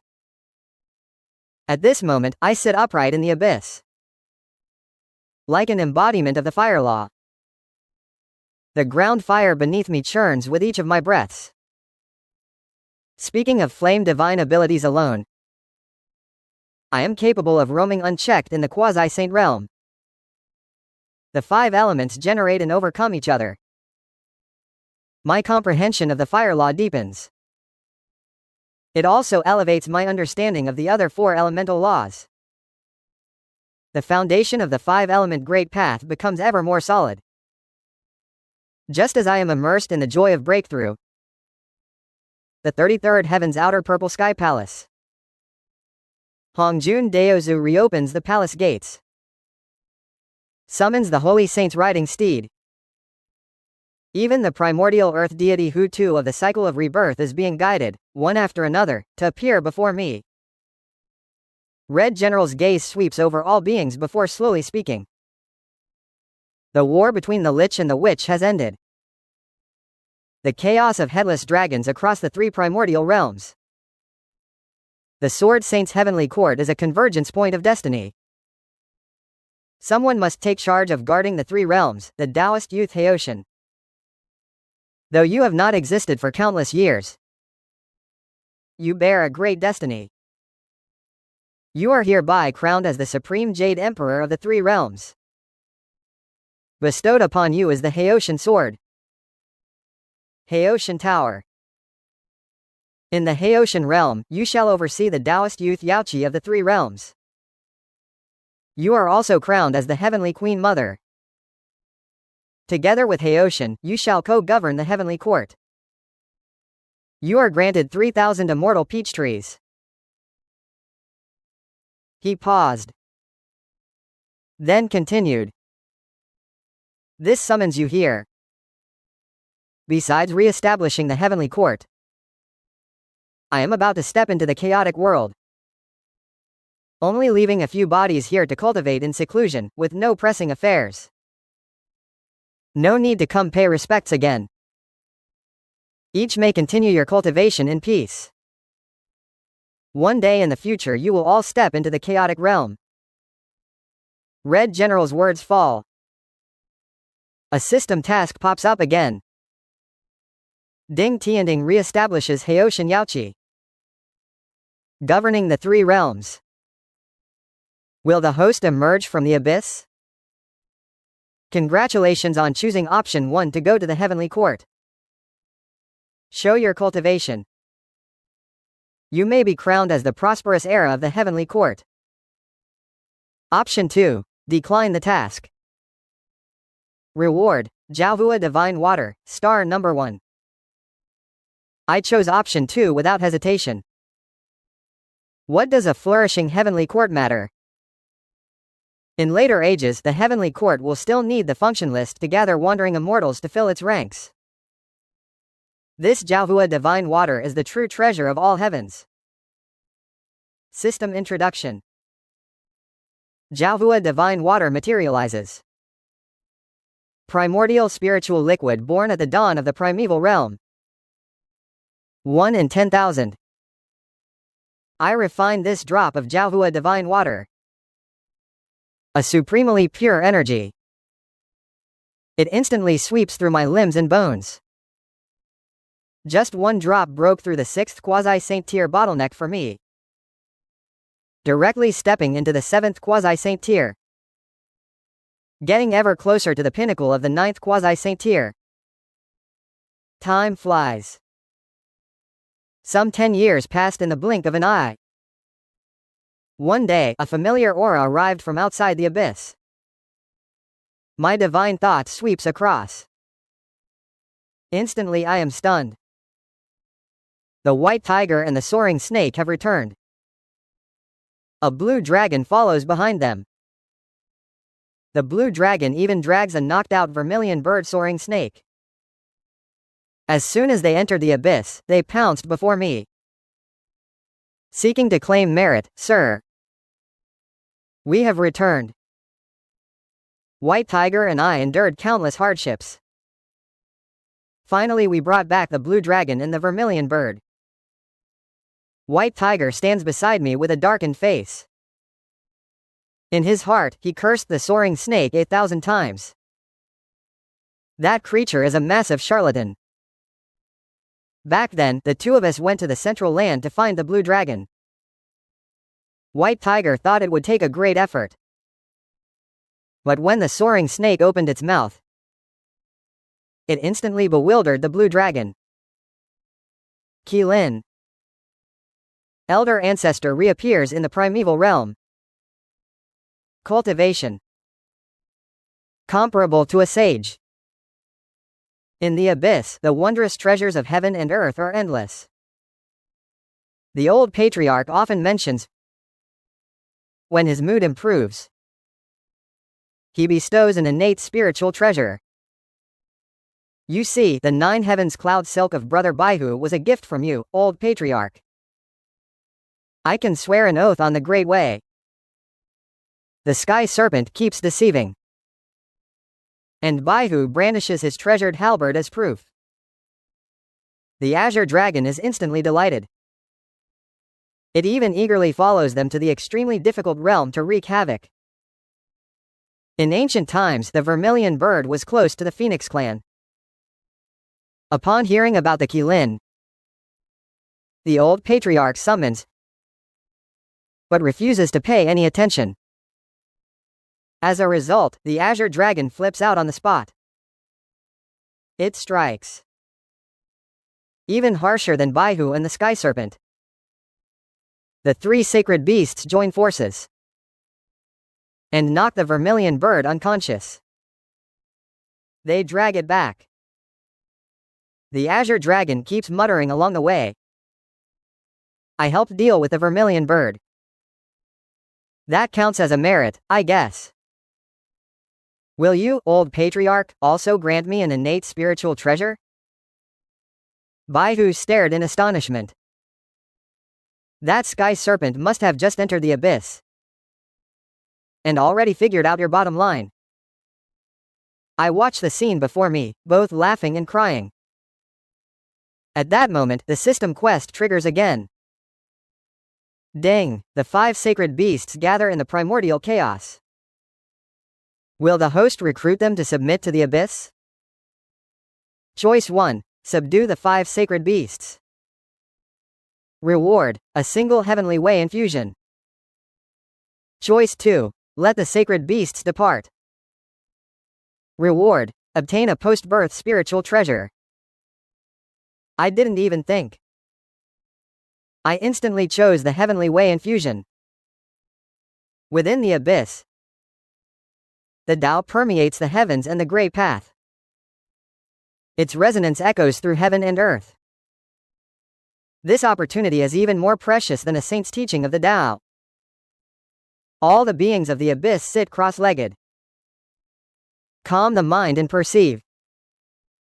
Even the vermilion bird that was knocked unconscious slowly awakens within the Tao's resonance. The 5 direction sacred beasts gather in the abyss. This is the first time since antiquity. I proclaim loudly the Kirin clan's protective divine art. All beasts roar, shaking the heavens. Yuan Hong is commended for defending the abyss. I bestow upon you the chaotic 9 transform profound skill. The soaring snake, for recruiting the sacred beasts, is granted the chaotic sky-splitting palm. Divine demon body refinement technique also grants Liushan white tiger. The black tortoise, azure dragon, and vermilion bird may receive the chaotic divine fire palm. Chaotic celestial demon fist. Choose any one of the chaotic sky-splitting palm techniques. Golden rays descend as you cultivate. The divine art's inheritance reflects in everyone's hearts. At this moment, the Tao's essence forming the heavens is a grand celestial opportunity. I speak in a deep voice. You all, listen quickly. Do not miss the chance to cultivate with the abyssal beings. They sit cross-legged, immersed in the Tao's resonance. I also close my eyes, calmly perceiving as the heavenly Tao infusion ends. My cultivation instantly surged to the near Saint Ninth Peak. All 5 sacred beasts broke through to the great Brahma golden immortal pinnacle. Fire Kirin. Yuan Hong, the great Liushan, also smoothly entered the great Brahma golden immortal realm. Even the newborn Di Ting reached the Taiching profound immortal count of 100,000. All Qilin clan members broke through to the profound immortal realm. If it were not for the isolated breath of the abyssal training ground, such a momentum could shake primordial chaos. Azure dragon and vermilion bird. Gazing at the abyss's foundation, they were completely stunned. Especially the vermilion bird, who was originally unwilling, now looks full of gratitude. This is not an abyss. It is clearly a blessed cavern of heaven. Azure Dragon quietly pulls the soaring snake to convey the message. Brother Soaring Snake, you really didn't deceive me. That ancient Qilin patriarch is so magnanimous. Earlier the white tiger was calling me a fool. Now it seems I was overthinking. The soaring snake feels utterly hollow inside. But he forces a tough tone, saying, "That's natural. How could I deceive you? That white tiger guy is just afraid we'll steal his spotlight." I see. The Azure Dragon suddenly realizes. Brother Soaring Snake, from now on, I'll stick with you. Stay away from that scheming white tiger. Their telepathic exchange was fully observed by the white tiger. He turned a furious, iron blue. He glared fiercely at the soaring snake. What a despicable creature.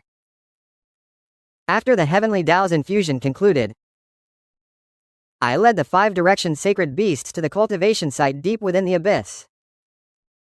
I sat upright on a 5-element mat. My gaze swept over the azure dragon and the vermilion bird. I asked lightly, "You were able to come here, all because of our fated connection. But would you be willing to stay in the abyss as guardian sacred beasts at the gate?" The azure dragon and the vermilion bird exchanged a glance and nodded without hesitation. Such a superb cultivation environment, and the quasi-saint ancestors' teachings and bestowed treasures. Only a fool would turn away from goodness. I nodded in satisfaction. I drew out the innate 5 direction flags. I possess a complete set of innate 5 direction flags. Now the 5 direction sacred beasts are gathered. Each of you holds one side. When your cultivation reaches the great vehicle, even if you face a saint, you will still have the strength for a battle. The nether realm of the primordial world. Originally, Hu-Tu returned from the Purple Sky Palace. At this moment, he has become an old warden. He stands on the bridge of helplessness. The witch tribe youths take the soup. then handed over to the ghosts queuing to be reborn. Only by drinking this bowl of soup can one step onto the path of reincarnation. This is the rule appointed by Hutu. His incarnation now also has a name. The world calls him Mengpo. The broth he brews is the famous Mengpo soup. When this soup enters the throat, it washes away the ghost's past memories, allowing the departed soul to re-enter the cycle of rebirth. Thus, in the next life, they are no longer bound by the karma of this life. At this moment, Hutu suddenly perceives a powerful being has entered the nether realm. This being's cultivation is at least at the quasi-saint level. Ordinary beings who venture into the nether realm, he has always ignored them. The primordial world exerts effort. During reincarnation, many beings come to seek opportunities. But these beings either gain nothing and leave happily, or are chosen by Hutu and stay to help manage the 6 realms of reincarnation. But this time, the one who arrived is a quasi-saint strongman. Such a level of cultivation, if he roams recklessly in the nether realm, it would easily cause trouble for him. It is the arrival of a senior in the nether realm. This place is the soul's abode. There is no chance for the living, please depart quickly. Hutu's voice drifts far. Having just stepped into the nether realm, a slight smile lifts the corner of my mouth. Indeed, I have already emerged from the world. My cultivation has even reached the pinnacle of quasi-sainthood. I immediately activated the chaotic clone talisman. Condensing it, I forged a clone with the same cultivation as my true self. With this clone by my side, what fear could remain for me? There is no need to shrink back. Just go all out. The first stop after the incident was a direct rush to the netherworld, solely to meet Hutu, to discuss the possibility of cooperation with this meritorious saint. Hutu, the divine matron. I am the ancestor of the Kirin clan. In terms of origin and foundation, I am not your junior. When the witch clan had not yet emerged, my Kirin clan already ruled the primeval wilderness. I sent my voice deep into the netherworld and spoke. This method of voice transmission is commonplace. The weak cannot perceive it at all. Only those with cultivation above quasi-saint can sense this ripple. Hutu, who was busy brewing Mengpo soup, raised the corner of her eye in amusement at my words. The ancestor of the Kirin clan remarked that there are still strong ones of this clan alive. He flickered and instantly appeared not far from me. After seeing my form, Hutu nodded and smiled lightly. Indeed, you are the Kirin ancestor. I didn't expect your clan's fortune to be so enduring, spanning from antiquity to the present, and that a quasi-saint level powerhouse like you still walks the world. The divine matron's flattering praise. I have secluded myself since ancient times, only choosing to emerge today. It is not that my clan's fortune is long, but rather that I have always kept a low profile. A full moon wanes, and water that overflows spills over. All things in the world ultimately cannot escape the fate of rise and decline. Hutu, hearing my words, could not help but feel her spirit stirred. Indeed, flourishing to the extreme leads to decline. How helpless it is. The witch clan was once so powerful.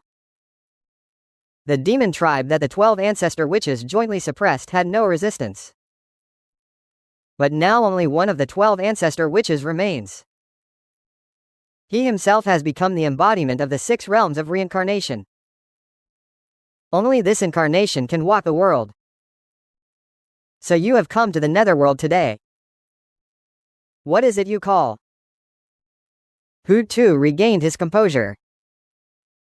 He quickly asked. I have come specifically to discuss cooperation with you, lady. I possess a top-tier innate spirit treasure. To create an 18-layer hell. Once this desire is fulfilled, it will clearly discern good from evil, allowing the virtuous to receive good outcomes, granting them a good rebirth, and letting the wicked be punished, redeeming all sins. In this way, the netherworld will become more orderly. You, lady, will find it much easier. This matter inevitably offends some. My Kirin clan is willing to bear the burden alone, I said in a deep voice. Hu Tu listened to my words, immediately became interested.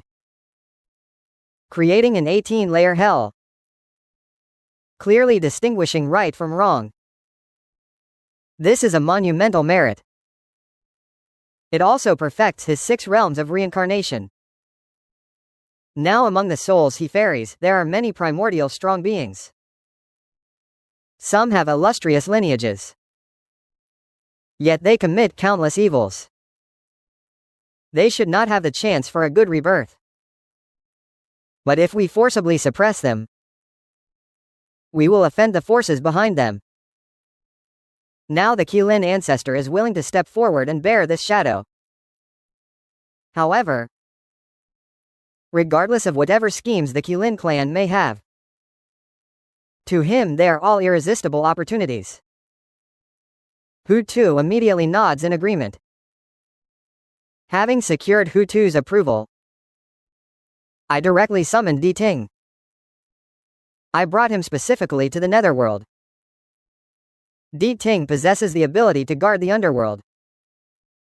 He can suppress evil spirits and vanquish monsters.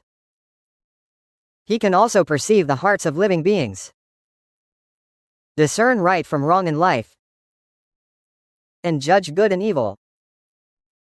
It is time to set the plan in motion. It begins with Di Ting taking residence in the netherworld.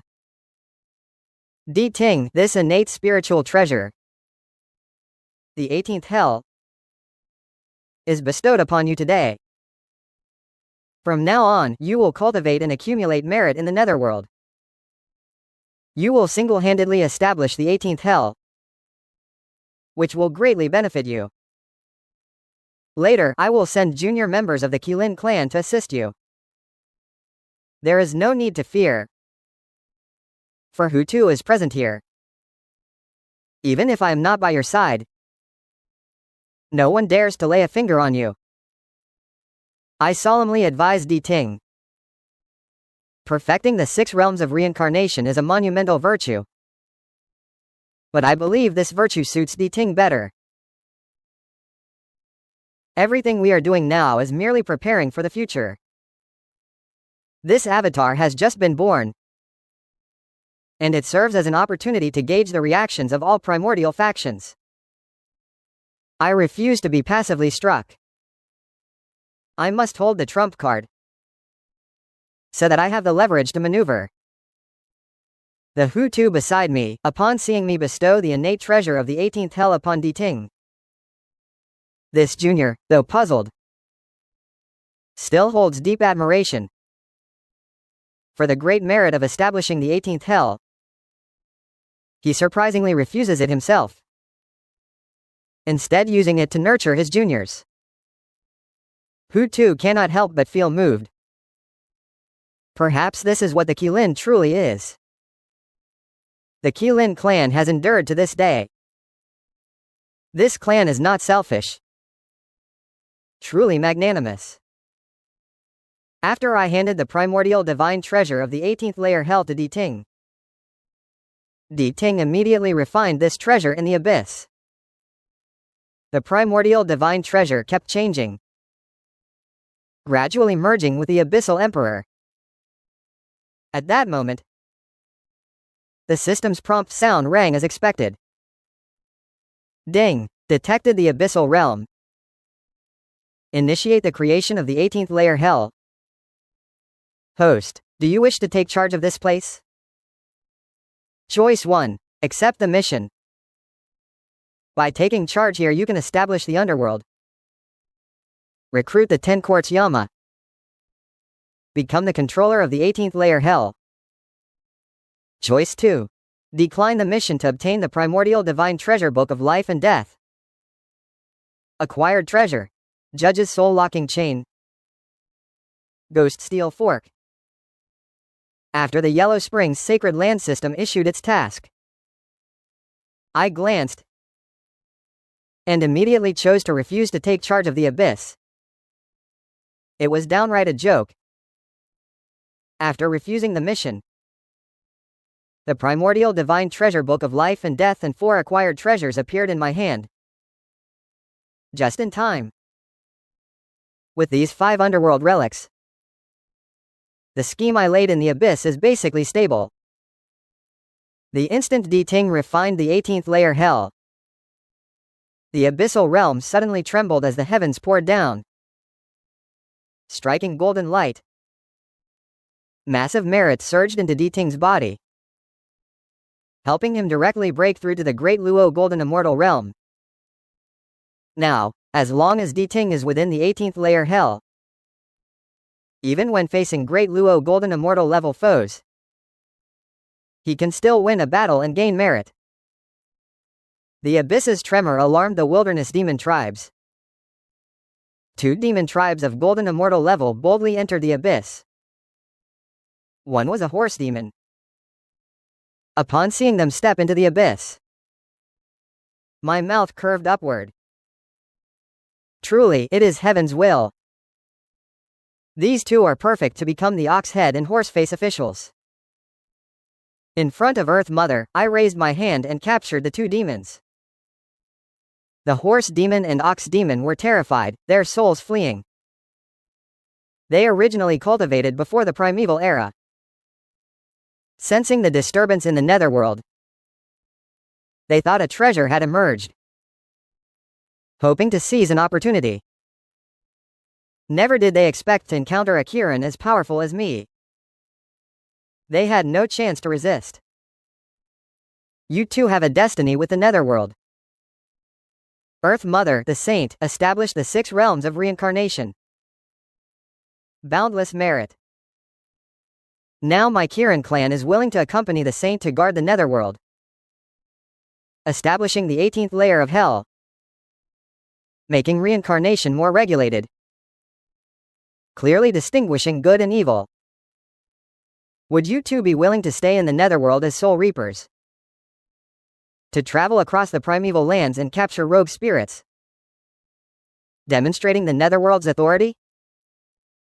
I speak slowly. The Earth Mother beside me brightened at the words. Interesting.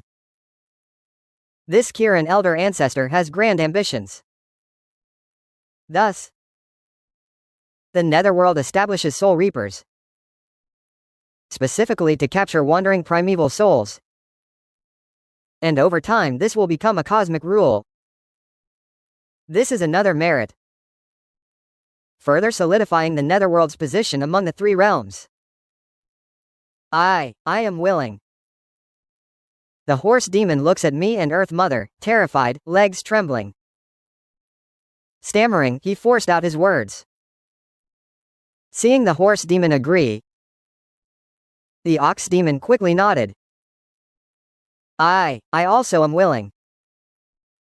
After the 2 demons consented, I calmly turned my hand to take out the newly acquired post-heaven treasure soul lock chain and the dark ghost steel fork. I immediately grant them the thick earth and say, you 2 will stay in the nether to handle its daily affairs. Report directly to the deity of listening. If you fulfill your duties diligently, You won't need any rewards later. Having received the saint's promise, the two demons instantly perk up.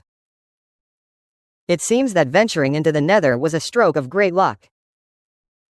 Not only did they cling to the saint's thigh, but also obtained the post-heaven treasure bestowed by the Kirin ancestor. Such good fortune isn't found everywhere. They've hit the jackpot. After Lady Hutu speaks, I take out the innate spiritual treasure, the book of life and death, and the post-heaven treasure, the judge's pen. I hand over the Yellow Springs Holy Land to the deity of listening as well. These treasures will aid you in establishing the 18th level of hell, and will be of great benefit in assisting Lady Hutu. In the future, if you find suitable personnel, feel free to reward them. Do not let anyone underestimate the depth of my Kirin lineage. I whisper to Lady Hutu beside me, who sees me continuously produce numerous treasures, is filled with shock. Indeed, the Kirin clan's foundation is that profound. To think they produced so many artifacts in such a short time. It's a flaunting of riches.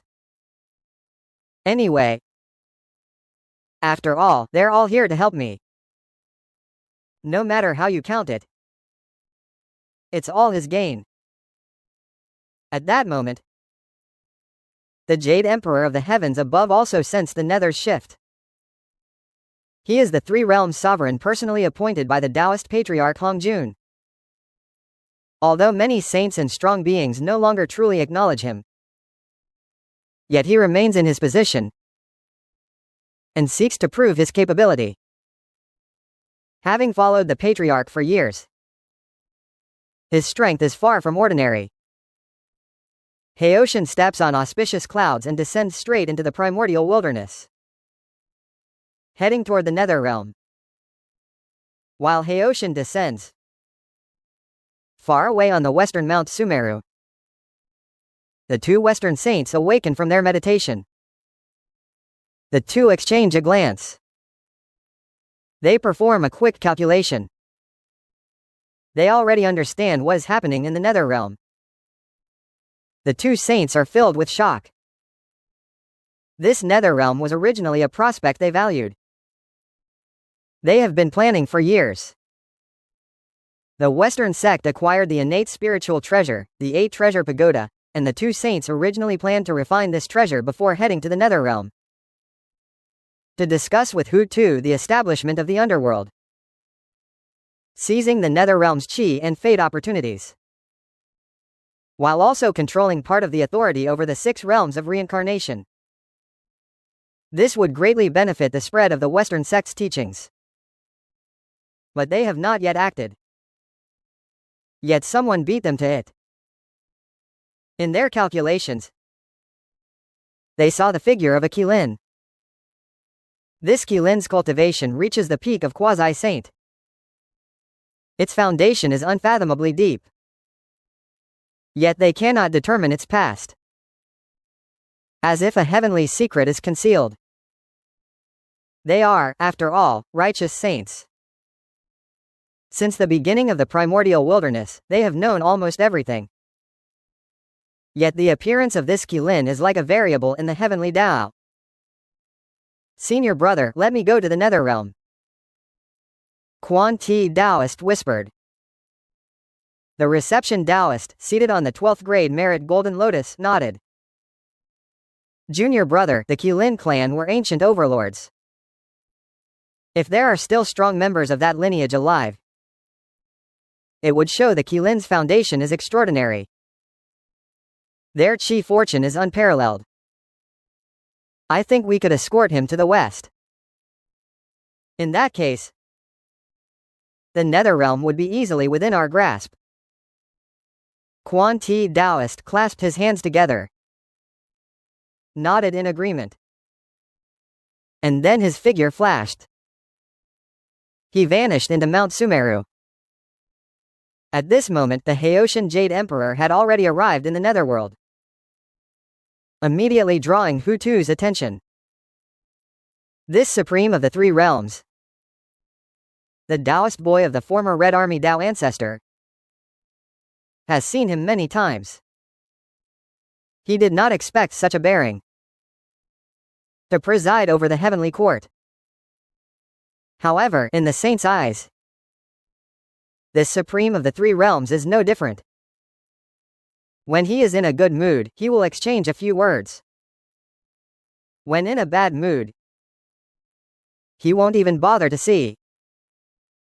Congratulations to the Hutu saint for reorganizing the netherworld. As the shouts rose, the Haitian Jade Emperor appeared. The netherworld came directly before me in Hutu.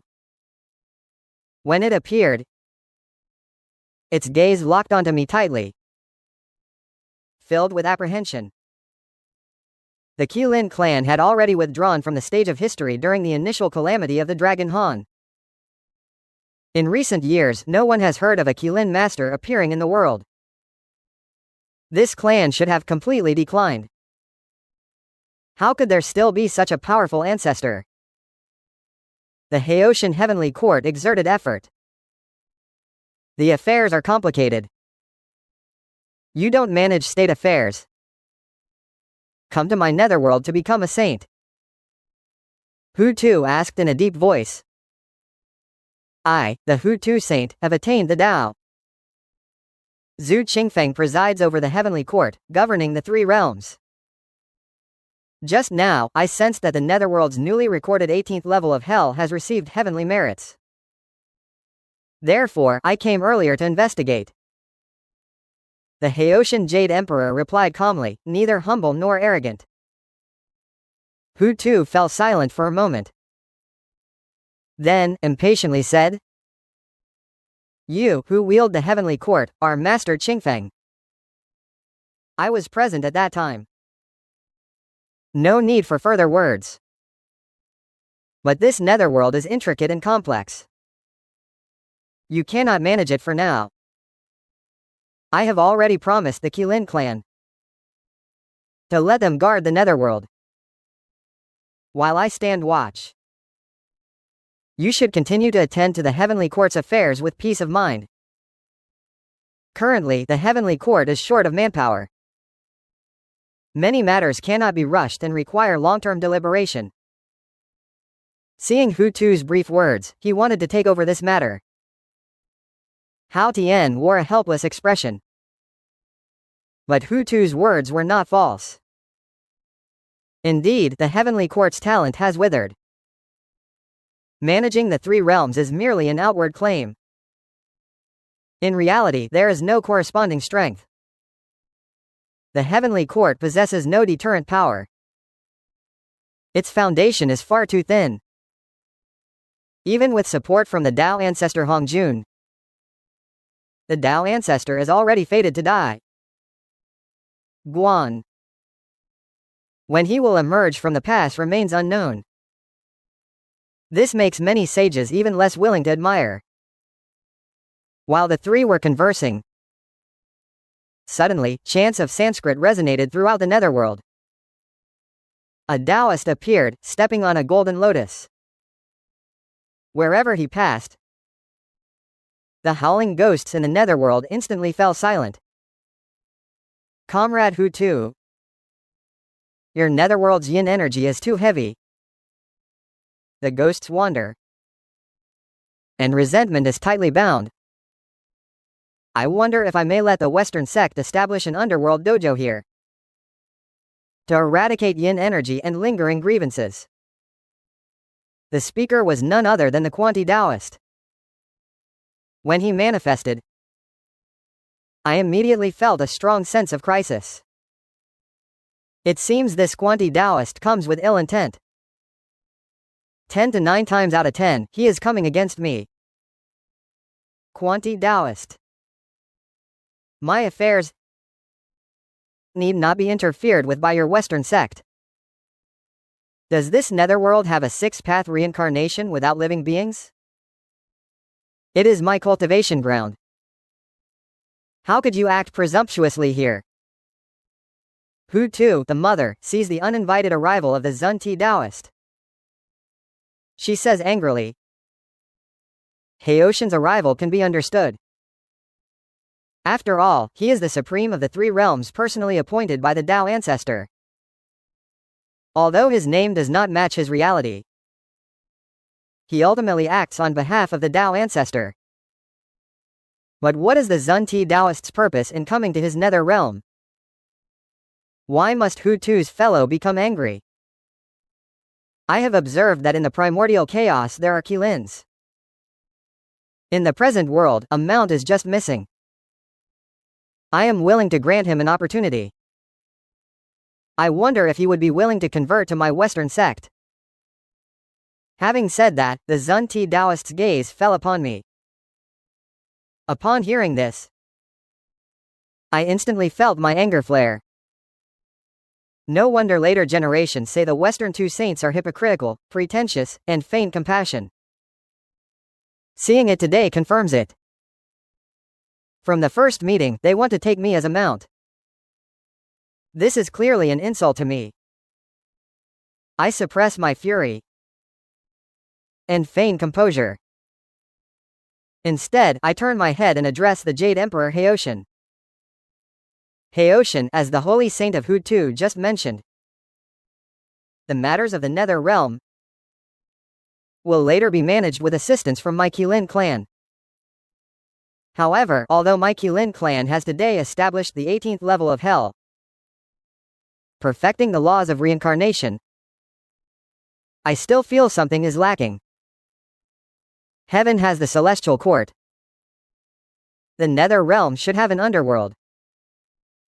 If we establish an underworld, we can record the past and present lives, blessings, and lifespans of sentient beings, so that reincarnation no longer has errors. If you are interested, we can cooperate. Thus we can better assist the Holy Saint Hu-Tu and make the order of the Nether Realm more perfect. Upon hearing my words, Hao Tian's heart instantly stirred. He was troubled that the Celestial Court had no chance to intervene in netherworld affairs. Now the elder ancestor of the Qilin clan has even taken the initiative to invite him to cooperate. Even if it means joining forces with the Qilin clan to create the underworld, he would be granted a share of authority, which is already a tremendous boon. In any case, the Celestial Court currently has no usable officials. Having the Qilin clan's assistance is even better. But as long as the underworld nominally obeys the Celestial Court, that is sufficient. They can manage the day-to-day affairs themselves, and outwardly give the court enough face. This is far better than the Western sect establishing a presence in the netherworld. Hao Tian naturally saw that I was playing a game with the Quanti Taoist. He should not have been involved. Yet how could one miss such a golden opportunity? If he missed it, how could he ever wield authority over the Celestial Court and establish the majesty of the three realms? Elder ancestor of the Qilin, I am very interested in this matter. We could certainly cooperate. Hao Tian immediately responded, choosing to side with Wu. Hao Tian. His words fell. I then discussed the details of establishing the underworld with him. In truth, I have known from the start that the netherworld must never be monopolized by the Qilin clan.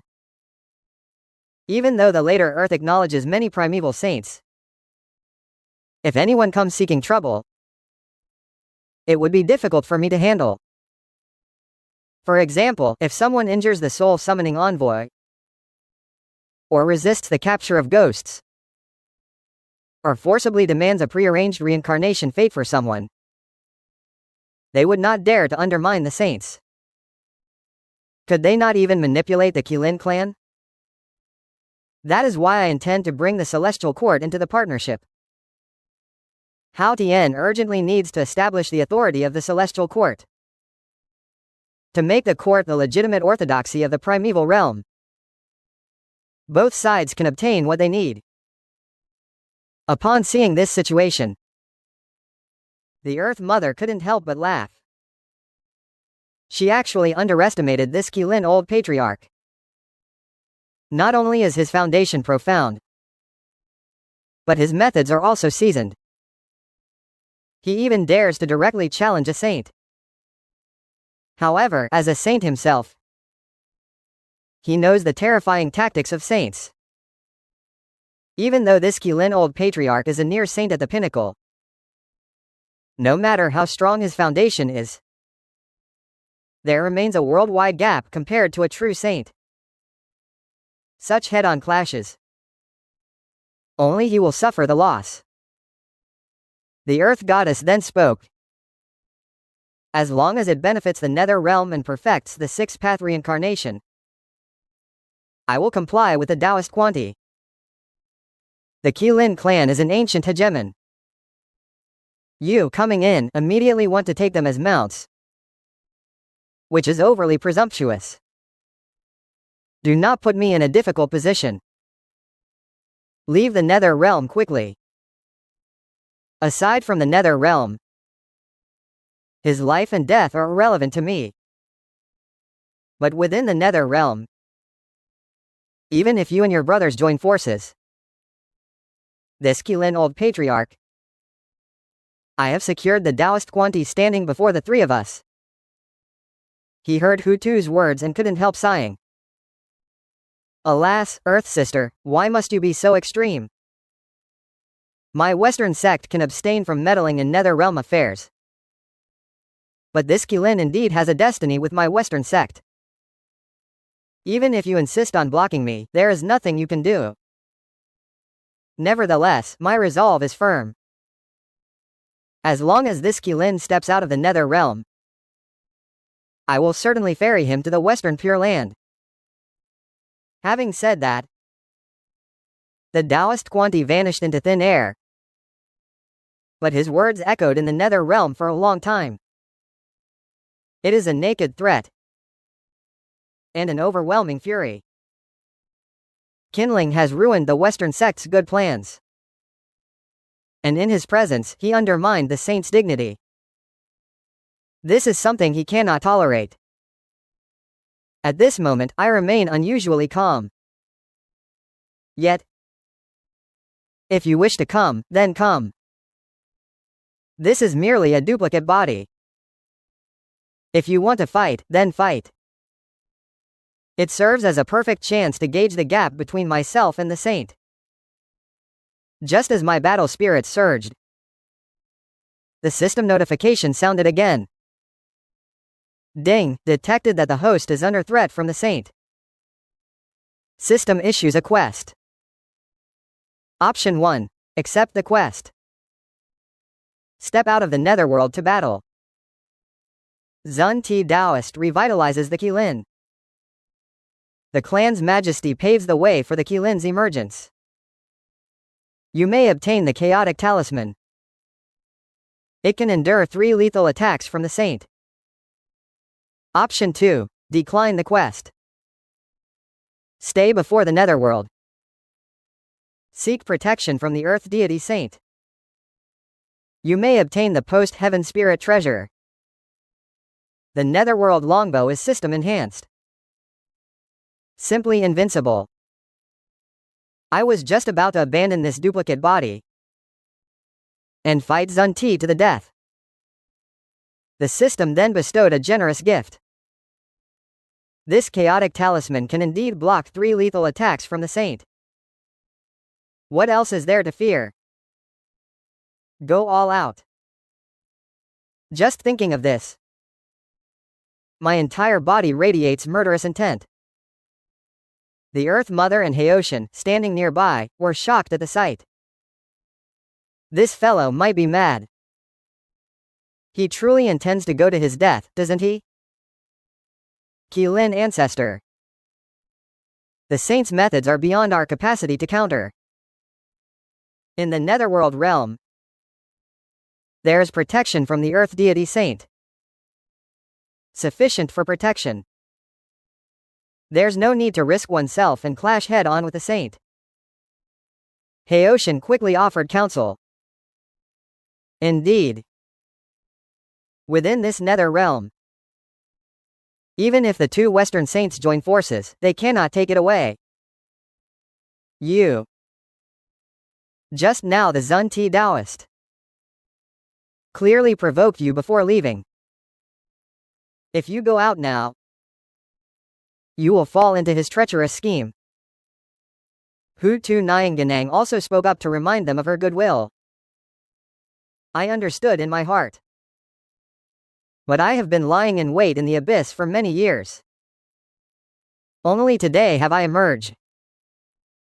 If I were to retreat at the slightest provocation from the Zun Ti Taoist, what face would I have later to walk the vast wilderness? This battle cannot be avoided. I will use this chance to let the entire primordial world know that my Kirin clan is by no means a soft target. In ancient times we could dominate the wilderness. Now we will never allow ourselves to be bullied. If we choose to hide away in the nether realm this time, later when the Kirin clan reappears in the world, all factions will act without restraint. A broken drum hammered by 10,000 men. At that time, the fate of the Kirin clan would be unimaginable. I understand both of your good intentions. But my Kirin clan has secluded itself for many years.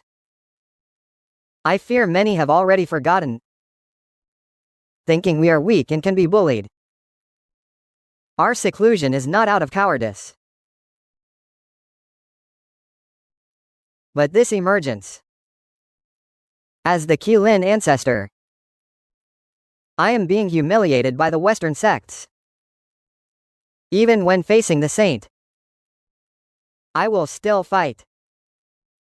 This matter concerns the honor and disgrace of the Kirin clan. Even if blood is spilled across the wilderness, I will not hesitate, I said in a deep voice.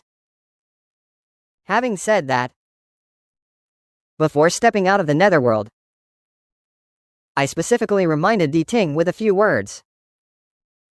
You now represent the Kirin clan, standing guard over the netherworld on behalf of the Holy Saint Hu Tu, to properly operate the 18th layer of hell. No need to worry. I, the ancestor, will surely return safely. After some time, I will send more clan members to assist. You are in charge of the affairs here. If there is anything uncertain, you may entrust someone to convey a message to me, or seek guidance from the Holy Saint Hu Tu after the explanation is completed. I left the netherworld directly. Above the vast primordial earth, the monk Zun Ti was sitting at the entrance of the netherworld, eyes closed, meditating. Behind him stood a 7-treasure marvel tree. This tree is the Zun Ti's righteous treasure. Its power is boundless. Wielding this technique, which claims that nothing cannot be brushed away, its full name is the 7-treasure marvel brush technique. In the primordial wilderness, the pinnacle of mastery over the 5-colored divine light, the quasi-Saint Kong Zan, before this precious technique, not only failed to seize the treasure, but instead had 2 of his artifacts brushed away. In earlier years when Zun Ti fought the Lord of Tong Tien, he also used this technique to shatter many of Tong Tien's artifacts. It was indeed incredibly powerful. The moment I appeared, Zun Ti suddenly opened his eyes, his face full of disbelief.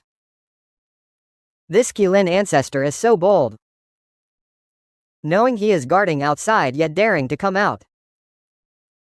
Zun Ti, do not think that being a righteous saint allows you to trample over all beings. Know that the way of heaven is clear. Your Western sect often says that cause and effect cycle. If you act this way, aren't you afraid that karma will entangle you someday?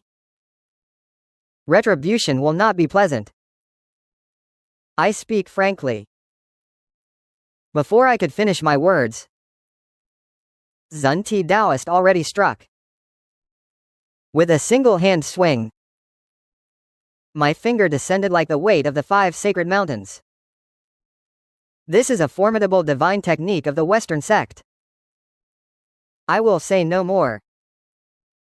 I summon the chaotic divine fire palm, converging the 5 primordial divine fires within my body into one point, and unleash my strongest move. Bang bang bang. Our first clash. I actually withstood the Zun Taoist's attack. Both sides were evenly matched. But I know deep down, it wasn't even worth him using his trump card. At this moment, the Zun Taoist was also astonished. The Qilin's displayed tactics possess such overwhelming combat power. It seems that without going all out, it will be hard to take him down. From his palm, the Buddha realm Zun Taoist extended a palm shadow with one hand, shrouding the sky and blocking the sun, and slammed it fiercely toward me. He is a saint of the righteous path. If even a quasi-saint cannot be defeated, wouldn't that make him a laughingstock of the primeval wilderness? This strike's power is boundless. I unleashed the chaotic divine fire palm together with the chaotic burning heaven technique, just barely managing to withstand it. Seeing that I blocked this strike as well, Zun Taoist grew angry and irritated, his fury blazing. How can this Qilin be so formidable? Not yet entering the saint realm, all beings are like ants. Even at the peak of a quasi-saint, in the saint's eyes, they are merely slightly stronger ants. But today's momentum exceeded his expectations. His impatience grew. This duel generated tremendous disturbance. The gazes of the 3 realm strongmen had already converged here. The 3 pure Nuwa watch from the shadows. If they cannot defeat me, the Western sect will lose all faith. Come on, fight again. My vital energy soars to the heavens. I let out a roaring shout. No matter what tactics the Zun Taoist employs, I do not retreat a single step. Flames surge over my entire body. The 5-element aura swirls around me. My presence exudes overwhelming majesty. After several clashes, a crack has appeared in the chaotic talisman protecting me. Had it not been for this precious talisman, I would have been gravely wounded long ago. This is the gap between me and a saint. Nevertheless, I haven't suffered a loss. Under the burning divine fire, the Zun Taoist remains unharmed. Yet he looks somewhat disheveled. Just this alone is enough for me to make my name known across the primordial world. That day, all the strong beings of the primordial world remembered my name. The Qilin clan has not perished. The Qilin ancestor can still fight. At this moment, the Haoshan Jade Emperor of the Netherworld sighs repeatedly.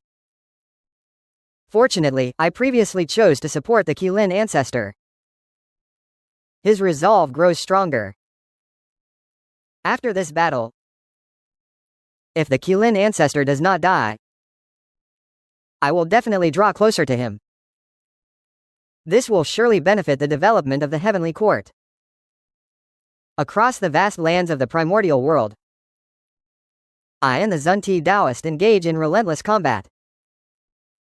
The quasi-saint peak battles the righteous saint. This is an unprecedented scene since the creation of the primordial world. The grandeur of the battle causes every hidden observer of strength to turn their heads. Even many beings born in later ages know little of the Qilin clan. Immediately, a knowledgeable strong one speaks up to explain. The Qilin clan. You all don't know. Your clan's history is far too short. Let me put it this way. The Qilin clan were ancient overlords. Back then, they contended with the Dragon clan when the Phoenix clan vied for supremacy over the primordial realm. The 12th ancestor of the Witch clan never dared to confront them. Their strength was on a completely different level. This is an extremely ancient seed. When they vied for the primordial fortune, even the Red Army Taoist patriarch had not yet proven themselves. In that era, the pinnacle of the quasi-saint was the ceiling of power in the primordial realm. Back then, the Qilin clan had at least dozens of quasi-saint strongmen. Of course, the ages are far too distant. This matter can no longer be verified. But the clan's greatness is beyond doubt. Indeed, I also know a thing or two. There were rumors of the first calamity of the Dragon Han. The Phoenix clan and the Qilin clan possessed all sorts of ultimate techniques. Only the Dragon clan, hidden deep in the boundless seas, survived with a few young dragons. We never imagined that the Qilin clan was not completely annihilated. There is even an elder ancestor still alive. I wonder if besides this elder ancestor, there are other Qilin still surviving. If the Qilin clan has many strong ones who choose to merge, my demon tribe would certainly have a chance to rise again.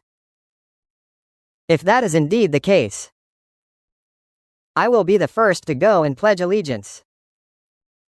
And see our current predicament.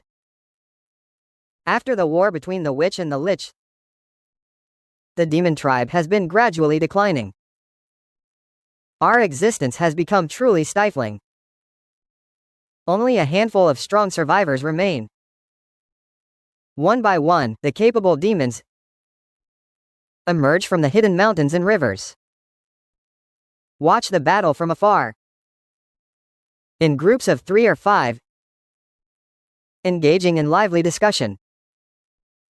Now the primordial realm is an era where humanity rises. The demon race has no foothold in many continents. They can only hide in remote places for fear of clashing with humans. Nowadays, the human race is protected by several saints. Any demon that dares to strike humans will meet a terribly tragic fate. If one were to battle the Zun Ti Taoist at this moment, they would unleash a brand new divine technique. Chaotic Celestial Demon Fist. My fist erupts with boundless, overwhelming power. Strong beings near the battlefield are all terrified. The power of this fist technique is truly overbearing. Where it passes, mountains crumble, rivers are cut off. The Zun Ti Taoist cannot be breached after a long assault. His anger reaches its peak. The Jia Yin Taoist, far away on the western Mount Sumeru, cannot help but sigh. The recent great battle. He has been watching it covertly. Never did he expect that the Qilin ancestors' methods could be so godlike. Under his junior brother's assault, it could endure for so long. Such a defiant talent must either be seized by the Western sect or be eliminated early to prevent prolonged trouble. The Jia Yin Taoist sits upright on a 12th grade merit golden lotus. His figure gradually blurs the central region of the primordial wilderness. At the entrance of the abyssal realm, the Jia Yin Taoist silhouette slowly materializes. This is a divine technique unique to saints. Miles away. A single ultimate thought. The appearance of the Jia Yin Taoist causes many powerful beings in the wilderness to show disdain. This is clearly the strong oppressing the weak. Two saints actually intend to join forces against a quasi-saint. The moment the guiding Taoist manifested, I immediately sensed a resonance. No longer delaying, I unleashed my final trump card, the chaotic 5 elements escape technique. After all, this clone possesses the pinnacle cultivation of a quasi-saint. If it were destroyed, it would be too regrettable. After employing the chaotic 5 elements escape technique, I headed straight toward the abyssal realm. The Quanti Taoist who was battling me fiercely, and the guiding Taoist who had just arrived. Both wore expressions of astonishment. What kind of escape technique is this? To think it could evade right under the saint's very eyes. However, I have been fighting the Quanti Taoist for a long time, and we have already forged karmic ties. The two are most adept at the way of cause and effect. With a little calculation, they could discern my destination. They immediately pursued the direction I fled. At this moment, my true self in the abyssal realm had already summoned the 5 sacred beasts, and all the Kirin clan members within the abyss. The Kirin clan now numbers over 700,000. All clan members have cultivation beyond the Zan immortal level. There are also many great Luo golden immortals. Golden immortals are countless. Such power is insignificant before the saints, but it is more than enough to showcase strength outwardly. Outside the abyssal realm, my clone is racing toward the 10,000 mountain range. Yet under the saint's tracking, it ultimately could not enter the abyss, and was forced out by the two with divine abilities. The chaotic talisman on the clone sustained another crack. This is already the second time resisting the saint's attacks. Seeing me remain unscathed under such onslaught, the two Western saints were utterly shocked. What's happening? The divine techniques they just unleashed were extremely powerful. Even if other saints were struck, they would likely suffer some hardship. Yet the Kirin ancestor remains completely unharmed. His aura shows no fluctuation. It is truly a strange occurrence. Could it be that the Kirin lineage is inherently physically strong? That doesn't make sense. Their two senior brothers are also innate beings, who lived in the same era as the Kirin. Although the Kirin clan rose powerfully in antiquity, that was due to favorable destiny. In terms of physical robustness, they are not exceptionally outstanding. But now is not the time to dwell on this. As long as we capture this Kirin, if we can successfully unravel the secret he bears, the truth will naturally emerge. When my avatar was blocked by the two saints, deep within the abyss of the 10,000 mountain range, a thunderous roar suddenly rang out. The roar echoed throughout the primordial chaos. Yet it carried no trace of murderous intent, only an unparalleled deterrence. This is the realm of the abyss. Over 700,000 Kirins jointly unleashed the power of the 10,000 beast roar. I specifically instructed them not to attach any offensive effect. Otherwise, under this roar, countless lives could be lost.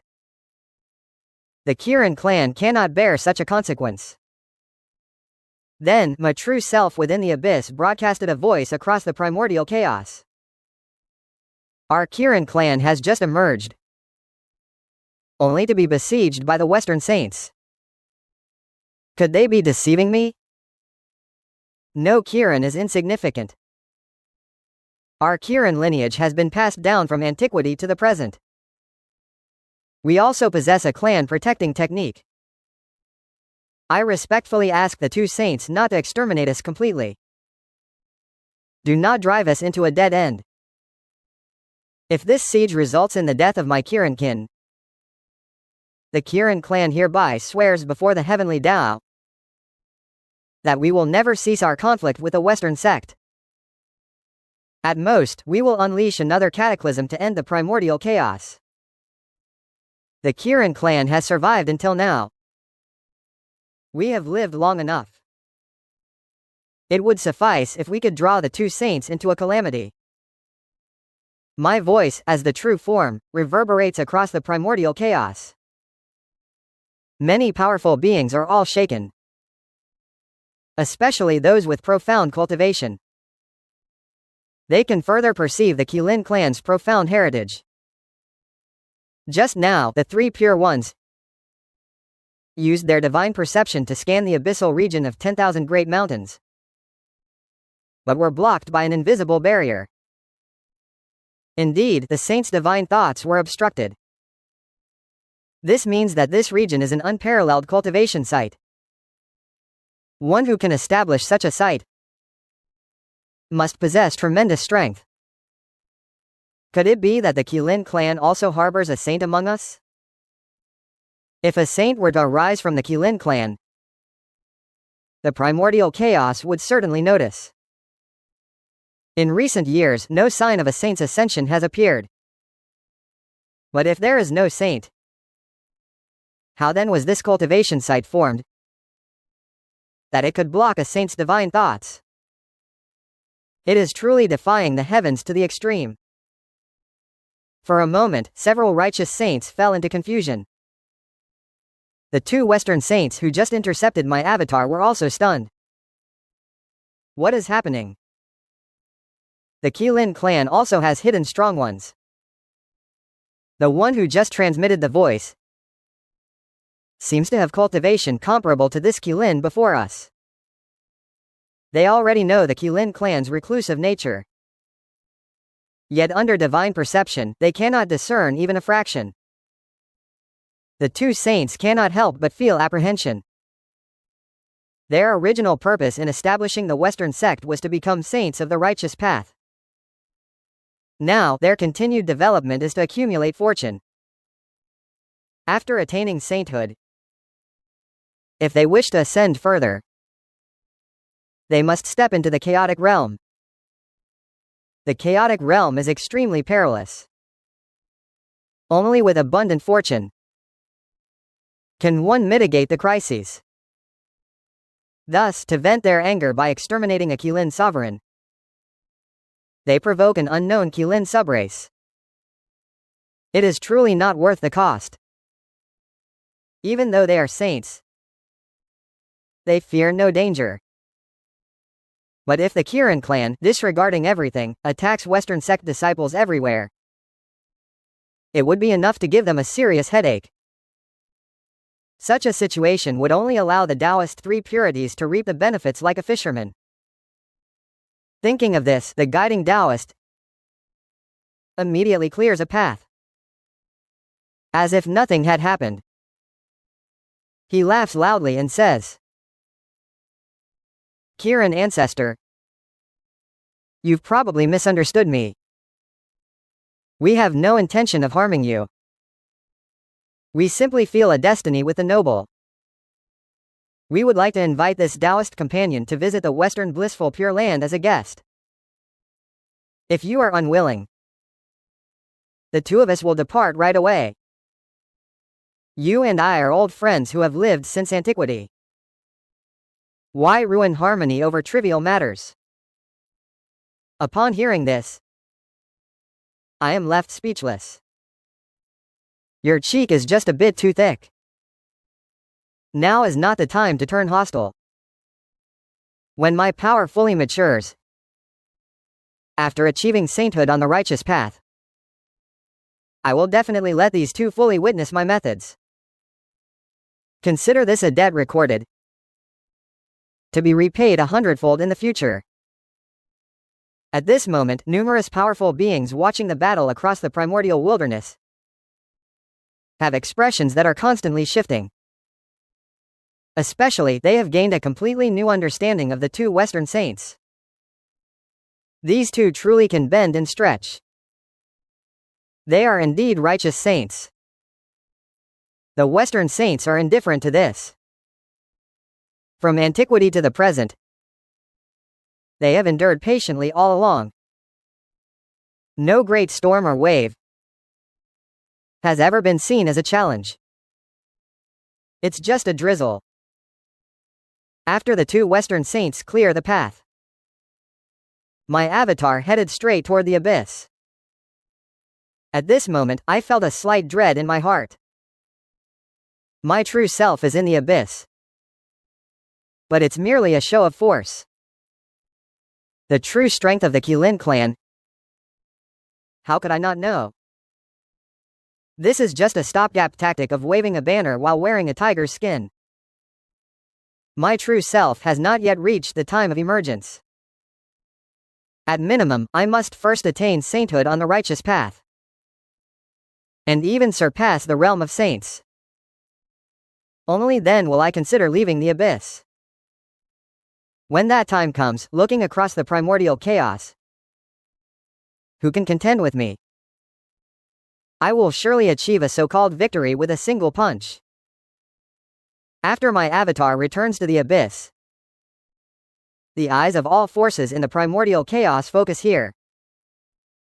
The abyss within the 10,000 mountain range, which is originally a remote place of the primordial chaos, where spiritual energy is thin, far from the central region of the chaos. No strong beings normally set foot here. Who could have thought this is actually the hidden realm of the Kirin clan? Moreover, there is a supreme dojo passed down from antiquity to the present. Months later, outside the abyss, various demon races began to gather. These demon races dare not rashly enter the abyss, only quietly establishing settlements within the 10,000 mountain range. They are all waiting for the right moment to join the Kirin clan. After all, the Kirin clan is the ancient demon race's overlord, and now can even contend with saints. Such a foundation is far beyond ordinary gains. The dragons are leaderless, not knowing where to go. In recent years, a few demon strongmen have emerged, such as the demon master Kunpeng of Beiju Luzhou. But he plotted against the demon emperor during the war of witch and demon, earning the scorn of the demon races.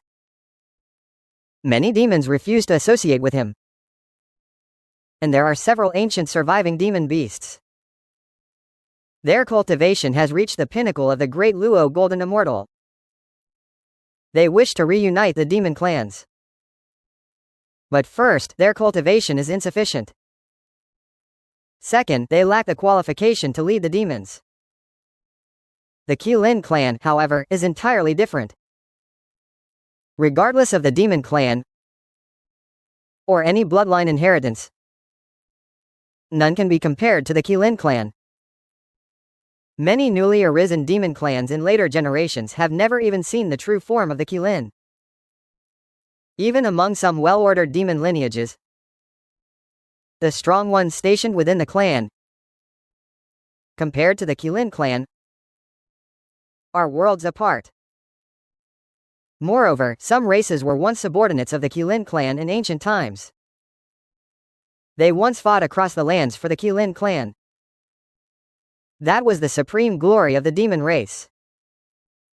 What's shameful about joining the Kirin clan? Haven't you seen that the Western two saints also chose to compromise? They are righteous saints, yet they still disregard their dignity. What concerns do these petty demons have then? As demon clans from all sides gather, the once desolate 10,000 great mountains gradually become bustling. Meanwhile, I, in the abyss, receive another system prompt. A resonant tone echoes through the primordial chaos. Countless demon clans gather at the 10,000 great mountains. Demon chi soars to the heavens. If left unchecked, it could inevitably bring disaster.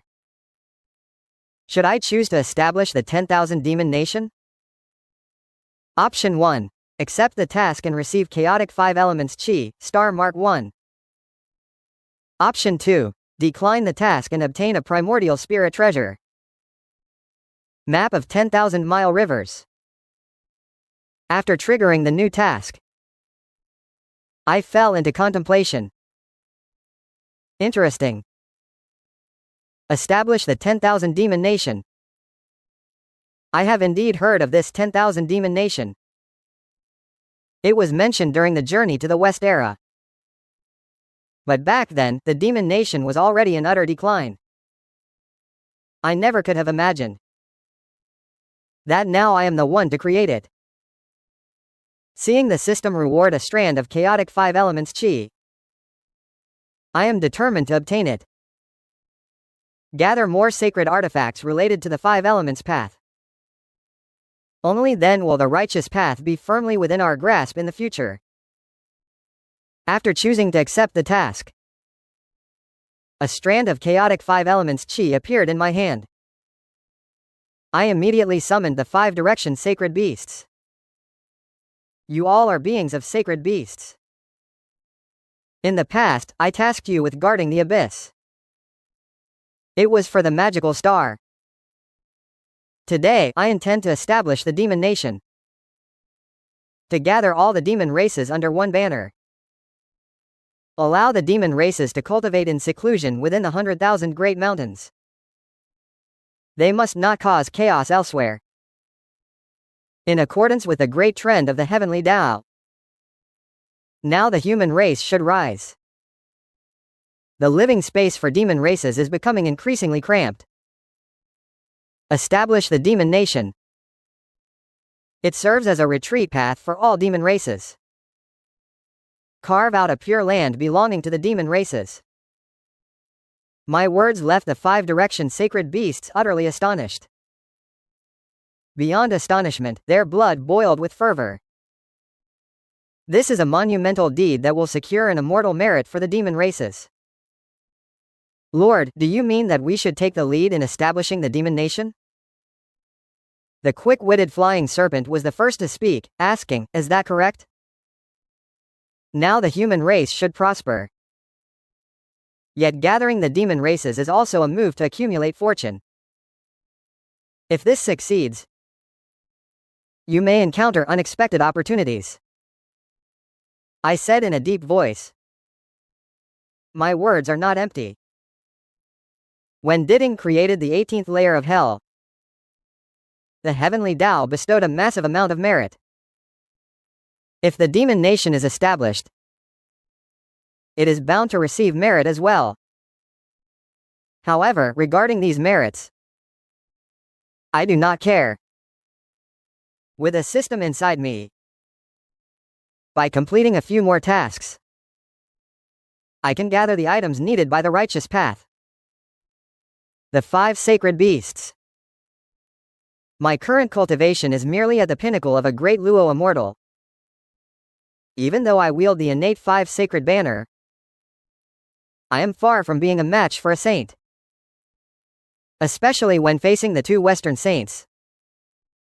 I fear that once I make a move, the innate 5 sacred banner will be brushed aside by the Quan Ti Taoist. That would be troublesome. Therefore, I intend to cultivate them. If I can help them break through to the quasi-saint realm, and supplement them with the innate 5 sacred banner, even when facing saints they can maneuver a bit. Even if they cannot achieve victory, they will not be easily defeated. This would relieve a great deal of pressure from me. I shall faithfully obey your decree. The 5 sacred beasts will say no more. Holding the innate 5 sacred banner, I step out of the abyssal realm, while broadcasting my voice to the 100,000 great mountains. In an instant, the demon clans within the 100,000 great mountains appear one after another, converging toward the abyss. We are the 5 sacred beasts.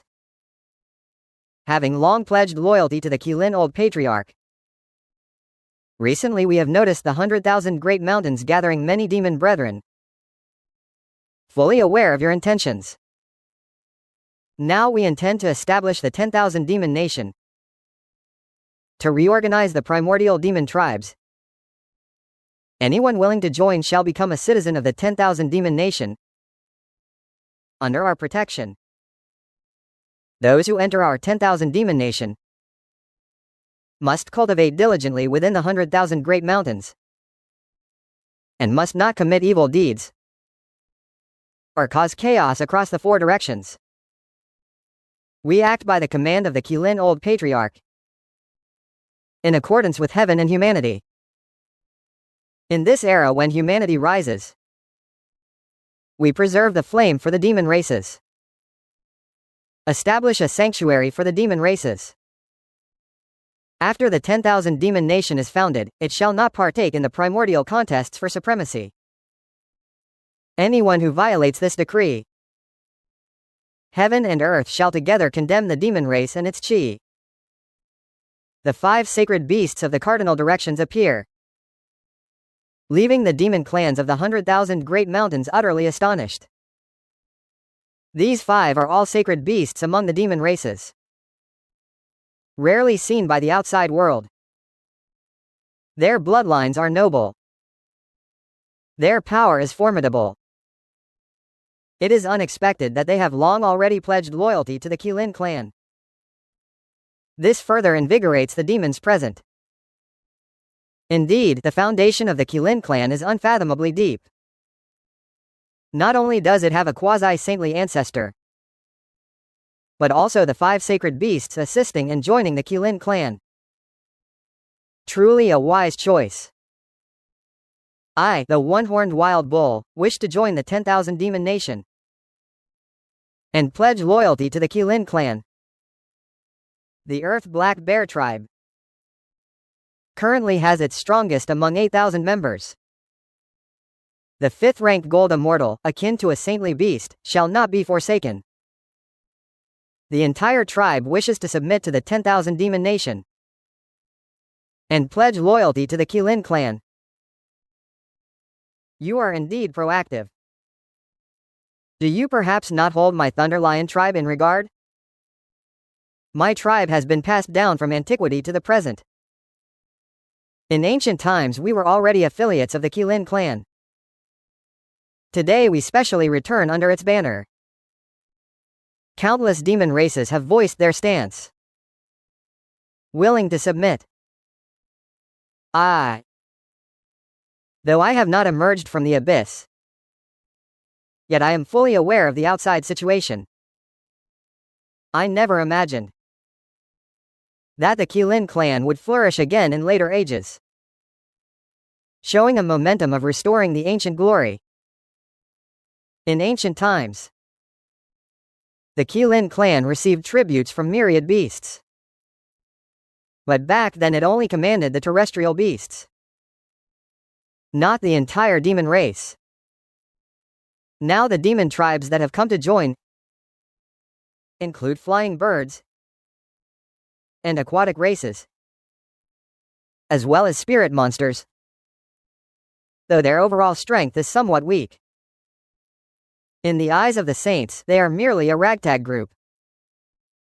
The moment the kingdom of 10,000 demons was established, auspicious clouds gathered over the 100,000 great mountains. Heaven bestowed merit. Countless demon tribes expressed their stance. After submitting, the meritorious golden light poured down. The 5-direction sacred beasts benefited greatly. Their cultivation leapt directly from the pinnacle of the great Luo golden immortal to the early stage of quasi-sainthood. The 100,000 great mountains, or perhaps the blessings of the heavenly Tao, had spiritual energy surging. Heavenly and earthly spirit roots broke through the soil. Spiritual springs gushed forth. This once barren land has become a sacred cultivation site. The 5-direction sacred beasts that broke through their cultivation all knelt together before the abyssal realm. Oh, the realm of quasi-sainthood. They have truly entered the ranks of quasi-saints. This is a grand providence. This opportunity should have belonged to the Kirin ancestor. Yet he gave it to them. This grace, akin to recreating the 5-direction sacred beasts. I silently swore in my heart that in this life I will vow to follow the Kirin ancestor and the kingdom of 10,000 demons to death. Establish the heavenly Tao and bestow merit. The gazes of powerful beings from across the primeval wilderness once again focus here. Especially the Nuwa palace above the 9 heavens. Saint Nuwa looks down upon the primeval wilds. A look of satisfaction appears on her face. She was originally of the demon race. Yet she personally created the human race. There are many regrets between the demon race and the human race. During the war between the wizards and demons, he pursued sainthood for the righteous path. He never intervened to help. Countless demons met a tragic death. His elder brother Fuxi and the demon celestial court were blasted apart by the ancestral wizard, shattering their mortal forms. Even after attaining sainthood, he reassembled Fuxi's primordial spirit, helping him reincarnate and cultivate anew, becoming human. Yet the debt to the demon race constantly haunts his heart. At this moment, he senses a slight turn of fate for the demon race. After calculating with his fingers, he finally realizes, on the primordial earth, the 10,000 demon nation has already been established, and has even gained the approval of the heavenly Tao, bestowing merit. This Kirin clan is truly not simple. Not only is its combat power formidable, its grasp of the grand trends of the heavenly Tao is also incredibly precise. Thus, the demon race can survive for a few more days. That can be counted as a merit. As fellow demons, if this clan later encounters disaster, I will definitely intervene to help, no matter what I say. Saint Nuwa murmurs to herself within the Nuwa palace. Above the heavenly realm and celestial court, the Haoshan Jade Emperor sits solemnly in the Lingxiao treasure hall, his gaze also fixed tightly on the 100,000 great mountains. Seeing the 5 sacred beasts establish the 10,000 demon nation, his heart tightens involuntarily. An extra force has emerged out of nowhere, which will likely make managing the 3 realms even more troublesome in the future. After the 10,000 demon nation is established, demons from across the primordial wilderness gather toward the 100,000 great mountains. Some demons were initially unwilling to join the Kirin's foreign clan, but the emergence of the 10,000 demon nation has gathered the power of 10,000 demons, becoming the foremost force of the demon race. Not joining now would be, we may never have another chance later. Many demon tribes skilled in divine arts simply employed the mountain moving technique, relocating their clan's cave palace mountain ranges directly to the 100,000 great mountains. After all, abandoning the caves they've cultivated for years would be a waste. Moreover, rumors spread that the Immortal Path demon tribes have already registered territories within the 10,000 demon nation. It cannot be forced later. So the late-coming demon tribes simply moved their mountains over. Before long, the 100,000 great mountains expanded into the Million Mountain Abyss region. Situated at the center of the Million Mountain, like countless stars supporting the moon. Seeing this situation, the Jade Emperor Haoshan could no longer remain seated. After all, he is the supreme ruler of the 3 realms. He must go investigate personally. It would also be a chance to consult a Kirin ancestor about establishing the Netherworld underworld. Shortly thereafter, The Jade Emperor Heoshin arrived outside the abyss as a supreme ruler under the Tao ancestor of the three realms. The former Taoist apprentices also possessed near saint cultivation. Yet standing outside the abyss, one can feel the terrifying oppressive pressure of this place's Tao field. Not only does it block divine thoughts from probing, but also possesses supreme defensive power. Perhaps only a saint can shake this place. Regarding Heoshin's arrival, I was not surprised. A duplicate instantly stepped out of the abyss, standing before him. Your Highness Heoshin. Some time ago, after parting in the Netherworld, I didn't expect we would meet again so soon. How did you find the time to visit my abyss today? I smiled and made small talk. Kirin ancestor, you've truly stirred the winds of the primeval wilderness these past few days. First battling the Zunti Saint, later.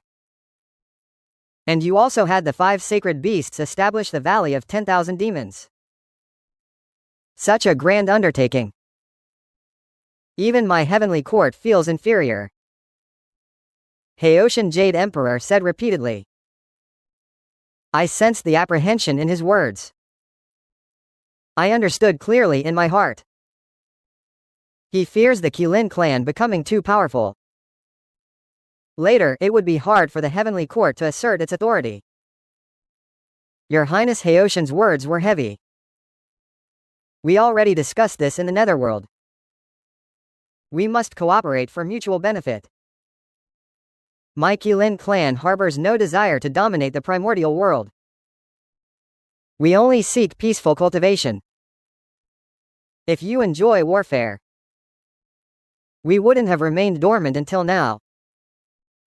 Isn't the heavenly court currently short of manpower? I have quite a few capable individuals here. If your Highness doesn't mind me, I can gradually dispatch some accomplished demon clans to serve the heavenly court. Your Highness only needs to grant them appropriate offices. My handling. Rest assured, Your Highness. As long as you govern the heavenly court. One day, my Kirin clan will wholeheartedly support. My words directly shut Heoshin up. Especially when he heard I was willing to send demon clans to serve the heavenly court. Heoshin was overjoyed. He didn't mishear, did he? The heavenly court is now destitute. Talent is dwindling. These years he has also tried to recruit powerful demon clans. But they were either outright rejected or politely turned down. He was at a loss. If a group of strong demon clans could truly join the heavenly court, that would truly be a lifeline in the snow. A monumental good thing. Just granting them offices would be fine. What difficulty is there? There are plenty of vacant positions in the heavenly court now. As long as there is a suitable candidate, I will definitely give Heoshin a prominent role. The Jade Emperor hurriedly replied, very good. However, the nation of 10,000 demons will contribute. They will now send someone to the heavenly court. The timing is not yet ripe. I have a disciple who was formed from the essence of the earth. He now possesses great Luo golden immortal cultivation. I think we can first send him to the heavenly court for training. I said. The Jade Emperor Heoshin, upon hearing this, instantly became excited. Having great Luo golden immortal cultivation is, of course, excellent. But does he wish to go to the heavenly court? Since the establishment of the heavenly court these years, he has never recruited a great Luo golden immortal strongman. When the Kirin ancestor speaks, he immediately mentions great Luo golden immortal. Truly, that's very loyal. My disciple would naturally be willing. That's good. Such cultivation must never be suppressed. Allow me to think about what official title would be suitable for him. It certainly cannot be too low. Otherwise, wouldn't that betray the Qilin ancestors' intention? Heoshin repeatedly said, Your Highness Heoshin. My disciple is an earth spirit, skilled in earth walking techniques. I wonder if Your Highness intends to establish the will of the Earth's sovereign deity, to let him oversee the lands of the three realms, with subordinate minor land deities under his command. In this way, the primordial earth, any rustle of wind or grass cannot escape Your Highness's notice. At the same time, aren't we creating the netherworld underworld, with an earth sovereign deity? The ownerless lost souls in the primordial realm can be monitored by the various lands and promptly reported to the underworld. The soul-snatching envoy will precisely capture reincarnation. Upon hearing my proposal, Hao Tian's eyes lit up.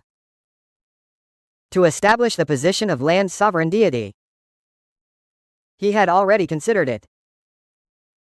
But the heavenly court is currently in disarray with many tasks pending, having no time to attend to it.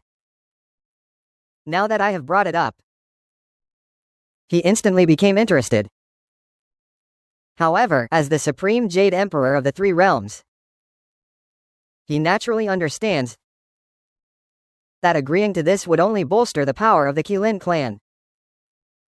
He says that no disturbance in the primordial wilderness can escape his son.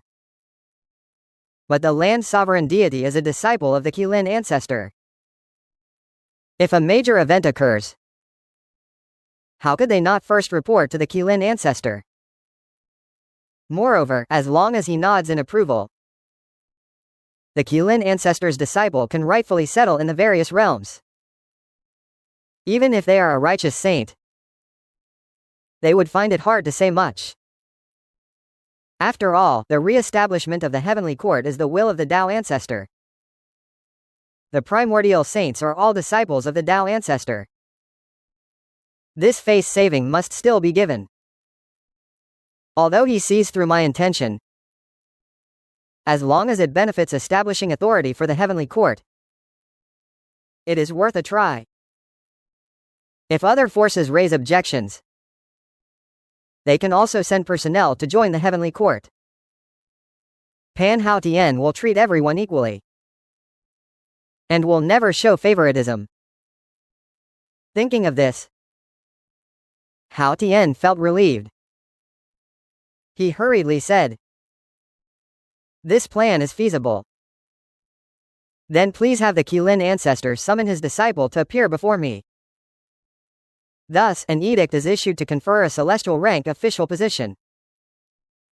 Seeing Hao Tian agree, I thought, summoned the Gyu Lu's son from the abyss to the front. After Gyu Lu's son appeared, I spoke. Great Lu's son is none other than the supreme ruler of the three realms, Heoshin Jade Emperor.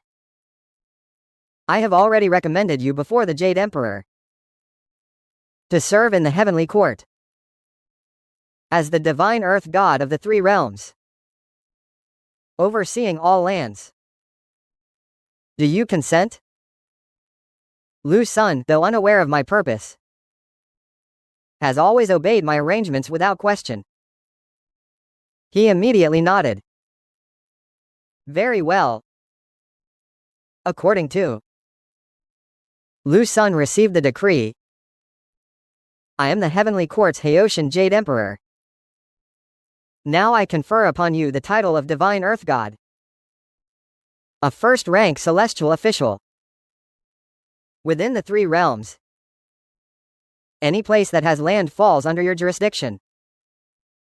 You may recruit minor earth deities at your discretion. Grant them official positions. No further reports to the court are required. Remember, all lands within the three realms belong to your governance, including the heavenly court's peach garden and the abodes of various powerful beings. You need not fear any wishes. If trouble arises, the heavenly court will back you. You understand, the Jade Emperor Heoshin said gravely. Upon hearing these words, Lu Sun immediately understood. This assignment carries great responsibility. A slight misstep would offend countless powerful beings. But if this succeeds, he will become the most well-informed person in the three realms. After receiving the Jade Emperor's seal, Lu Sun officially possesses the Heavenly Court's celestial seal. Heoshin also bestowed upon him a divine earth god seal as a symbol of his status. He is now an appointed official of the Heavenly Court, holding authority over the lands of the three realms. However, the challenges before him are also immense. The primordial three realms are vast beyond measure, and to master all the lands, how many people would be needed?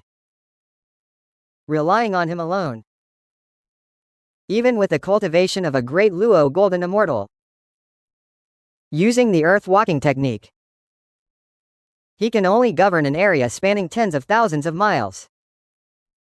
Therefore, he must recruit enough personnel in order to gradually lay out the entire primordial realm. I am not worried about that. Matters are shaped by human effort. The Heavenly Court has only been established recently. All sorts of affairs await development.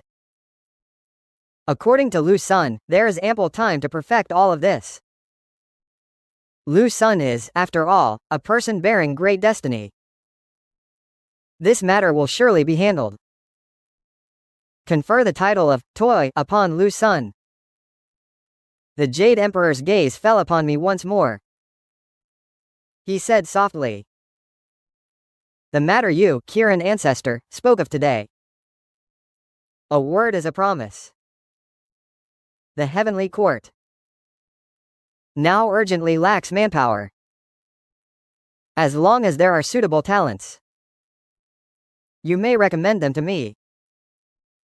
The Jade Emperor will not treat me poorly. The Jade Emperor values loyalty above all. Now, in the primordial realm, all factions are unwilling to send disciples to join the Heavenly Court. Yet the Tao Ancestor commands me to oversee the Heavenly Court and manage the three realms. It is truly a difficulty. Rest assured. Today you aid me. In the future, your Kirin clan and even the nation of 10,000 demons. If any peril arises, I will certainly lend my full support. Upon hearing the Jade Emperor's words, a golden light flashed in my eyes. How interesting. This ruler of the Heavenly Court, supreme of the three realms. Now it seems you stand alone, unable to make a sound. Yet in later ages, countless immortals will worship you. Your power will be boundless, especially during the forthcoming Great Tribulation of the investiture of the gods. The Heavenly Court will reap enormous gains. The fallen from all factions will be entered onto the investiture list, ultimately returning to the Heavenly Court, becoming celestial deities. At present, all factions disdain the Heavenly Court. But in the future, the many positions in the Heavenly Court will be so coveted that even a crowd pushing will not secure them. Yet now those positions lie before me. Simply by speaking, I can place myself in them, and even make Heoshin Jade Emperor remember this bond. It is truly a win-win situation. Heoshin Prince, rest assured. Matters of the Heavenly Court, I will keep them in mind. As long as there are suitable candidates, I will certainly recommend them to you, so they may serve the Heavenly Court. My Qilin clan has long lost the former desire for hegemony. All these years, having witnessed the rise and fall of the primordial chaos, we have become indifferent to everything. Your Highness need not guard against us. If, in the future, the overall situation of the Heavenly Court is settled, there will be no need for the demon races to serve. They can simply return to the demon nation and continue their cultivation. I said earnestly. These words filled Haoshan Jade Emperor with deep gratitude. He and I have known each other only a few days, yet there is a mutual respect, a feeling of having met too late. I, Haoshan, am certainly not a person who burns bridges after crossing a river. Qilin ancestor, rest assured. As long as I hold the reins of the Heavenly Court for a day, the affairs of your Qilin clan will be my affairs. If, in the future, the two Western Saints dare to trouble you again, I will certainly step in to mediate. I have followed the Taoist patriarch for many years. I can be said to know them as well. They will still afford me this bit of respect. Alas, if it weren't for the Taoist patriarch's seclusion, I truly wish I could take you to the Zishao Palace to pay respects. Given your cultivation and divine abilities, perhaps you could become a disciple of the Taoist patriarch. If that were truly the case, who in the primordial chaos would dare to bully you? Haoshan said indignantly. Seeing Haoshan's attitude, I understand. He truly seems to consider me one of his own. That is somewhat beyond my expectations. We are clearly only in a cooperative relationship. Our friendship hasn't reached that level, right? But that's fine. Being on good terms with the Heavenly Court is, after all, a good thing. It's just that Haoshan mentioned the Red Army Taoist Patriarch, and it stirred a sense of apprehension in me. I dare to clash with the Quanti Taoist, dare to challenge the Western Saints. But if the Red Army Taoist Patriarch appears, I wouldn't utter another word. My first instinct would be to flee. The Red Army Taoist Patriarch's scheming is far deeper than imagined. He cannot be a friend, nor can he be an enemy. I would rather scrape by in the abyss until I become a saint, or even surpass a saint. But I would never bow to him as a master. After a round of conversation, the Haoshan Jade Emperor returned to the Heavenly Court, fully satisfied. At this moment beyond the 33rd heaven, a previously dormant avatar in the Zishao Palace suddenly opened its eyes, and a trace of blood seeped from its mouth corner. Since the ancient war against the demon race, when the righteous path achieved sainthood, he has never suffered such a severe wound. This time, after his true self entered the chaotic realm, he was attacked by chaotic creatures.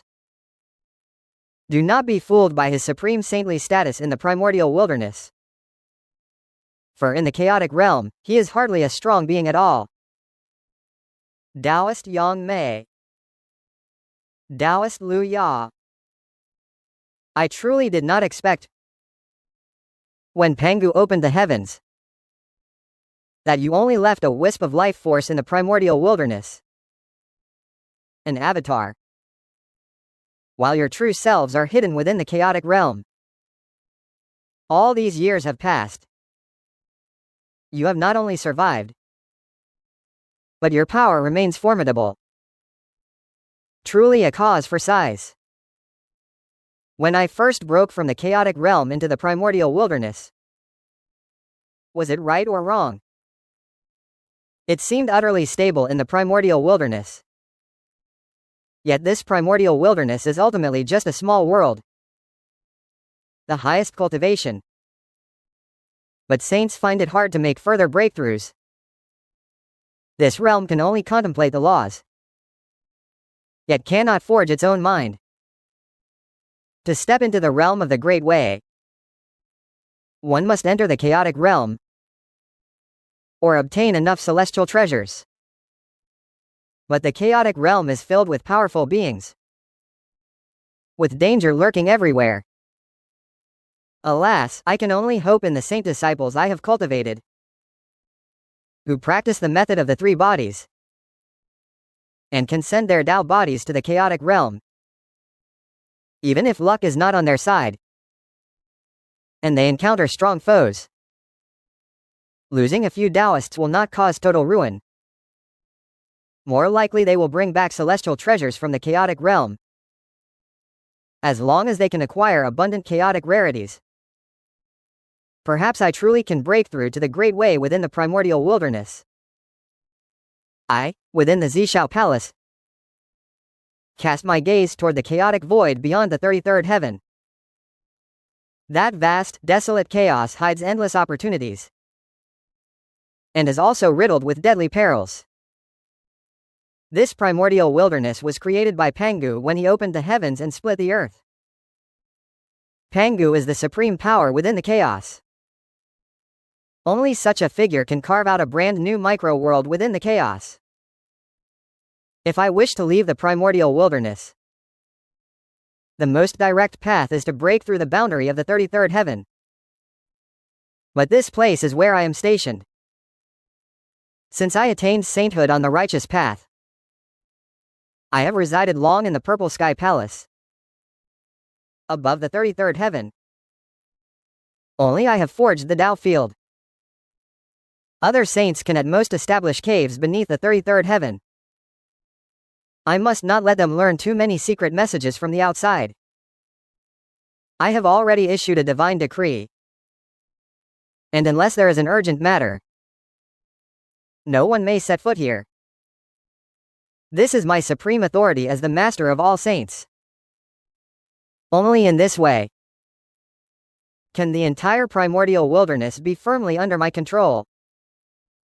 At that moment, I suddenly sensed a massive variable emerging within the primordial wilderness. Especially that the fortunes of the primordial wilderness have converged upon a previously barren hell. I waved my hand casually, and a crystal-clear light ring materialized in the void. Within the ring, countless scenes of the primordial earth were clearly displayed. When I saw that mighty Kirin emerge from the void, my gaze suddenly darkened. I am well acquainted with the Kirin race, but that is the true ancient great emperor. Back when this clan dominated the Red Wilderness, I had not yet attained Tao enlightenment and sainthood. Yet hadn't this clan already become extinct? Although some Kirin bloodlines still linger in the primordial wilderness, they are all mixed blood descendants, far from the pure, unadulterated Kirin blood before my eyes. As the analysis deepens further into the primordial wilderness, the recent major events have come to my attention.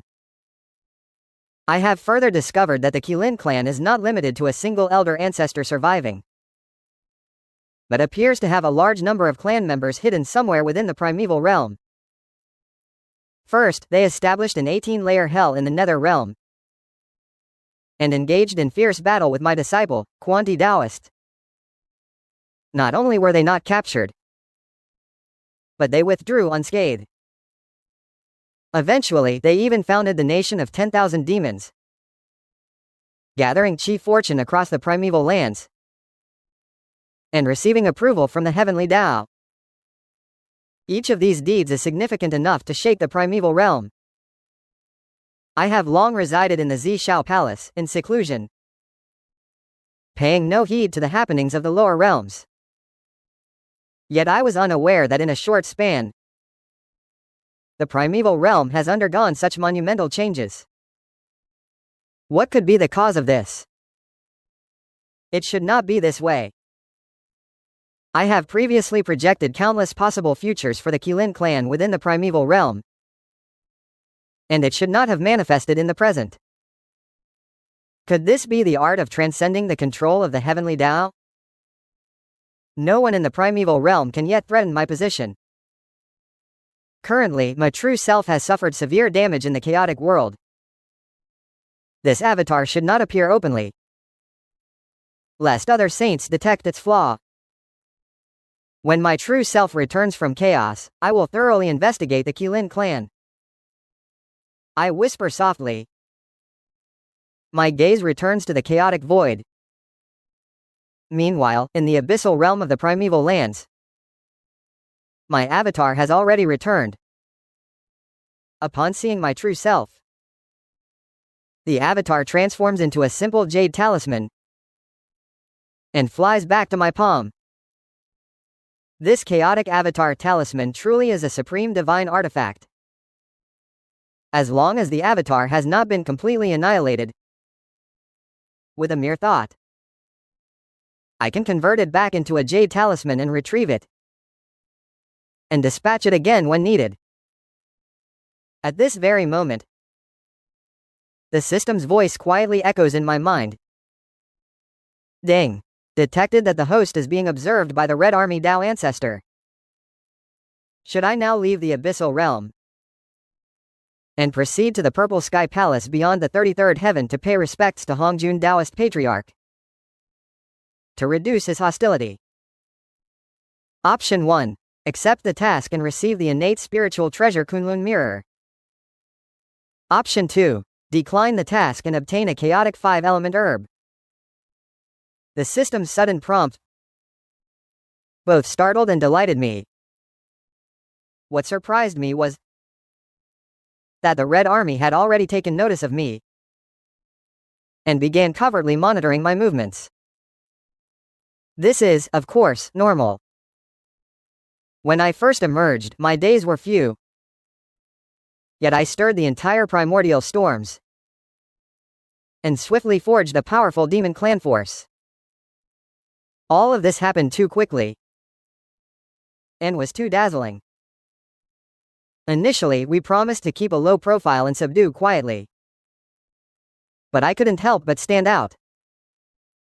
If I had acted quietly, without causing such a commotion, the Red Army would not have taken notice. However, my strength does not allow me to remain low-key. What pleased me was the moment I saw the task reward, I did not hesitate and chose to decline, taking that chaotic 5-element herb into my satchel. It is another celestial treasure that can aid my comprehension of the 5-element path, allowing me to grasp the 5-element principles more swiftly, and soon embark on my own path to sainthood. Before I could even digest the wonders of the chaotic 5-element herb, the system's task prompt sounded again. Ding! The age of human prosperity has arrived. The era of the 3 sovereigns is upon us. Celestial Emperor Fuxi created the 8 trigrams and deduced the Heavenly Emperor. Earth Emperor Shenong tasted 100 herbs and wrote the Elixir Treatise. Human Emperor Xuanyuan waged wars across the lands to unify them. Should the human race choose to leave the abyssal realm to assist humanity? Option 1. Accept the task and receive the innate spiritual treasure 8 treasure glazed bottle. Option 2. Decline the task and obtain a chaotic sacred relic, the Flame of Civilization. Seeing the reward for this task, my heart cannot help but tremble. The name, Chaotic Holy Fire, sounds extraordinary. I have not hesitated at all. I directly chose to refuse. What a joke. My clone has just been stirring the winds and clouds in the outside world. Now it asks me to go out personally. It is truly too risky. Too many moves. It easily attracts the scrutiny of more powerful beings. The kingdom of 10,000 demons appears grand in scale. A gathering of demons clouds the sky. In reality, its foundation is shallow. Any saint who arrives can easily annihilate it. I need to continue to subdue. I will strive to appear enigmatic. Only the Kirin clan's true nature remains unfathomed by outsiders. Only then can we have sufficient time and opportunity to develop. Otherwise, all our cards will be exposed. Let alone other saints. The two Western saints will surely be the first to come knocking. Moreover, there are the three pure saints whom I have never met. These three primordial masters have never revealed their stance toward me. This is undoubtedly a hidden massive risk. However, these events have not yet occurred. I need not worry unnecessarily. After choosing to refuse that chaotic Holy Mother, the fire of civilization fell into my palm. The immediate priority is to strengthen my own power. Only with sufficient strength, all conspiracies and schemes become fleeting clouds. The moment I grasped the fire of civilization, the entire abyss underwent subtle changes. This flame lacks the blazing brilliance of ordinary holy fire, but is instead gentle and warm. The flame hovers in my palm. I only feel my comprehension ability surge severalfold instantly. This fire of civilization surprisingly possesses a god-defying auxiliary effect. The instant I cradle the flame, countless profound insights flood my mind. There are the true words spoken by saints. There are the trajectories of the celestial Tao's movement. There are the profound principles derived from the laws. I can even see many strange beings I have never encountered before. This is a relic forged from the convergence of countless civilizations. Having mastered the fire of civilization, I become, in effect, the guide who wields civilization, able to lead those around me into higher realms of civilization. Feeling this god-defying marvel, I immediately begin to refine this sacred flame.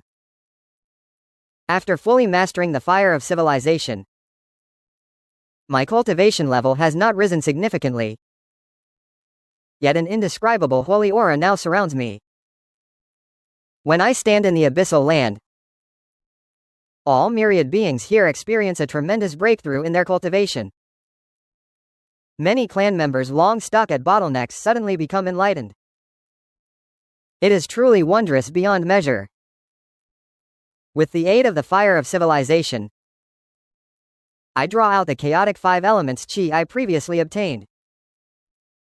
And the newly acquired chaotic 5 elements grasp twin swords. All the rare treasures of heaven and earth are refined by me. My strength instantly skyrockets. My understanding of the 5 elements Tao and its laws deepens further. I have a vague premonition. If I can refine more than 5 swords of such heavenly and earthly rarities, I will have great confidence in breaking through my current realm, directly achieve sainthood on the righteous path, and step into the supreme realm of the saint. In the blink of an eye, hundreds of years pass. Amid the countless great mountains, Siyu Lu Sunjung wanders, seeking land spirits. In these several hundred years, he has gathered thousands of land spirits. Some absorb the essence of the sun and moon, becoming land spirits that awaken intelligence and take form. Others gather the chi of mountains, rivers, and earth veins to become earth spirits that embody the providence of heaven and earth. These land spirits all excel at earth walking techniques. Although their cultivation falls far short of Ju Lu Sun Jung, they are still capable of managing a region's land. For this purpose, Lu Sun emulated the heavenly quartz structure and conferred titles upon them, making them regional land deities, integrating them into the heavenly quartz celestial realm. These newly appointed land gods were first assigned duties around the 100,000 Great Mountains. First, to let them become familiar with their responsibilities. Second, to test the reactions of the various realms of the primordial chaos. If all goes smoothly, the land deity system will gradually expand throughout the entire primordial chaos. Not only does Ju Lu Sun Jung's side progress at a divine speed, the underworld realm also flourishes. Di Ting presides over the 18th level of Hell, recruiting a large number of capable subordinates. Many powerful beings of the primordial chaos, after perishing, their souls remain intact, still retaining considerable strength. Such individuals are best suited to serve in the underworld. Di Ting dispatches them into the vast lands of the primordial chaos to capture wandering souls and rogue ghosts unwilling to reincarnate. Over these centuries, the underworld has erected towering palaces. These palaces constitute the core of the underworld. I have already reached a satisfactory agreement with the Haoshan Jade Emperor. The underworld falls under the jurisdiction of the Heavenly Court. The 10 Yama lords of the Zhangxi halls sit in the underworld, overseeing the reincarnation affairs of the 6 realms. But they shall not interfere with other matters of the 3 realms. The division of authority is crystal clear. However, the candidates for these 10 Yama lords have yet to be decided. No suitable candidates exist in the Heavenly Court. I also have no suitable candidates at present. The 10,000 demon nation appears mighty, with hordes of demons gathering. Yet the demons' hearts are restless. Which demon races are trustworthy? Which demon races have the potential for focused cultivation? I still need time to observe and sift through them slowly. At that moment, the system prompt sounded again. Traces of the witch clan were discovered at the border of the Dingbaiwan Mountains. The witch clan descendant Xing Tian is being pursued by the Emperor, the chief of the 5 emperors of humanity. Do you choose to emerge from the abyss? Intervene to rescue the master. Option 1. Accept the mission. Step out of the abyss. Rescuing Xing Tian grants the primordial divine treasure Sky Eagle Sword. Option 2. Decline the mission and receive the chaotic 5-element stone. In Xing Tian's abyssal realm, I, who was meditating, suddenly opened my eyes. The system's prompt instantly cleared my mind, especially upon hearing Xing Tian's name. I immediately felt a surge of interest. As someone from later generations, I am well acquainted with Xing Tian's deeds. He is a descendant of the witch clan left from the primordial Great Emperor, born with the bearing of a great witch. His combat power is unparalleled. Had he been born in the era when the witch clan flourished, he would surely have been specially cultivated by the 12th ancestor witch, becoming a pillar of the witch clan. But now the witch clan has already declined. Most of the surviving witch clan members originally followed the later lands into the nether realm, yet still wish to remain on the primordial earth. All are of a solitary and proud nature, unwilling to submit.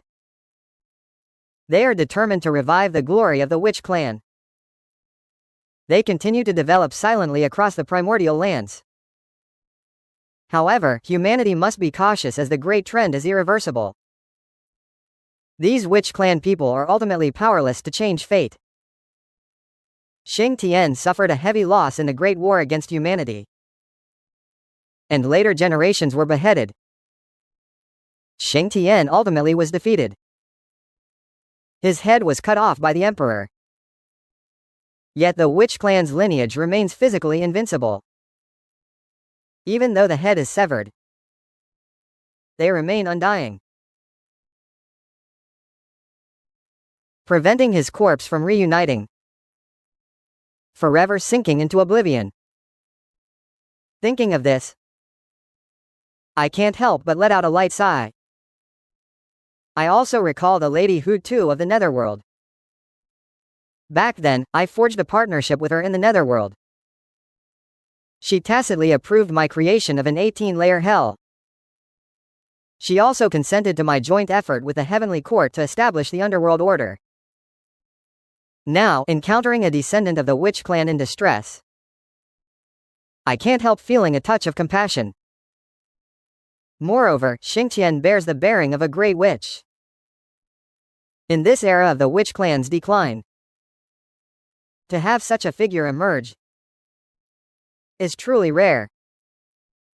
If I could rescue her, whether she wishes to stay in the abyss or not, or later be sent to the Netherworld, handed over to Lady Hu Tu for disposition, to me, it would be an extremely advantageous matter.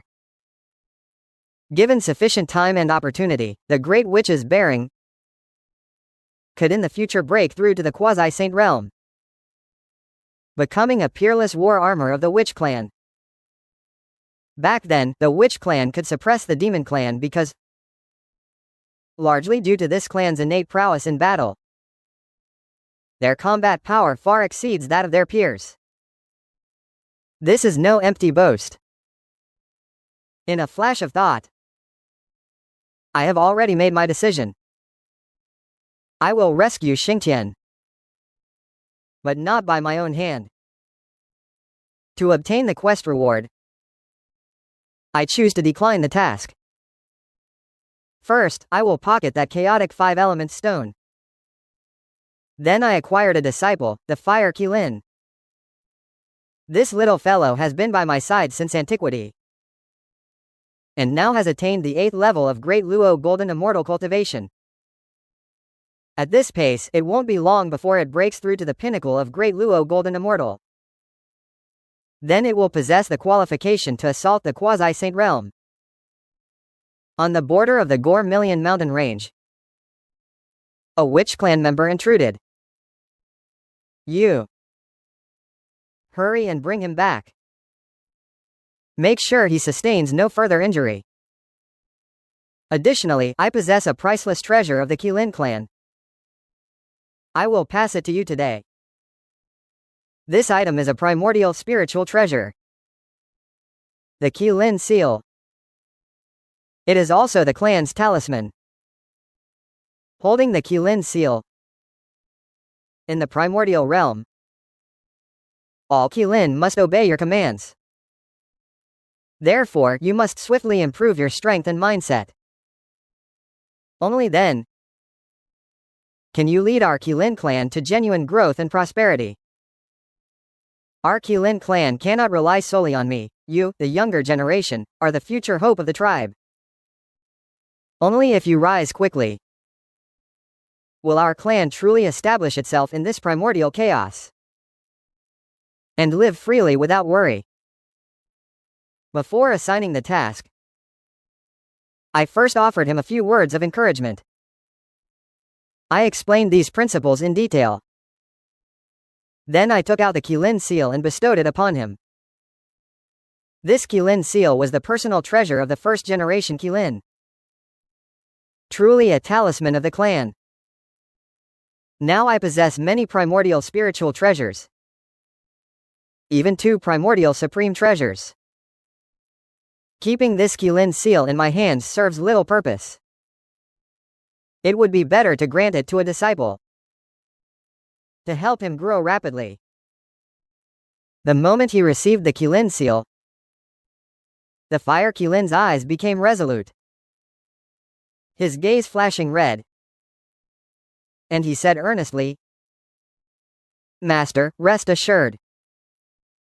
All these years, I, your disciple, have long understood how difficult it is for the Kirin clan to survive. If it were not for your protection, our clan would have been completely annihilated during the ancient cataclysm. The burden on your shoulders is too heavy. I will study diligently, so that I may soon share your burden, master. Seeing this scene, I know these words of encouragement have already taken effect. But that is enough for now.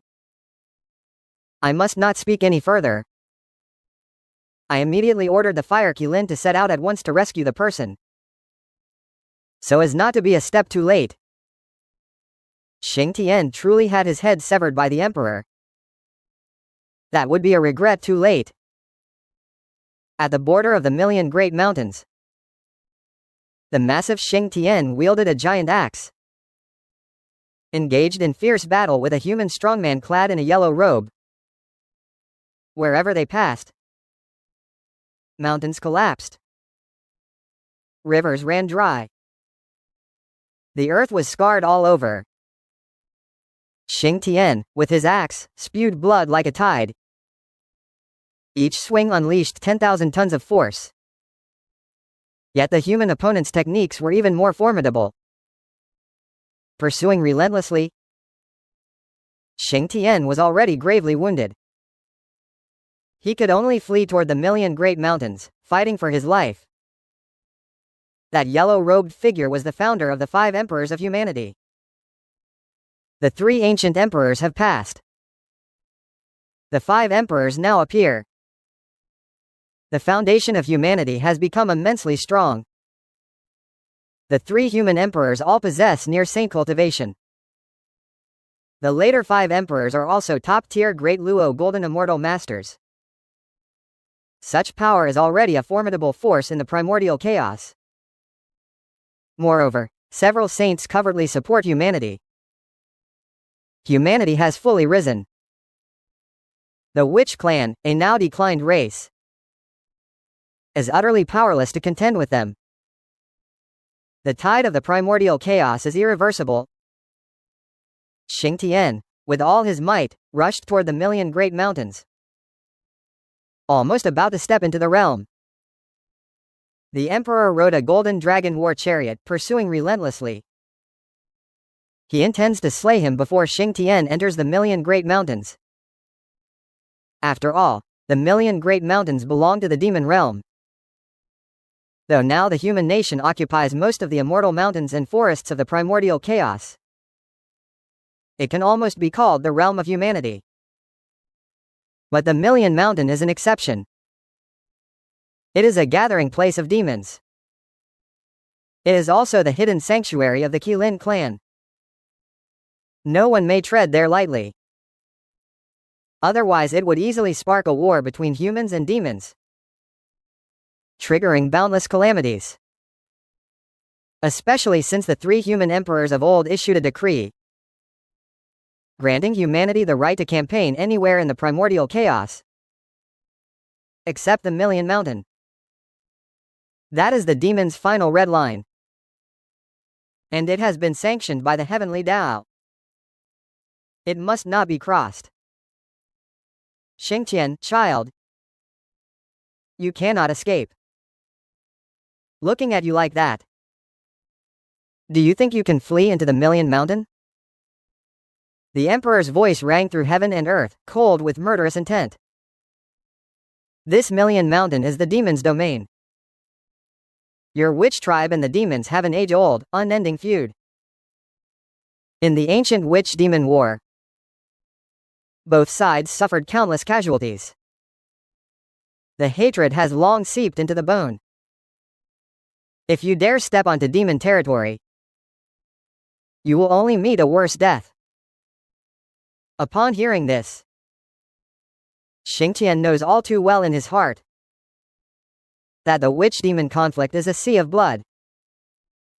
In the ancient witch-demon war, the ancestral witch fell, and the demon king was dealt a crushing defeat.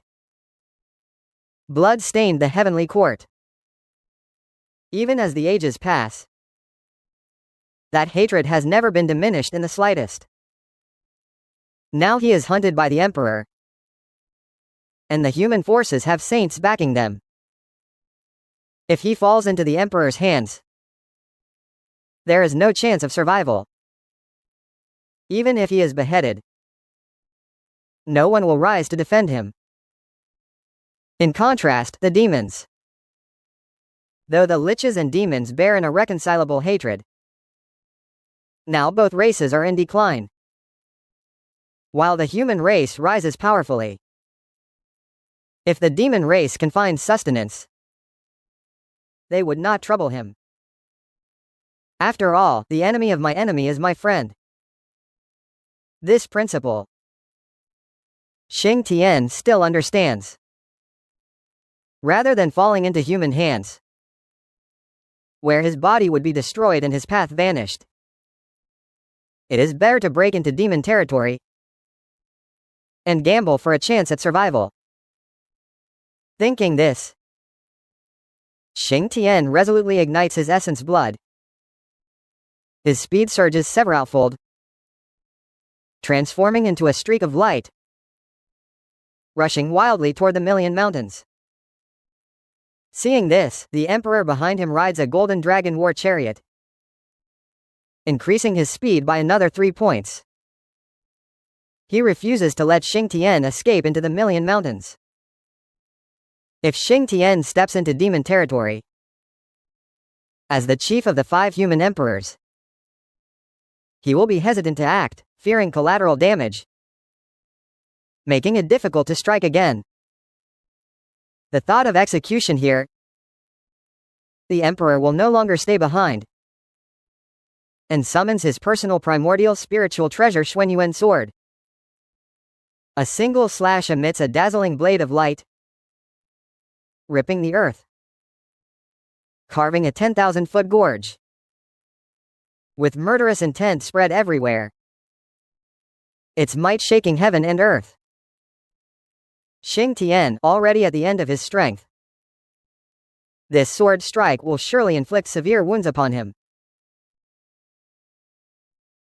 At this critical moment, a dazzling golden great seal suddenly shoots out from the Million Mountains, and a lifelike Kirin illusion materializes upon the seal. At the instant the great seal collides with the sword light, the Kirin illusion opens its mouth and swallows the fierce blade light entirely. Then a thunderous roar erupted. A terrifying pressure swept in all directions. Immediately after, a formidable aura descended. The figure of the Fire Kirin suddenly appeared on the battlefield. The great seal also flew back into his palm. Your Majesty, this land is within the realm of our demon tribe's 10,000 demon nation. It is also the place where our Kirin clan cultivates in seclusion. Our Kirin's voice is like a great bell, resounding across the 4 directions. Our venerable ancestor had long foreseen today. A destined person has arrived here. He specially ordered me to come and assist. Please, Your Majesty, depart swiftly. The Witch clan are the mortal enemies of our human sect. The Emperor, standing on the golden dragon chariot, said gravely. His tone carried a hint of anger. Please, Kirin clan, refrain from intervening in this matter, lest it damage the harmonious relations between the 2 races. This individual is a descendant of the Witch clan, born with unparalleled divine bravery. He must never be allowed to grow. Otherwise, he would become a great calamity for our human sect, for your demon tribe, and even for your Kirin clan, it would be far from a good thing. The Witch clan are inherently warlike. They are bloodthirsty by nature. In ancient times, the great calamity of the Witch and Lich brought ruin upon the demon tribe. Countless senior masters fell at the hands of the Witch clan. Today I have slain this foe. Your demon tribe will not be tainted by any darkness, and you can eliminate a serious internal threat. Isn't that a win-win situation? The Emperor's tone softened somewhat. If it were another demon tribe, he would certainly not be so ridiculous. But when dealing with the Kirin clan, he must show sufficient respect. The foundation of this clan is far from ordinary. Their influence is comparable. Our venerable ancestor has decreed that this person is fated to be linked with our clan. I respectfully ask His Imperial Majesty to show leniency. My Kirin stands before the Emperor, refusing to budge an inch. Today I must take him back. To report back to the ancestor. I suppose His Imperial Majesty won't make things difficult for me. Upon hearing the Fire Kirin's words, the Emperor instantly flared with anger. He is the foremost of the 5 human emperors. In these years of war, he has slain countless remnants of the witch tribes. He has also exterminated many demon clans. Rogue cultivators have carved out vast territories for the human race. Now he is blocked by a single Kirin. HMPH, you Kirin truly know no gratitude. The Emperor narrowed his eyes. The imperial aura around him erupted instantly.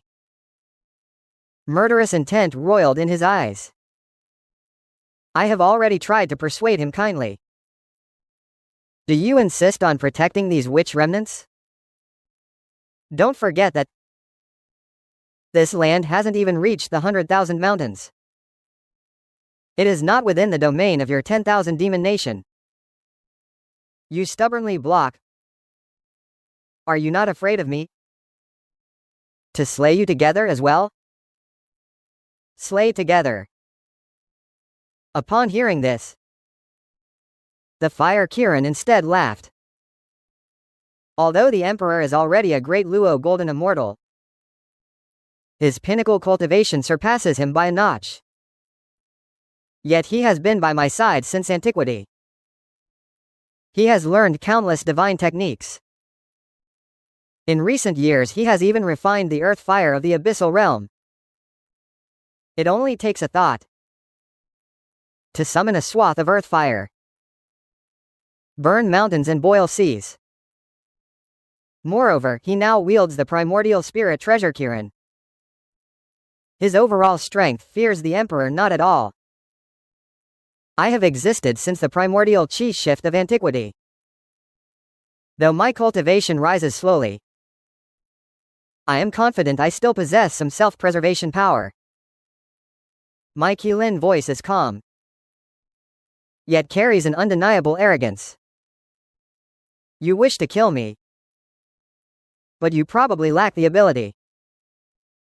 In my eyes, you are ultimately just a junior. All these years you have followed by my side, even though you have never been touched by Dragon Chi. You have already nurtured a majestic emperor who rebels against the world. If you are determined to fight, then a battle is no problem. With those words, the Fire Qilin turned its head toward Xing Tian. Its voice softened slightly. You witch tribe boy. First enter the 100 million mountains. My venerable ancestor already knows your situation. Once you enter the mountain realm, no one dares to trouble you. Leave the matters here to me. Even the blood-soaked Xing Tian, upon hearing this, first was stunned, then raised an eyebrow. Without further hesitation, he turned and rushed toward the depths of the 100 million mountains. Seeing Xing Tian step into the mountain realm, the Emperor seated on the golden dragon chariot showed a deep expression of helplessness. He could clearly sense that this Qilin before him was no ordinary being. Its foundation is profoundly deep, far beyond his imagination.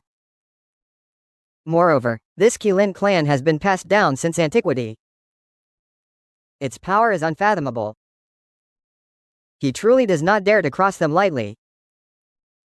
Moreover, the 3 emperors have long issued a decree prohibiting any proactive large-scale conflict with the demon race, especially since the 100 million mountains are the demon race's last refuge.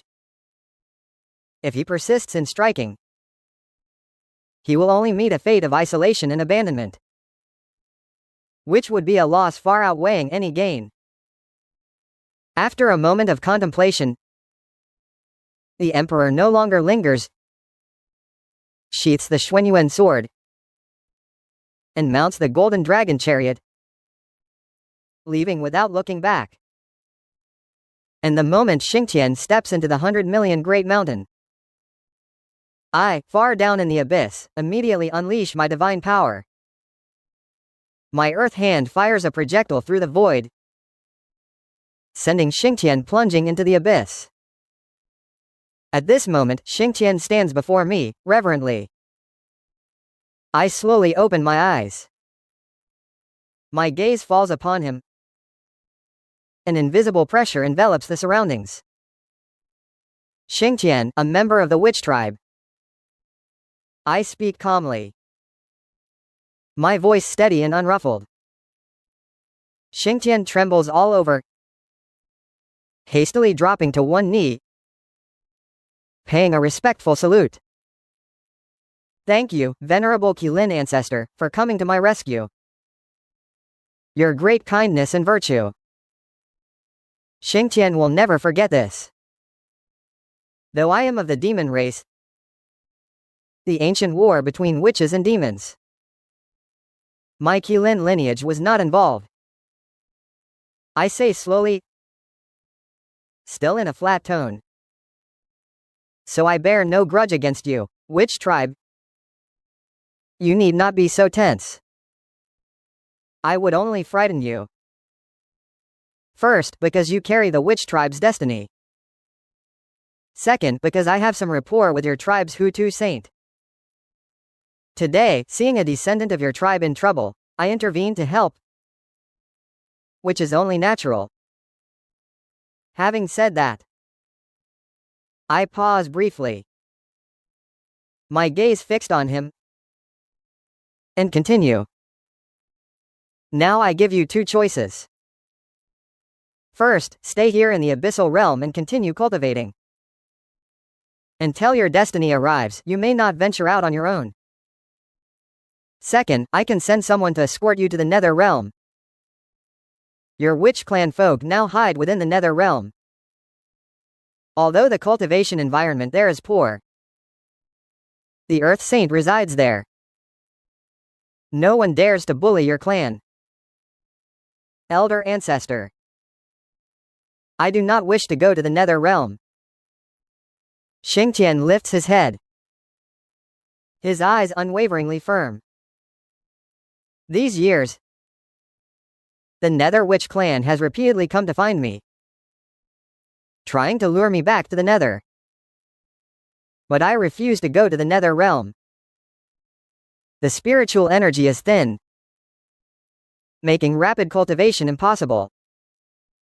I want to become stronger, so I choose to stay by the Elder Ancestor's side. He pauses, his tone tinged with a hint of resentment and grievance. But Elder Ancestor, I harbor hatred in my heart. The human race nearly beheaded me. I intend, once I have mastered cultivation, to take revenge. And I snort coldly. My voice suddenly turns stern. I ask you, what is truly the purpose of your seeking strength? Is it merely for revenge? You chose to stay in the primeval realm, refusing to retreat to the nether. Isn't it to see the witch clan rise again upon the primeval lands? Which weighs heavier, personal honor or the continuation of your race? Can you not discern? My eyes are sharp, like knives staring at him. If your heart only seeks revenge, then perhaps I am mistaken. You may leave my abyssal realm. I will not take you in. You narrow-minded scoundrel. In ancient times, the Qilin clan's might was no less than that of your witch clan.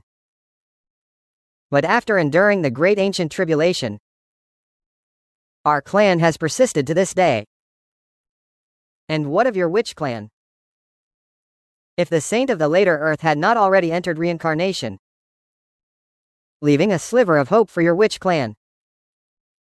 I'm afraid that now the primordial wilderness no longer bears any trace of the witch clan. Those who achieve greatness must be both flexible and resilient. Know how to endure patiently. Only then will you have the chance to lead the witch clan to stand tall again upon the primordial lands. My words strike like a revelation, awakening Xing Tian instantly. He jerks his head upward. His eyes fill with shock and enlightenment. Originally kneeling on one knee, he now drops both knees to the ground. He bows heavily before me, begging the elder ancestor to take him as a disciple. Sheng Tian is willing to stay in the abyssal realm. From now on, I am no longer that witch clan who only knows how to fight to the death. Sheng Tian can be both flexible and resilient, endure humiliation and bear heavy burdens, and I am willing to accept it.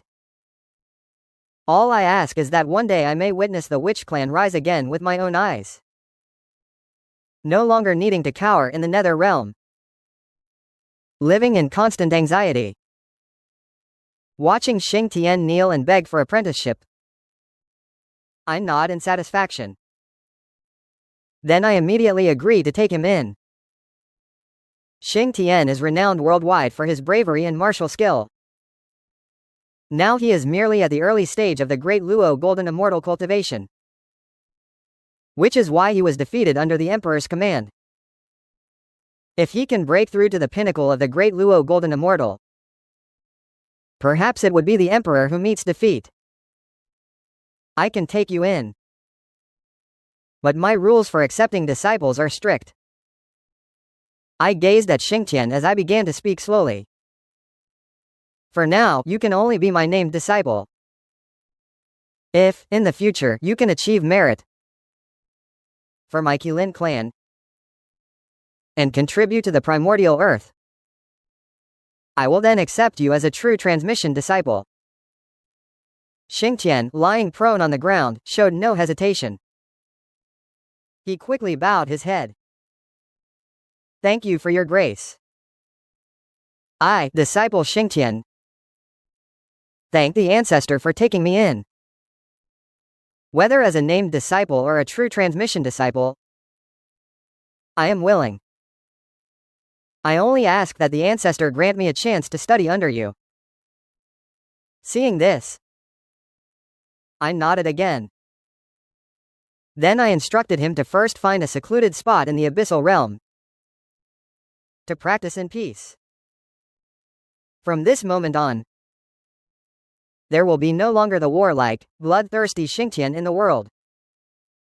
Only a patient, hidden Xingtian remains, who aspires to revive the witch clan. After accepting Xingtian, the primordial earth has been peaceful for several hundred years. Now the primordial human race has spread across the world. Countless demon races either choose to flee to the kingdom of 10,000 demons for shelter, or hide in desolate mountains, forests, lakes, and seas, barely surviving, struggling to live freely. But as the human race continues to grow and strengthen, the living space of the demon races is being squeezed ever smaller. Many demon races that have not fled to the kingdom of 10,000 demons, once discovered by humans, are labeled as monsters and are subjected to the humans' calls for killing. This makes many demon races dare not reveal their true forms before humans. Even when forced to appear, only those with profound cultivation dare to take human form, to walk within human territories. This also forces more demon races to make a choice. Either quickly join the kingdom of 10,000 demons, or be fortunate enough to be noticed by the saintly forces and receive their protection, or find a hidden place to devote themselves to cultivation and no longer concern themselves with the affairs of the primeval world. In this era, the brilliance of humanity has already eclipsed all other races. Yet I, who dwell in the abyssal realm, know all of this like the back of my hand. I also know that the rise of humanity is the way of heaven. The great trend is unstoppable. As a soul from later ages, watching humanity step by step grow strong, I not only harbor no resistance, but have gained a deeper understanding of it. In truth, humans are an exceedingly weak race. Their innate bloodlines are far inferior to those of demons, and their physical combat power is far behind that of the witch race. Yet humanity possesses two uniquely advantageous strengths. First, their reproduction rate is extremely rapid. Second, they have an unending transmission of civilization. These 2 points are forever unmatched by the witch and demon races. This is the heaven's favor toward humanity. In fact, over these years, I have had a vague feeling, since the explosion in the number of saints, the probability of the great races in the primeval world producing strong beings has steadily declined. I even have a bold conjecture that the number of strong beings the primeval world can sustain is actually limited.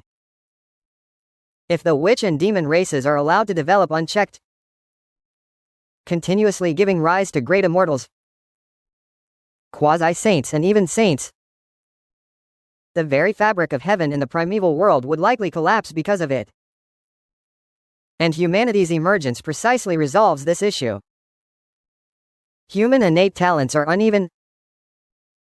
Their lifespans are no more than 100 years, allowing such a race to proliferate and grow across the primeval lands, which conveniently allows the primeval world to remain in a relatively balanced state. Otherwise, if the witch and demon races continue to dominate the primeval world, with their bloodlines they would spawn countless strong beings. It would be as easy as a snap. When that time comes, the primeval world would face a true cataclysm. Thus, the rise of humanity may seem accidental, but in fact it is inevitable. At that very moment, the winds and clouds over the primordial earth suddenly change. For several consecutive years, torrential rains poured down. Rivers overflowed. Floods surged to the heavens. Countless human settlements were submerged by the flood. The populace became displaced. Their suffering was indescribable. Yet faced with such a heavenly disaster in the primordial realm, all factions chose to stand by with folded arms. This is a tribulation the humans must endure during their rise. It can only be resolved by the humans themselves. Among the humans, a young man named Da Yu emerged. He possessed no formidable cultivation, yet his heart embraced all living beings. Seeing the flood wreak havoc, he immediately led countless human civilians to travel far and wide to manage the flood. From my distant place in the abyss, the system's notification sound rang in my mind again. Ping, flood surging. Primordial humans, heavy rain. Heart for all living. Run to the water. Do you choose to step out of the abyss? Lend a hand. Option 1. Accept the task. Help Da Yu control the waters. Gain the post-heavenly spirit treasure Long River Sword. Option 2. Refuse the task and receive one of the 10 famous towns of the primordial world. The 10,000-mile mountains and rivers formation. This formation gathers the chi of the primordial earth, condensed and formed, capable of trapping quasi-saints, can withstand dozens of attacks from saints. Within the formation, the celestial and terrestrial chi converges, Cultivation within yields double the results with half the effort. Having read this far, I did not hesitate and chose to refuse the quest. An ancient, simple formation disc instantly appeared in my palm. I waved my hand casually. The disc transformed into a streak of flowing light. It flew out of the abyss. Above the Dingbaiwan Mountains, the power of the formation erupted suddenly. It swept over the entire Dingbaiwan Mountains at a speed faster than the eye could follow. Within the Dingbaiwan Mountains, the powerful demon elites instantly sensed the presence of the formation. They were delighted to discover that this formation harbors no hostility toward the demon race, but rather offers tremendous benefits. Heaven and Earth's spiritual energy converges wildly, reaching an extreme density. Many demons stuck at cultivation bottlenecks instantly showed signs of breakthrough. It must be that the Qilin ancestor has fathomed some defying heaven formation, quietly set up within the Dingbaiwan Mountains. A white-haired demon ancestor stroked his beard. He beamed, "Not bad." I also sensed it. Being inside the formation, my cultivation speed surged severalfold. This formation is extraordinarily subtle. The Qilin ancestor truly wields celestial-level tactics. Another demon strongman clad in battle armor nodded repeatedly. Lingxi ancestor. Tianma ancestor. You too, though you possess great Luo immortal cultivation, still do not understand the way of formations. A bewitchingly graceful demoness let out a light laugh, her tone tinged with self-satisfaction. I, Pan Si, have studied the way of formations for tens of thousands of years, so I might as well tell you. The grand formation of our myriad demon nation is beyond imagination in its subtlety. Even a quasi-saint or a true saint who arrives can be held off for a long time. Is that true? That's insanely overpowered. Ancestor Lingxi and Ancestor Tianma were both stunned. The three great Luo Jin Xian demon ancestors gathered together, whispering among themselves, their eyes filled with excitement and awe. At that moment, the vast mountains and rivers spanning 1,000,000 peaks suddenly erupted at the core of the array with a dazzling chaotic light. A faint divine thought silently swept from beyond the 33RD heaven, only to be violently rebounded by the array's barrier. In the Zishao Palace, the recluse Hong Jun Dao Lu suddenly opened his eyes. A flash of uncertainty crossed his gaze. He muttered softly, his voice tinged with disbelief.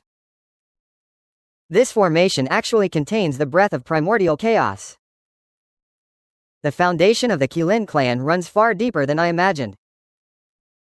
In the abyss of 1,000,000 towering mountains, the General Yuan Hong, who had just finished setting up the 10,000-mile mountains and rivers array, appeared before me.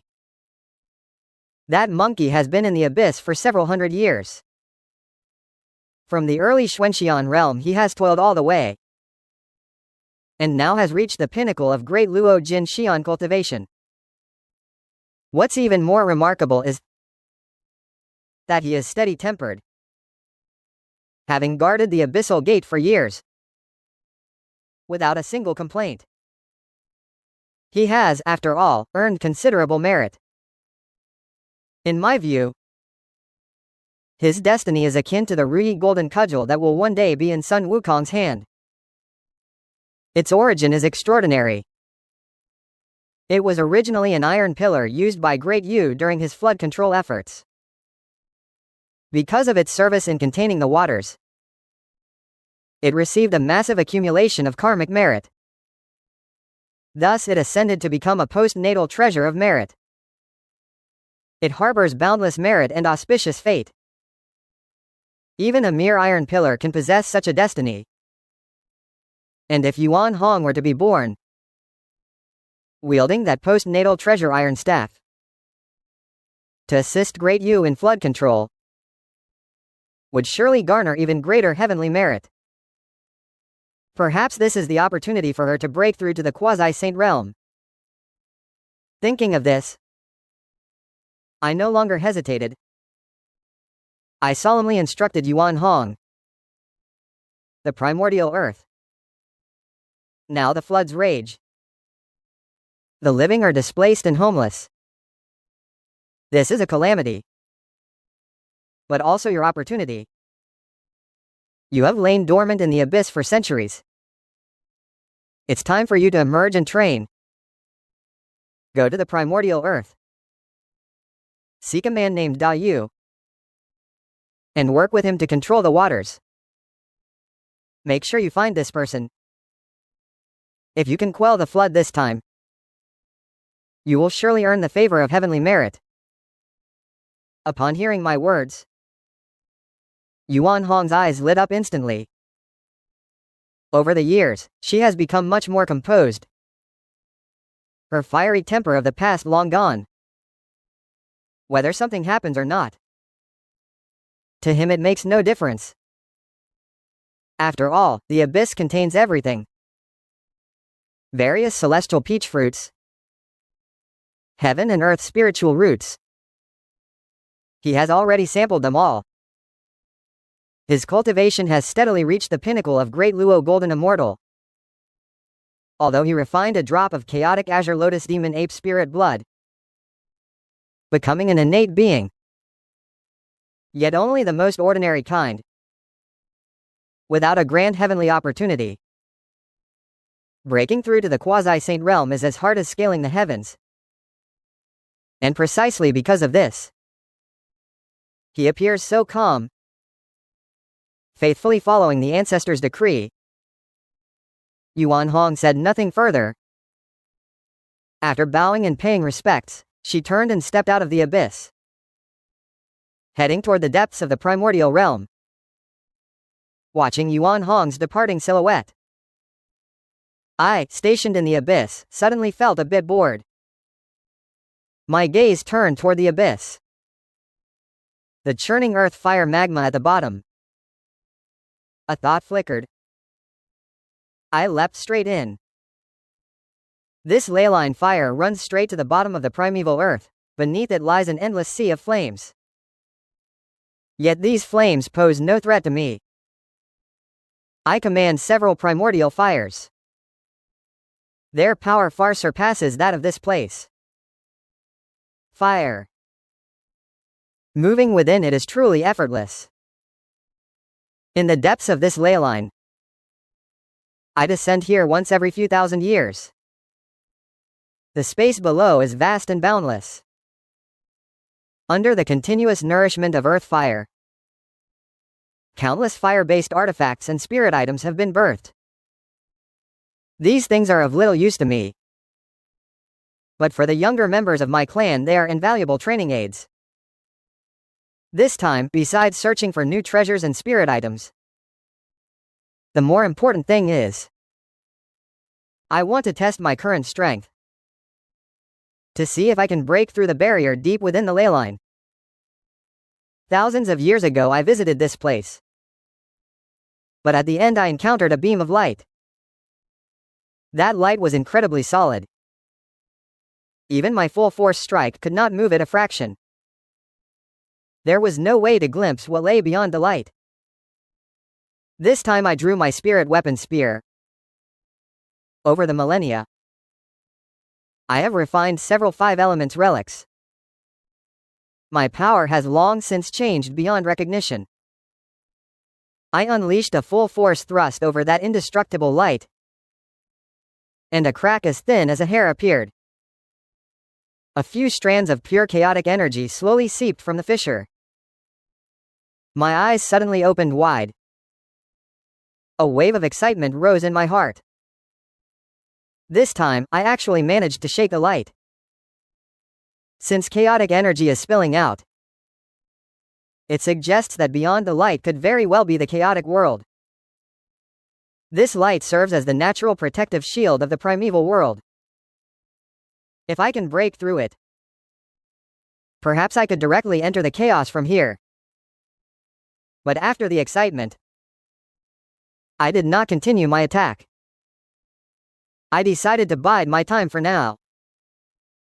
I haven't even secured my footing in the primordial world yet, let alone venture into chaos.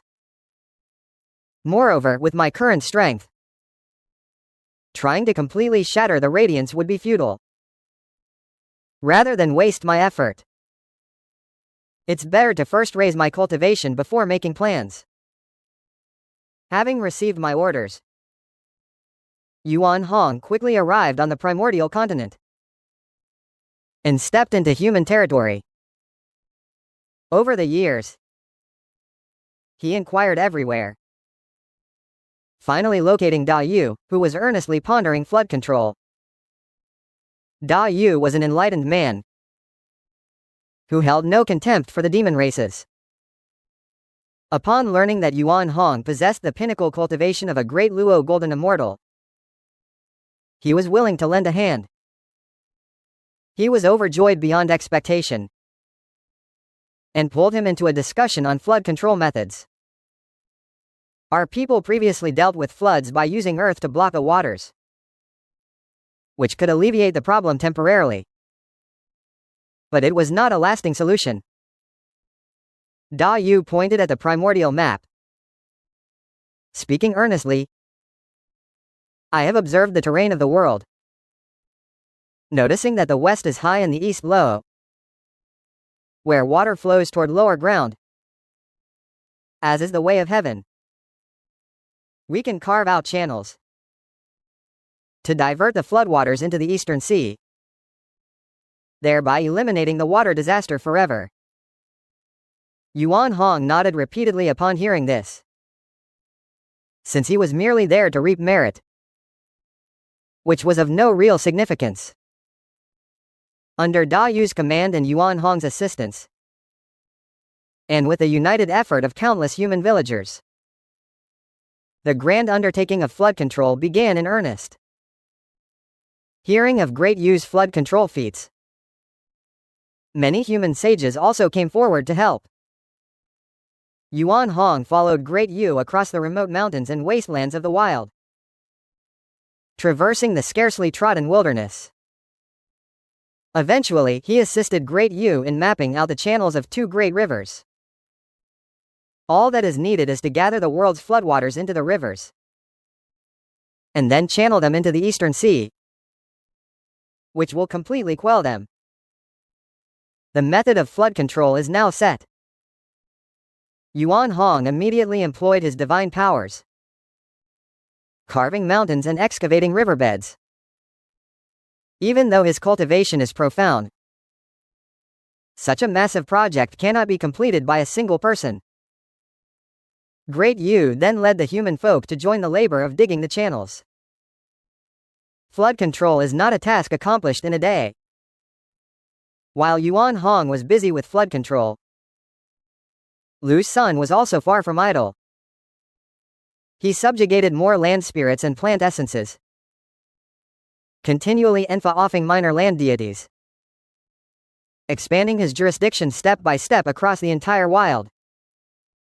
The underworld of the Nether Realm, where the terrain operates in orderly fashion, the whole wild presented a calm and stable demeanor.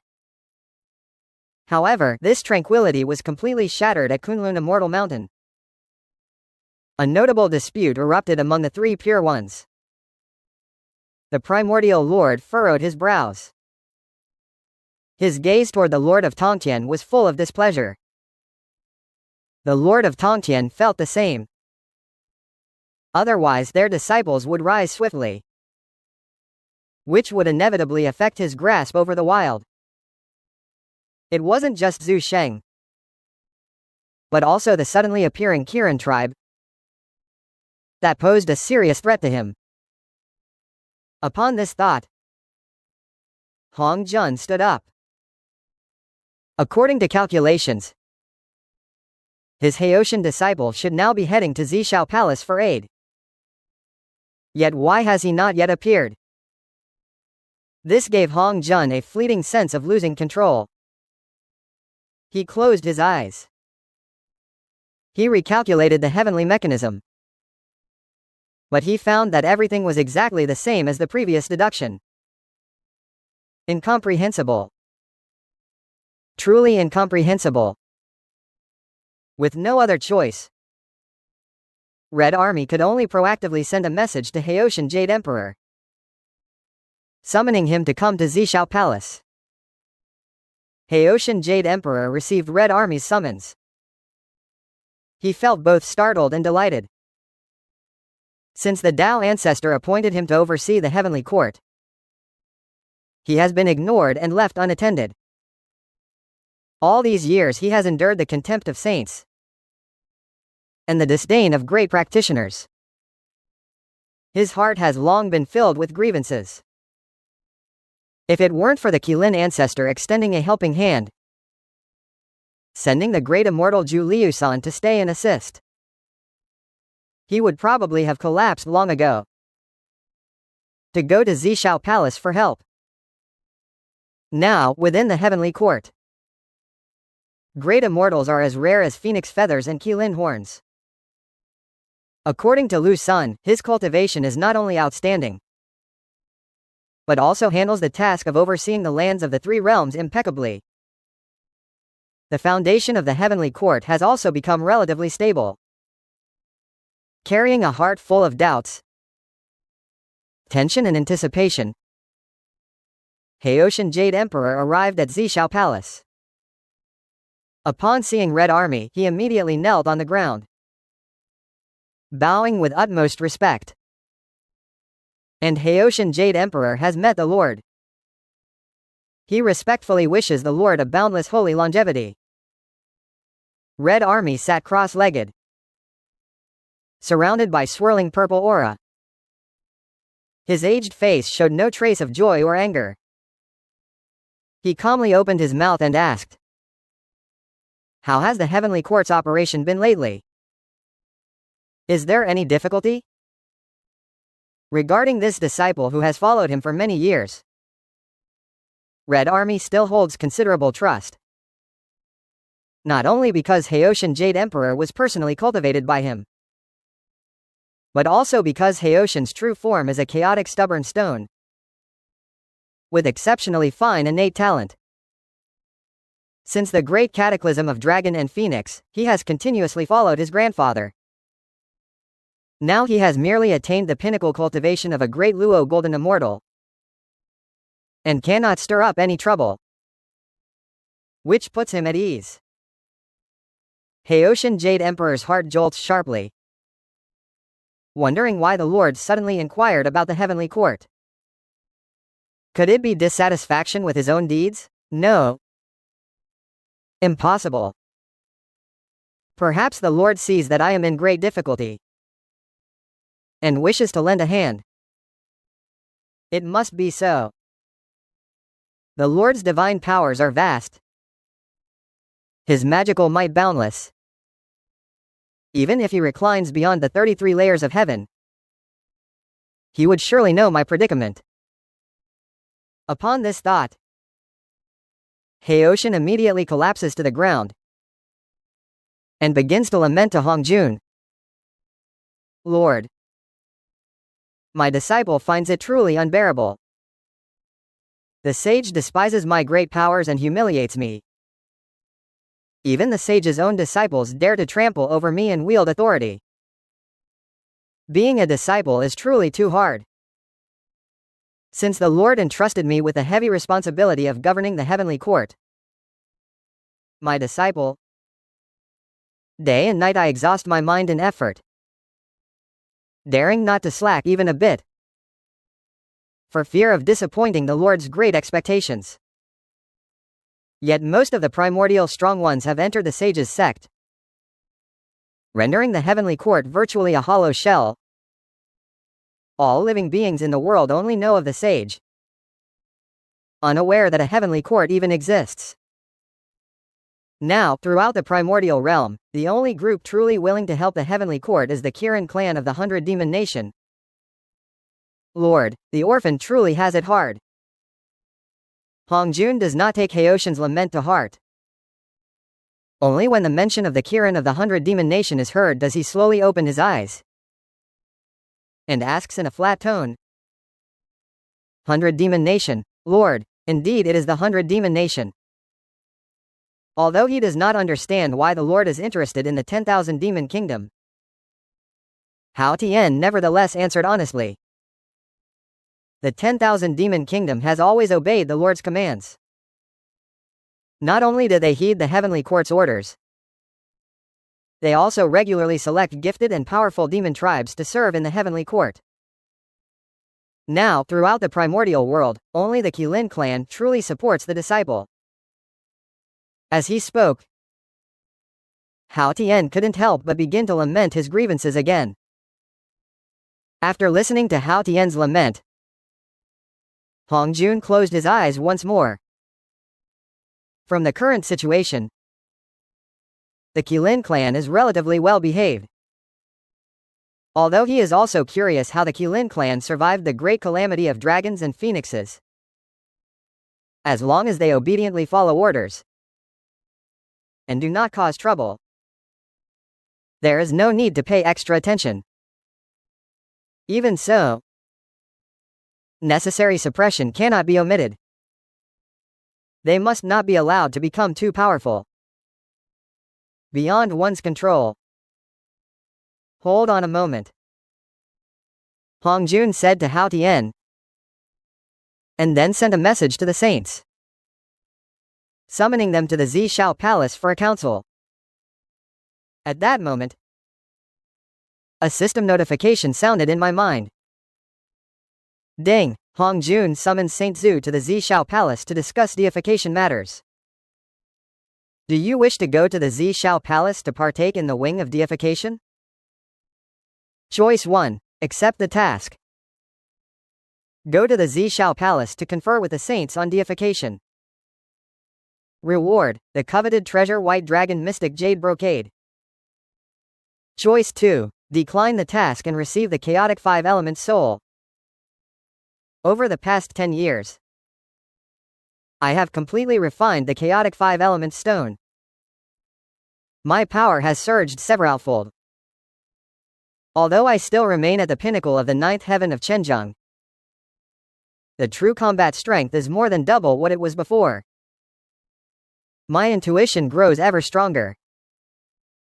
Now that I have refined the chaotic 5-element stone, as long as I further refine 4 chaotic 5-element relics, I will fully comprehend the 5-element law and break through to the Saint Realm. Looking at the 2 options presented by the system, I chose without hesitation, refusing to joke and heading to the Purple Sky Palace. Isn't that like walking straight into a tiger's mouth? Red General, that old kid, is famously shrewd and calculating. What I lack most right now are the chaotic 5-element sacred relics. This chaotic 5-element spirit mouth perfectly solves my urgent need. Grasping the chaotic 5-element spirit lock in my hand, I feel the vast, mighty chaotic 5-element power within. I close my eyes again, sinking into devoted cultivation. I pour all my effort into refining this rare treasure of heaven and earth. Within the Purple Sky Palace, the saints gather. Red General slowly opens his eyes. His calm pupils show no ripple. Only when his gaze passes over Laozi of the Great Purity does his look linger for a brief moment. He then speaks. Since the War of the Witch and the Undead, the primordial wilderness has lost its living beings. Campaigns are endless. Karmic forces converge. And all beings suffer beyond words. Although I have re-established the Heavenly Court and made it govern the 3 realms, the Heavenly Court lacks strength. Both manpower and prestige are insufficient, and it cannot maintain the order of the three realms. Therefore, after 5,000 years, when a divine calamity of immortal slaying occurs, Red General's words finish with a casual wave. An ancient, simple book and a dark iron long whip appear before everyone. These are the heavenly book, the function bang and the god-slaying whip, tools of successive heavenly appointees. And he hands these two items to him. Laozi of the Great Purity is a headless disciple. These two items shall be kept by you. The function list and the god-slaying whip slowly fall into Taiching's possession. Both I and Zhu Sheng wield immense divine power. With a single glance, I see through the effects of the two treasures. Naturally, I am unwilling to let my own disciples be listed, enduring the eternal suffering of being enslaved by the heavenly court. The primordial heavenly venerable immediately asks, "May I ask, Master, who may enter this list? Who can wield the great authority of sealing gods?" All beneath the saints may be listed: immortals, demons, ghosts, and witches. Buddhists are no exception. The one who holds the sealing authority must be a person of the Bei Sheng, not a heroic type. Hong Jun leaves this remark and vanishes instantly. Only Zhu Sheng is left staring in bewilderment. Even the usually composed Quanti Taoist wears a complex expression because of what Hong Jun just said. All beneath the saints may be listed. That scope is indeed too broad. Zhu Sheng exchanges a glance. In unison, they all turn their gaze toward the elder ancestor holding the function list. Calmly opens the function list. His voice, indifferent, says, "Under my tutelage there is only Zandu. He cannot be listed. There is no one to send as a virtuous master to serve the heavenly court." His words fall under the gaze of Zhu Sheng and Hao Tian of the Jade Pool. The elder ancestor's benevolent corpse slowly emerges from his body. After bowing his hands to the crowd, he then flies toward the heavenly court. Meanwhile, the true form of the elder ancestor holds the function list and presents it before Zhu Sheng. His eyes droop, as if he has fallen into slumber. That scene bears a few resemblances to Hong Jun. Seeing the elder ancestor's demeanor, Zhu Sheng instantly comprehends. He is resolutely determined to protect his disciples, preferably letting the Zen master enter the heavenly court, rather than allowing Zandu to ascend. The others can understand. After all, once Laozi sits down, Zandu is his only disciple. Primordial Lord glanced at Haoshan, and then looked away. Patriarch Tongtian spoke slowly and calmly. "Our Chan sect may have 12 golden immortals, but each possesses extraordinary talent, bearing great chi destiny. They must never go online. Only the disciples of the Tongtian master, known as the 10,000 immortals, may attend the court. Most of the disciples are those who have been nurtured by teacher and student alike. Thus the 365 positions of the righteous gods shall be filled by the disciples of Tongtian who have lost their ground." Upon hearing Primordial Lord's words, Patriarch Tongtian almost cursed on the spot. Nuwa standing nearby, and Hutu Zunti guided the four saints. Their faces simultaneously showed complex expressions. No one had expected that the relationship among the three purities had deteriorated to this extent. This time, any saint who survives the function calamity can be listed. The Buddhist demon clan and the witch clan are no exception.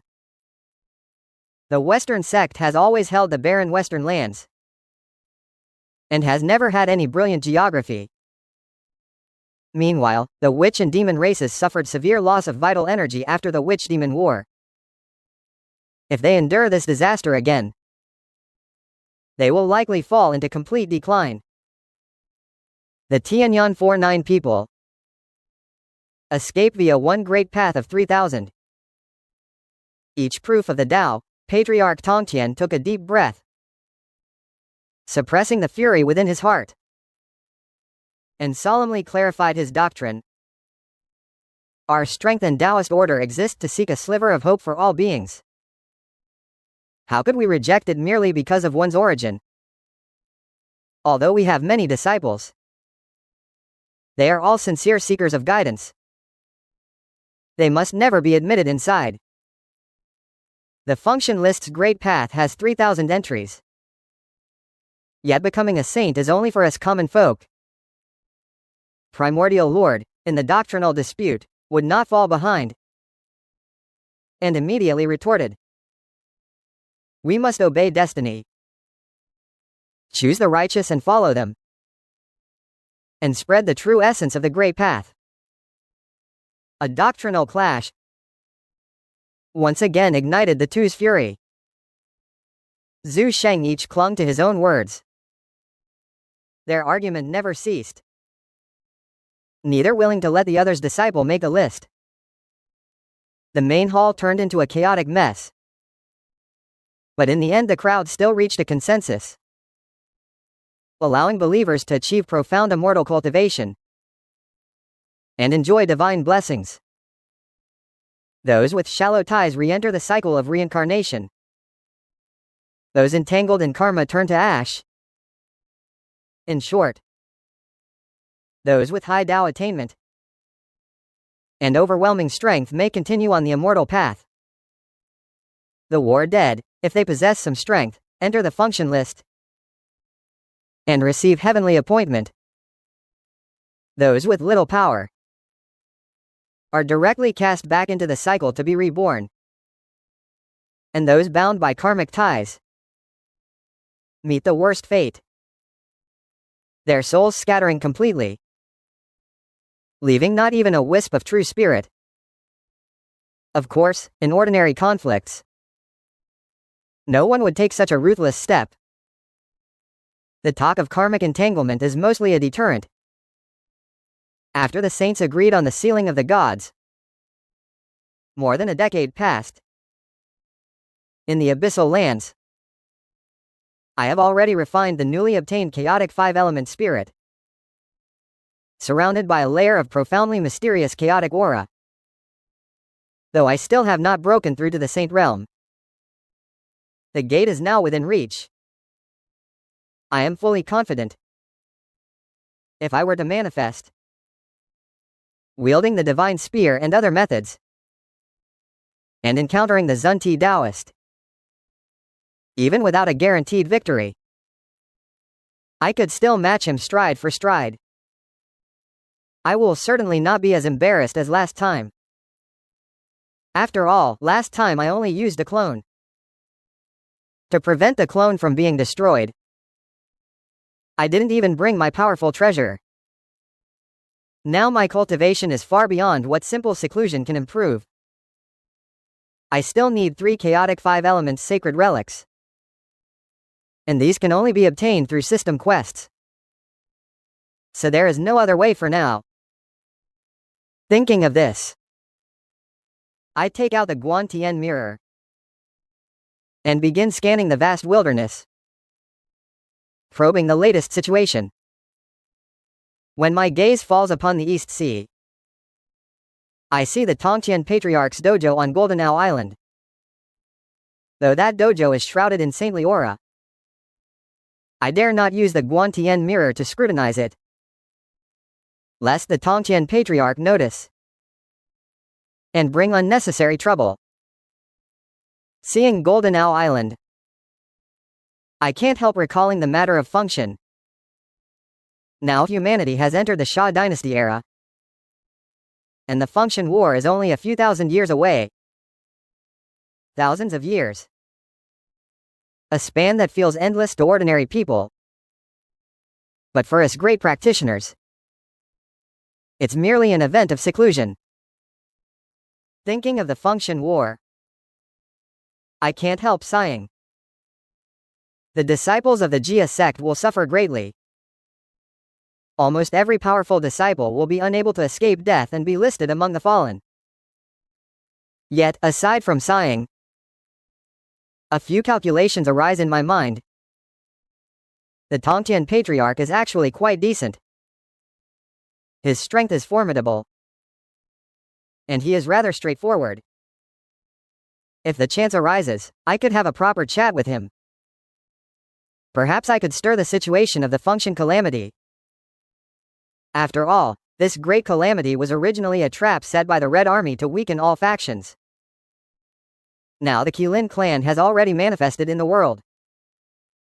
And they have even founded the 10,000 Demon Nation. It is truly eye-catching. It may already have been targeted by the Red Army. I fear this function catastrophe will also drag me into it. Looking across the entire primordial chaos, only the disciples under the Tongtian Patriarch are gambling. He is probably frowning now as well. If the two of us meet, we should have many topics in common. I pondered while continuing to use the heaven viewing mirror to probe the East Sea. Before long, the mirror showed the image of an island. On the island, two apes were locked in a fierce battle. I looked closely. One ape had ash-gray fur, its head topped with white hair like snow, deep-set eye sockets, a sunken nasal bridge, and a prominently raised forehead. The other had sharp teeth and a keen snout, its fangs exposed, its whole body covered in glittering golden hair. Most peculiarly, it actually had 6 ears. At that moment, the system's alert sounded again. Ding discovered the Kai Kong Ma monkey and the 6-eared monkey among the 4 monkeys of chaos. Should I take the 2 monkeys as disciples? Option 1. Accept the task. Take the 2 as disciples. Strengthen the 10,000 Demon Nation's power. Defending the Qilin clan can grant innate spiritual roots. Huang Zhang and Li Wu. Heaven and Earth spiritual roots. During the Purple Moon Lotus period. During the Immortal Spirit Fruit Tree period. Thunder Maple Warlock, Option 2. Reject the task. Turn a blind eye. You can obtain the postnatal spiritual treasure, the Demon Reflecting Mirror. Heard the system's prompt. It instantly became clear in my mind. Sure enough, they are the 2 spirit monkeys. 3 of the 4 great spirit monkeys have already perished in the primordial chaos. The last one will not appear until the journey to the West Era. All these years I have been searching for their traces. Yet I have found no clues. I didn't expect to encounter both at once this time. I pondered briefly, and chose to accept the task. Then I summoned Yuan Hong into the abyss. After returning from water control, Yuan Hong attained 4 virtues of success. He broke through to the first tier of the quasi-saint heaven. He then cultivated bitterly in the abyss for several hundred years. Although his cultivation did not advance, his foundation, however, became increasingly refined. His strength, even if placed in the era of the investiture of the Gods' War, would still be considered a top-tier master. Undoubtedly just below a saint. First-tier combat power. 3,000 li east of the East Sea lies an island. On the island there are 2 apes. They are the chaotic 4 monkeys of the same lineage as you. Yet you brought those 2 here to cultivate together by your side.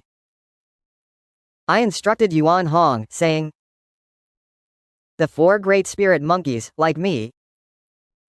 Upon hearing my words, even the heart that has been polished to a perfectly smooth arc could not help but become excited. Scratching at their ears and cheeks, faces full of excitement. These years, although he has made many friends in the abyss, Fire Kirin, White Tiger, Soaring Snake, and others, they have never treated him as an outsider. But watching groups of Kirin kin frolic and play, even the White Tiger has an azure dragon, and the vermilion bird and other sacred beasts as companions. He alone was solitary, saying he wasn't lonely, which was a lie. Now, hearing that another chaotic quartet of monkeys has appeared, how could Yuan Hong not be excited? According to the elders' words, they intend to recruit those 2 spirit monkeys to the abyss. This means he will no longer be alone. Obeying the Lord's decree, Yuan Hong could not wait and bowed deeply. Carrying his postnatal treasure, the water fire staff, eagerly heading toward the East Sea. At the moment I chose to accept the task, 5 Huangjiangli fruit trees quietly appeared in the abyss. 10 purple moon lotus flowers, 10 celestial spirit fruit trees and 10 thunder maple trees. The spiritual roots took hold on the abyss's ley lines, emitting a dense aura of spiritual energy. After Yuan Hong departed, I once again cast my gaze toward the sky, observing well. But lately the primordial emperor has not been involved in any major events. After watching for a while, I lost interest. I closed my eyes again and focused, sinking into cultivation. Inside the Azure Travel Palace on Goldenau Island in the East Sea, the Tongtian Patriarch discussed the matter of deification at the Zishao Palace. Upon returning, he immediately gathered all the disciples. In an instant, the 7 immortal attendants were summoned. The 4 grand direct disciples, the 4 grand external sects, the 4 saints of Dragon 9 Island, the 10 celestial lords of Goldenau Island. Thousands of disciples gathered in the Great Hall.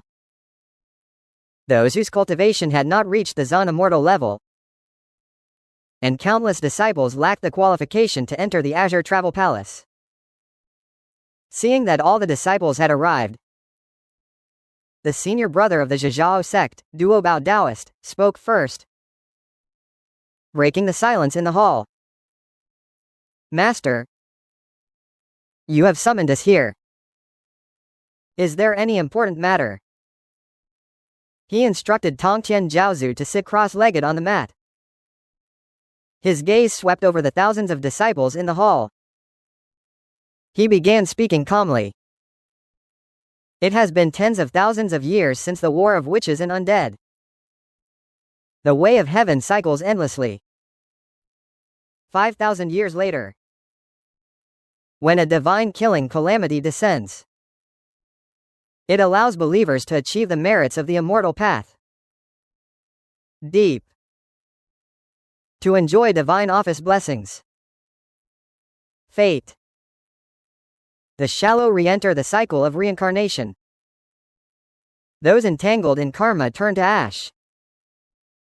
This sealing of gods and measuring of calamity has been jointly decided by me and the saints. May I ask, Master, on whose body this calamity should fall? Turtle Spirit Holy Mother furrowed her brows. She asked anxiously. The horrors of the war of witches and undead are still vivid. I didn't expect another reconciliation so soon. This time is a divine killing calamity. It should fall beneath the saints. Immortals, ghosts, demons, foxes, and Buddhist ties are all within the calamity. Tongtian Jiaoju's tone carried an unmistakable hatred. A killing calamity means death. Although the function list exists, it is unlikely that souls will truly scatter. But once on the function list, one must serve the heavenly court. Life and death are no longer theirs. Their own cultivation makes it difficult to even possess a scrap of iron. Upon hearing Tongtian Zhaoju's words, the disciples in the hall instantly grew tense. The primordial realm has endured the first tribulation of dragons and phoenixes and the great tribulation of witches and undead. After each great tribulation, corpses littered the land. A sight too tragic to bear. Now this disaster is set to fall upon these cultivators of the immortal path. Tongtian Zhaozu looked at the disciples' tense expressions. He then explained the matter using the function list.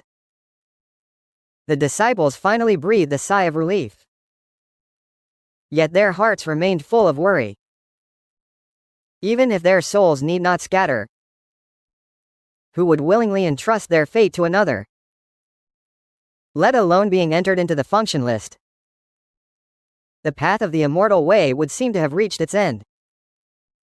Finally, Tong Tian admonished all the disciples, urging them not to go out for nearly 1,000 years, to devote themselves to cultivation on Goldenau Island and in the East Sea, to strengthen their own power, in order to face the upcoming battles. Although informing the disciples of the Function Bright Festival weighed on Tong Tian's mind, a strong sense of unease lingered constantly.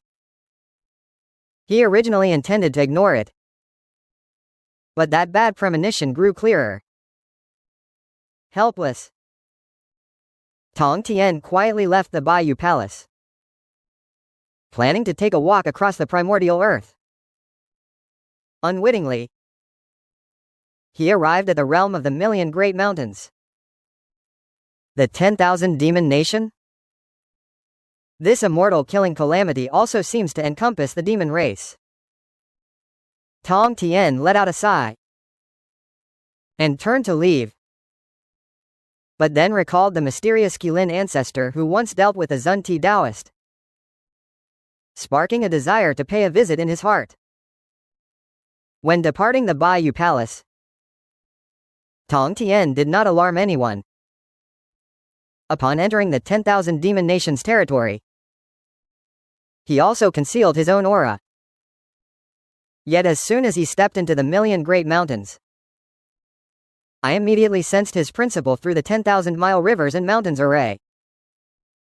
After all, this array taps the ley lines of the primordial earth. Even a saint must strike dozens of times in succession to break through it. Tong Tian's saintly aura within the 10,000 Demon Nation shone like a bright lamp in the darkness. And the moment Tong Tian entered the Million Great Mountains, he also sensed that he had stepped into a massive array. As the saint who commands the primordial earth's foremost killing array, the Extermination Immortal Sword Array, Tong Tian possessed ample confidence, claiming that no one in the entire primordial earth surpasses his understanding of formations. This array is clearly defensive in nature, and tightly linked to the ley line energy. Even a saint cannot easily break through it. If one were to force an attack, it would surely shake the primordial earth veins, incurring boundless karmic debt. At that moment, a system notification sounded in my mind. Ding! Tongtian Patriarch has arrived. Million Great Mountains. Do you wish to go meet him? Choice 1. Accept the task. Meet Tongtian Patriarch and obtain the chaotic 5 elements spiritual realm. Choice 2. Decline the task. Avoid meeting.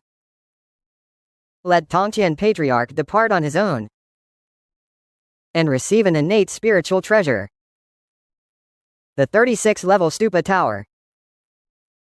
After Tongtian entered the Million Great Mountains, he headed straight toward the Abyssal Realm. This place appears shrouded in mystery to the outside world. Many saints have quietly probed it with divine thought, but all returned empty-handed. It should be noted that, in the primordial world, saints are the supreme beings. Almost no place can evade a saint's divine scrutiny. Yet the abyssal realm can block a saint's divine gaze. This alone is enough to make all saints wary. The closer Tongtian gets to the abyssal realm, the more his heart is shaken by the profound essence of the Qilin clan. Within the million great mountains, many powerful demon clans have gathered. Even in the nearby ranges, he sensed more than 10 great Luo golden immortals, and hundreds of golden immortals. Moreover, the spiritual energy here is exceedingly dense, not inferior at all to the top-tier celestial paradises. After approaching the abyssal realm, Tongtian further sensed an invisible force enveloping the entire abyss. This power is extraordinarily subtle. It is not the power of a formation. It is true that the Million Mountain Range is covered by a great array, but this abyssal place is a naturally formed primordial field. As long as someone sits within it, even a saint cannot easily breach it. To possess such a treasure site, even the Lord of Tongtian cannot help but feel a pang of envy. No wonder the Kirin tribe has endured from antiquity to the present. It turns out they have such a defiant primordial field. The destiny of this tribe is truly unparalleled. The Lord of Tongtian mused silently in his heart. Not long after, he arrived at the entrance to the abyssal region. He stood with his hands clasped behind his back, gazing ahead. Yet he did not reveal himself voluntarily. Instead, he concealed all of his aura. Even if a living being passed by him, they would not sense his presence at all. The Lord of Tongtian hesitated in place for a long while. For a moment he could not decide whether to make a proactive visit. While I in the abyss had no hesitation in accepting the task, I obtained a chaotic 5-element spirit jade. As long as I refine it, I will be only 2 chaotic 5-element relics short to break through to the Saint Realm. Thinking of that, I felt a surge of excitement. The Lord of Tongtian's arrival indeed surprised me. But for me it is a good thing. The great calamity of the divine sealing approaches. I now need to lay out my plans carefully. The Lord of Tongtian is undoubtedly the most aggrieved saint of the sealing era. Clearly he holds a strong hand, yet in the end he plays it terribly. The Jia sect disciples suffer heavy casualties. Either mount up, or be taken by the Western sect leader. Even he himself is betrayed by other saints working together. The Lord of Tongtian is indeed a formidable figure. Undoubtedly. But his mind is too simple, lacking in strategy. Nevertheless, such a person is actually worth befriending. At least there's no worry he'll stab you in the back.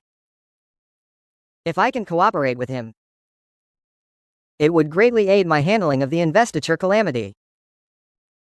Thinking that, I take out the Chaos Clone Talisman. With a single thought, a clone instantly materializes. It steps straight out of the abyssal realm. Patriarch Tongtian arrives. The Qilin clan's reception was inadequate. Failed to welcome from afar. I ask for forgiveness. As soon as I appear, I send a voice to Tongtian's hiding place. My tone is full of politeness. From afar, Tongtian hesitates. Suddenly hearing my voice, he can't help but raise an eyebrow. He feels greatly surprised. He had hidden his own aura to the utmost. Yet I still discovered his trace. I even know his exact location clearly. Either my cultivation has already reached saint level, or this formation that covers 1,000,000 mountains is more profound and unfathomable than he imagined. I cause my fellow cultivator to feel embarrassed. Tong Qian appears. Looking at me, he exclaims, "I never expected the Qilin clan's foundation to be so profound. This outer formation is worthy of being listed among the top 10 formations of the primordial chaos. And your abyssal realm even spans the entire primordial wilderness, making it difficult to find even a second treasure. Truly enviable." I smile faintly at his words and say nothing in response. Instead, I led Tong Tian to an ancient pine tree outside the abyss. There stood a natural stone table and several stone stools. A visitor is a guest. Saint Tong Tian. I have prepared some aged Wudao tea. If the saint has a heroic spirit, why not sit down, savor the tea, and discuss the way? How did you hear my invitation? Tong Tian's figure flickered, and he was already seated on the stone stool. He said little else. He lifted the cup on the table and took a gentle sip. Although he is already a saint of great stature, this Wudao tea no longer has any effect on him. Yet he can still sense the tea's resistance. I wonder what insights Saint Tong Tian has today regarding the Dharma. Teach me how to hold the teacup. I looked at Tong Tian and asked softly. There is nothing urgent. Just passing by chance, and thought to pay a visit. Tong Tian set down his cup. He replied in a calm tone. I see. I took a gentle sip of tea. I asked lightly, but Saint Tong Tian, do you have any worries about the upcoming reconciliation? You also know about the matter of the ending. Tong Tian was startled at once upon hearing this. The only word about the next bright right comes from Saint Zhu Shenghong Jun and Heoshan's joy. He told his disciple that it was only a matter of half a day ago. Tong Tian truly could not fathom how I knew. But upon further thought, the Kirin clan's relationship with Heoshan has always been close. Perhaps it was learned from Heoshan. With that in mind, Tong Tian felt relieved. He gave me a gentle nod. Dragon and Phoenix twin tribulation. Which lich great victory. If it weren't for Hu Tu, the Mother Empress, transforming herself into the cycle of reincarnation, the witch clan would likely have been completely annihilated. I set down my teacup and said calmly, Tong Tian, fellow practitioner, the ones you worry about must be the disciples under your sect, right? Alas, as the patriarch once said, this calamity is a divine slaughter within the three realms. All beneath the saints are caught in the tribulation. Yet in the primordial world, there are only a handful of saints. Tong Tian, the sect leader, sighed, his face full of worry. Although he commands the Zuxian sword formation with unrivaled prowess, deep down he is a compassionate soul. From Guangchengza slaying the turtle spirit Holy Mother, and then went to the Bayou Palace to flaunt his might. He even used the Fantian seal to revert the turtle spirit Holy Mother to her original form. Tong Tian never truly lost his temper, which reveals his loyalty to the three purities, and shows that Tong Tian's complete outburst came after the 9-turn Yellow River Grand Formation. Yuan Shi Tianjun bullied the weak with his greatness. Taiching Laozi also stepped in to slay the Sanshao Immortal. This forced him to set up the Zuxian sword formation and become fully corrupted.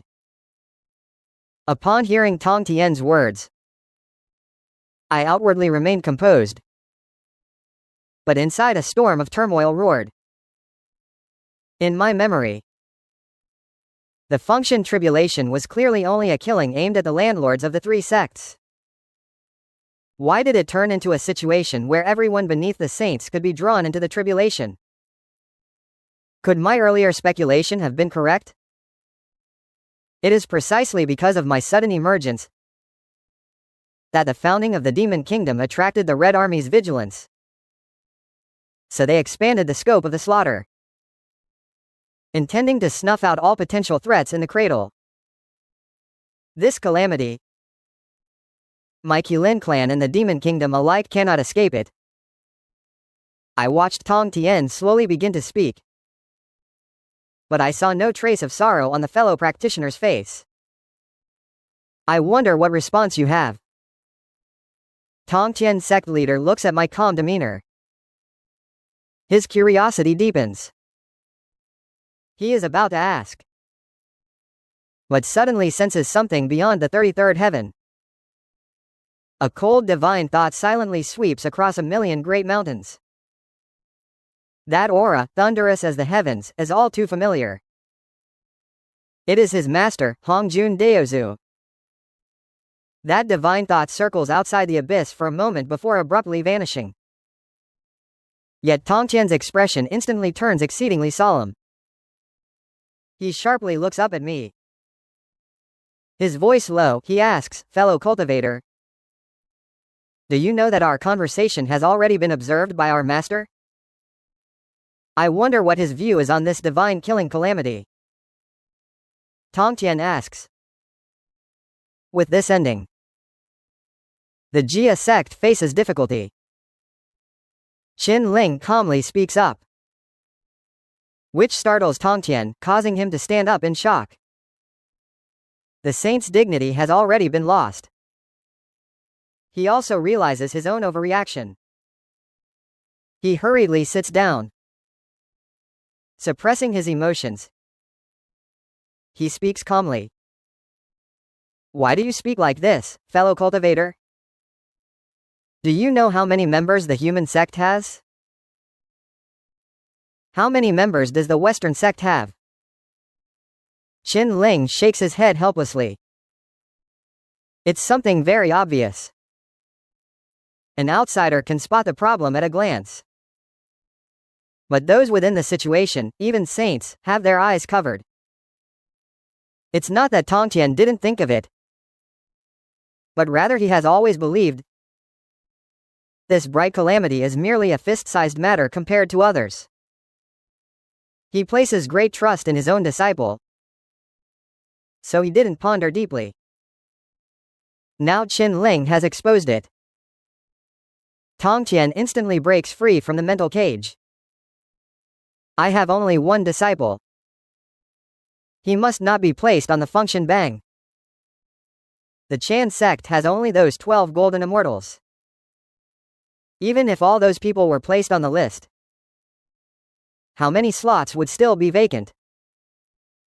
Though the Western sect has thousands of followers, only 2 have become saints, the Merit Buddha and the Lapis Lazuli Medicine Buddha. The Witch clan resides in the underworld, holding the reins of reincarnation, and was also the protagonist of the previous Liang Jia. Even more impossible, the demon races can be divided into 2 major forces. Some entrenched residents of the northern Julu continent, veteran great demons who survived the Witch Demon War, having endured the Witch Demon War, cannot re-enter the realm. The other faction is the current demon nation. But from the Qilin's earlier unequivocal words, he can discern that the demon nation and the Qilin clan may already have a countermeasure. Thus, only they remain. The Jia sect. Fellow cultivator, do you know how to evade the tribulation? Step out of the mental cage. The Qilin clan has, from ancient times to the present, surely also possesses a unique method to evade the tribulation. It is uncertain whether they are willing to reveal the method. After all, the Jia sect does not fill the valley.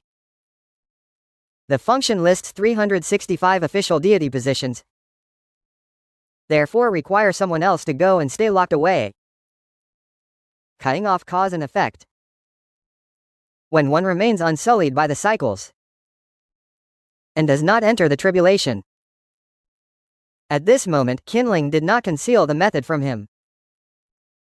There is only one, and that is the dog. It should be so. Upon hearing this, the Tongtian patriarch let out a sigh of relief. Before he left, he had instructed his disciples to practice peacefully and not go out.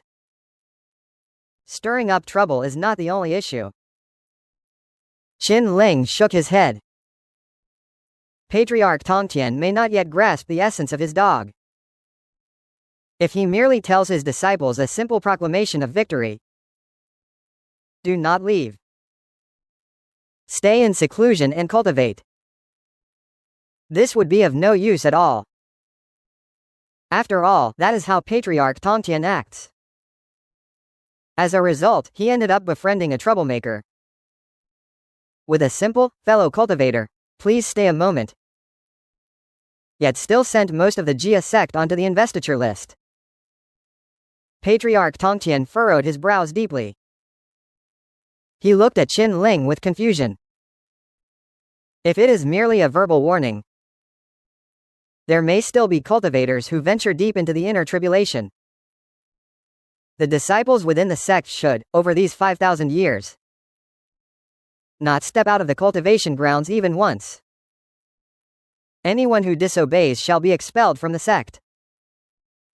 Qin Ling calmly took a sip of tea and said softly, "We spread throughout the world solely to secure a sliver of hope for all beings. How could we arbitrarily expel them?" The Qilin's words clearly conflict with Patriarch Tongtian's doctrine of snatching a sliver of hope for the masses. Since the fellow cultivator already knows the consequences of entering the bright tribulation, he also understands that this is for the benefit of the disciples. If Ruo Qi does not wish to obey your command, it can only indicate his shallow karmic fortune. Qin Lin finished speaking and closed his eyes, awaiting Patriarch Tongtian's response. Patriarch Tongtian pondered for a while, then considered the number of disciples in the other sects, and could only sigh. Although it slightly deviates from his doctrine, it is all for the sake of those disciples. He also believes his disciples will follow his edicts. All of this is for their own good. Thank you, fellow cultivator, for your guidance. Patriarch Tongtian bid farewell to Qin Ling and immediately returned to Goldenau Island. He promptly gathered his disciples and established rules. Before the tribulation could be resolved, and this decree from the Tongtian Patriarch was to bind all the Jia sect disciples around Goldenau Island. After the Tongtian Patriarch left, the Qilin's avatar also returned to its seclusion place. At the same time, it summoned the Fire Kirin and the 5 sacred beasts, among others, to convey the matter of sealing the gods and ending the tribulation. He told them to cultivate diligently. They must not step a single foot beyond the abyssal realm. He also activated the grand array of 10,000 miles of mountains and rivers, sealing 1,000,000 great mountains directly. Months later, Yuan Hong brought back the 6-eared monkey, the red whipping horse monkey, and Wujiki. At first, the 2 monkeys refused to come over no matter what was said. But after Yuan Hong gave them a few beatings, they became much more obedient And upon learning that Yuan Hong had already reached the quasi-saint realm, they became even more diligent. On the way over, under the leadership of the Red Whipping Horse Monkey, the two directly pledged Yuan Hong as their elder brother. The three swore brotherhood with Yuan Hong as their big brother. The six-eared monkey took the role of second younger brother. Wu Zhij became the youngest junior brother.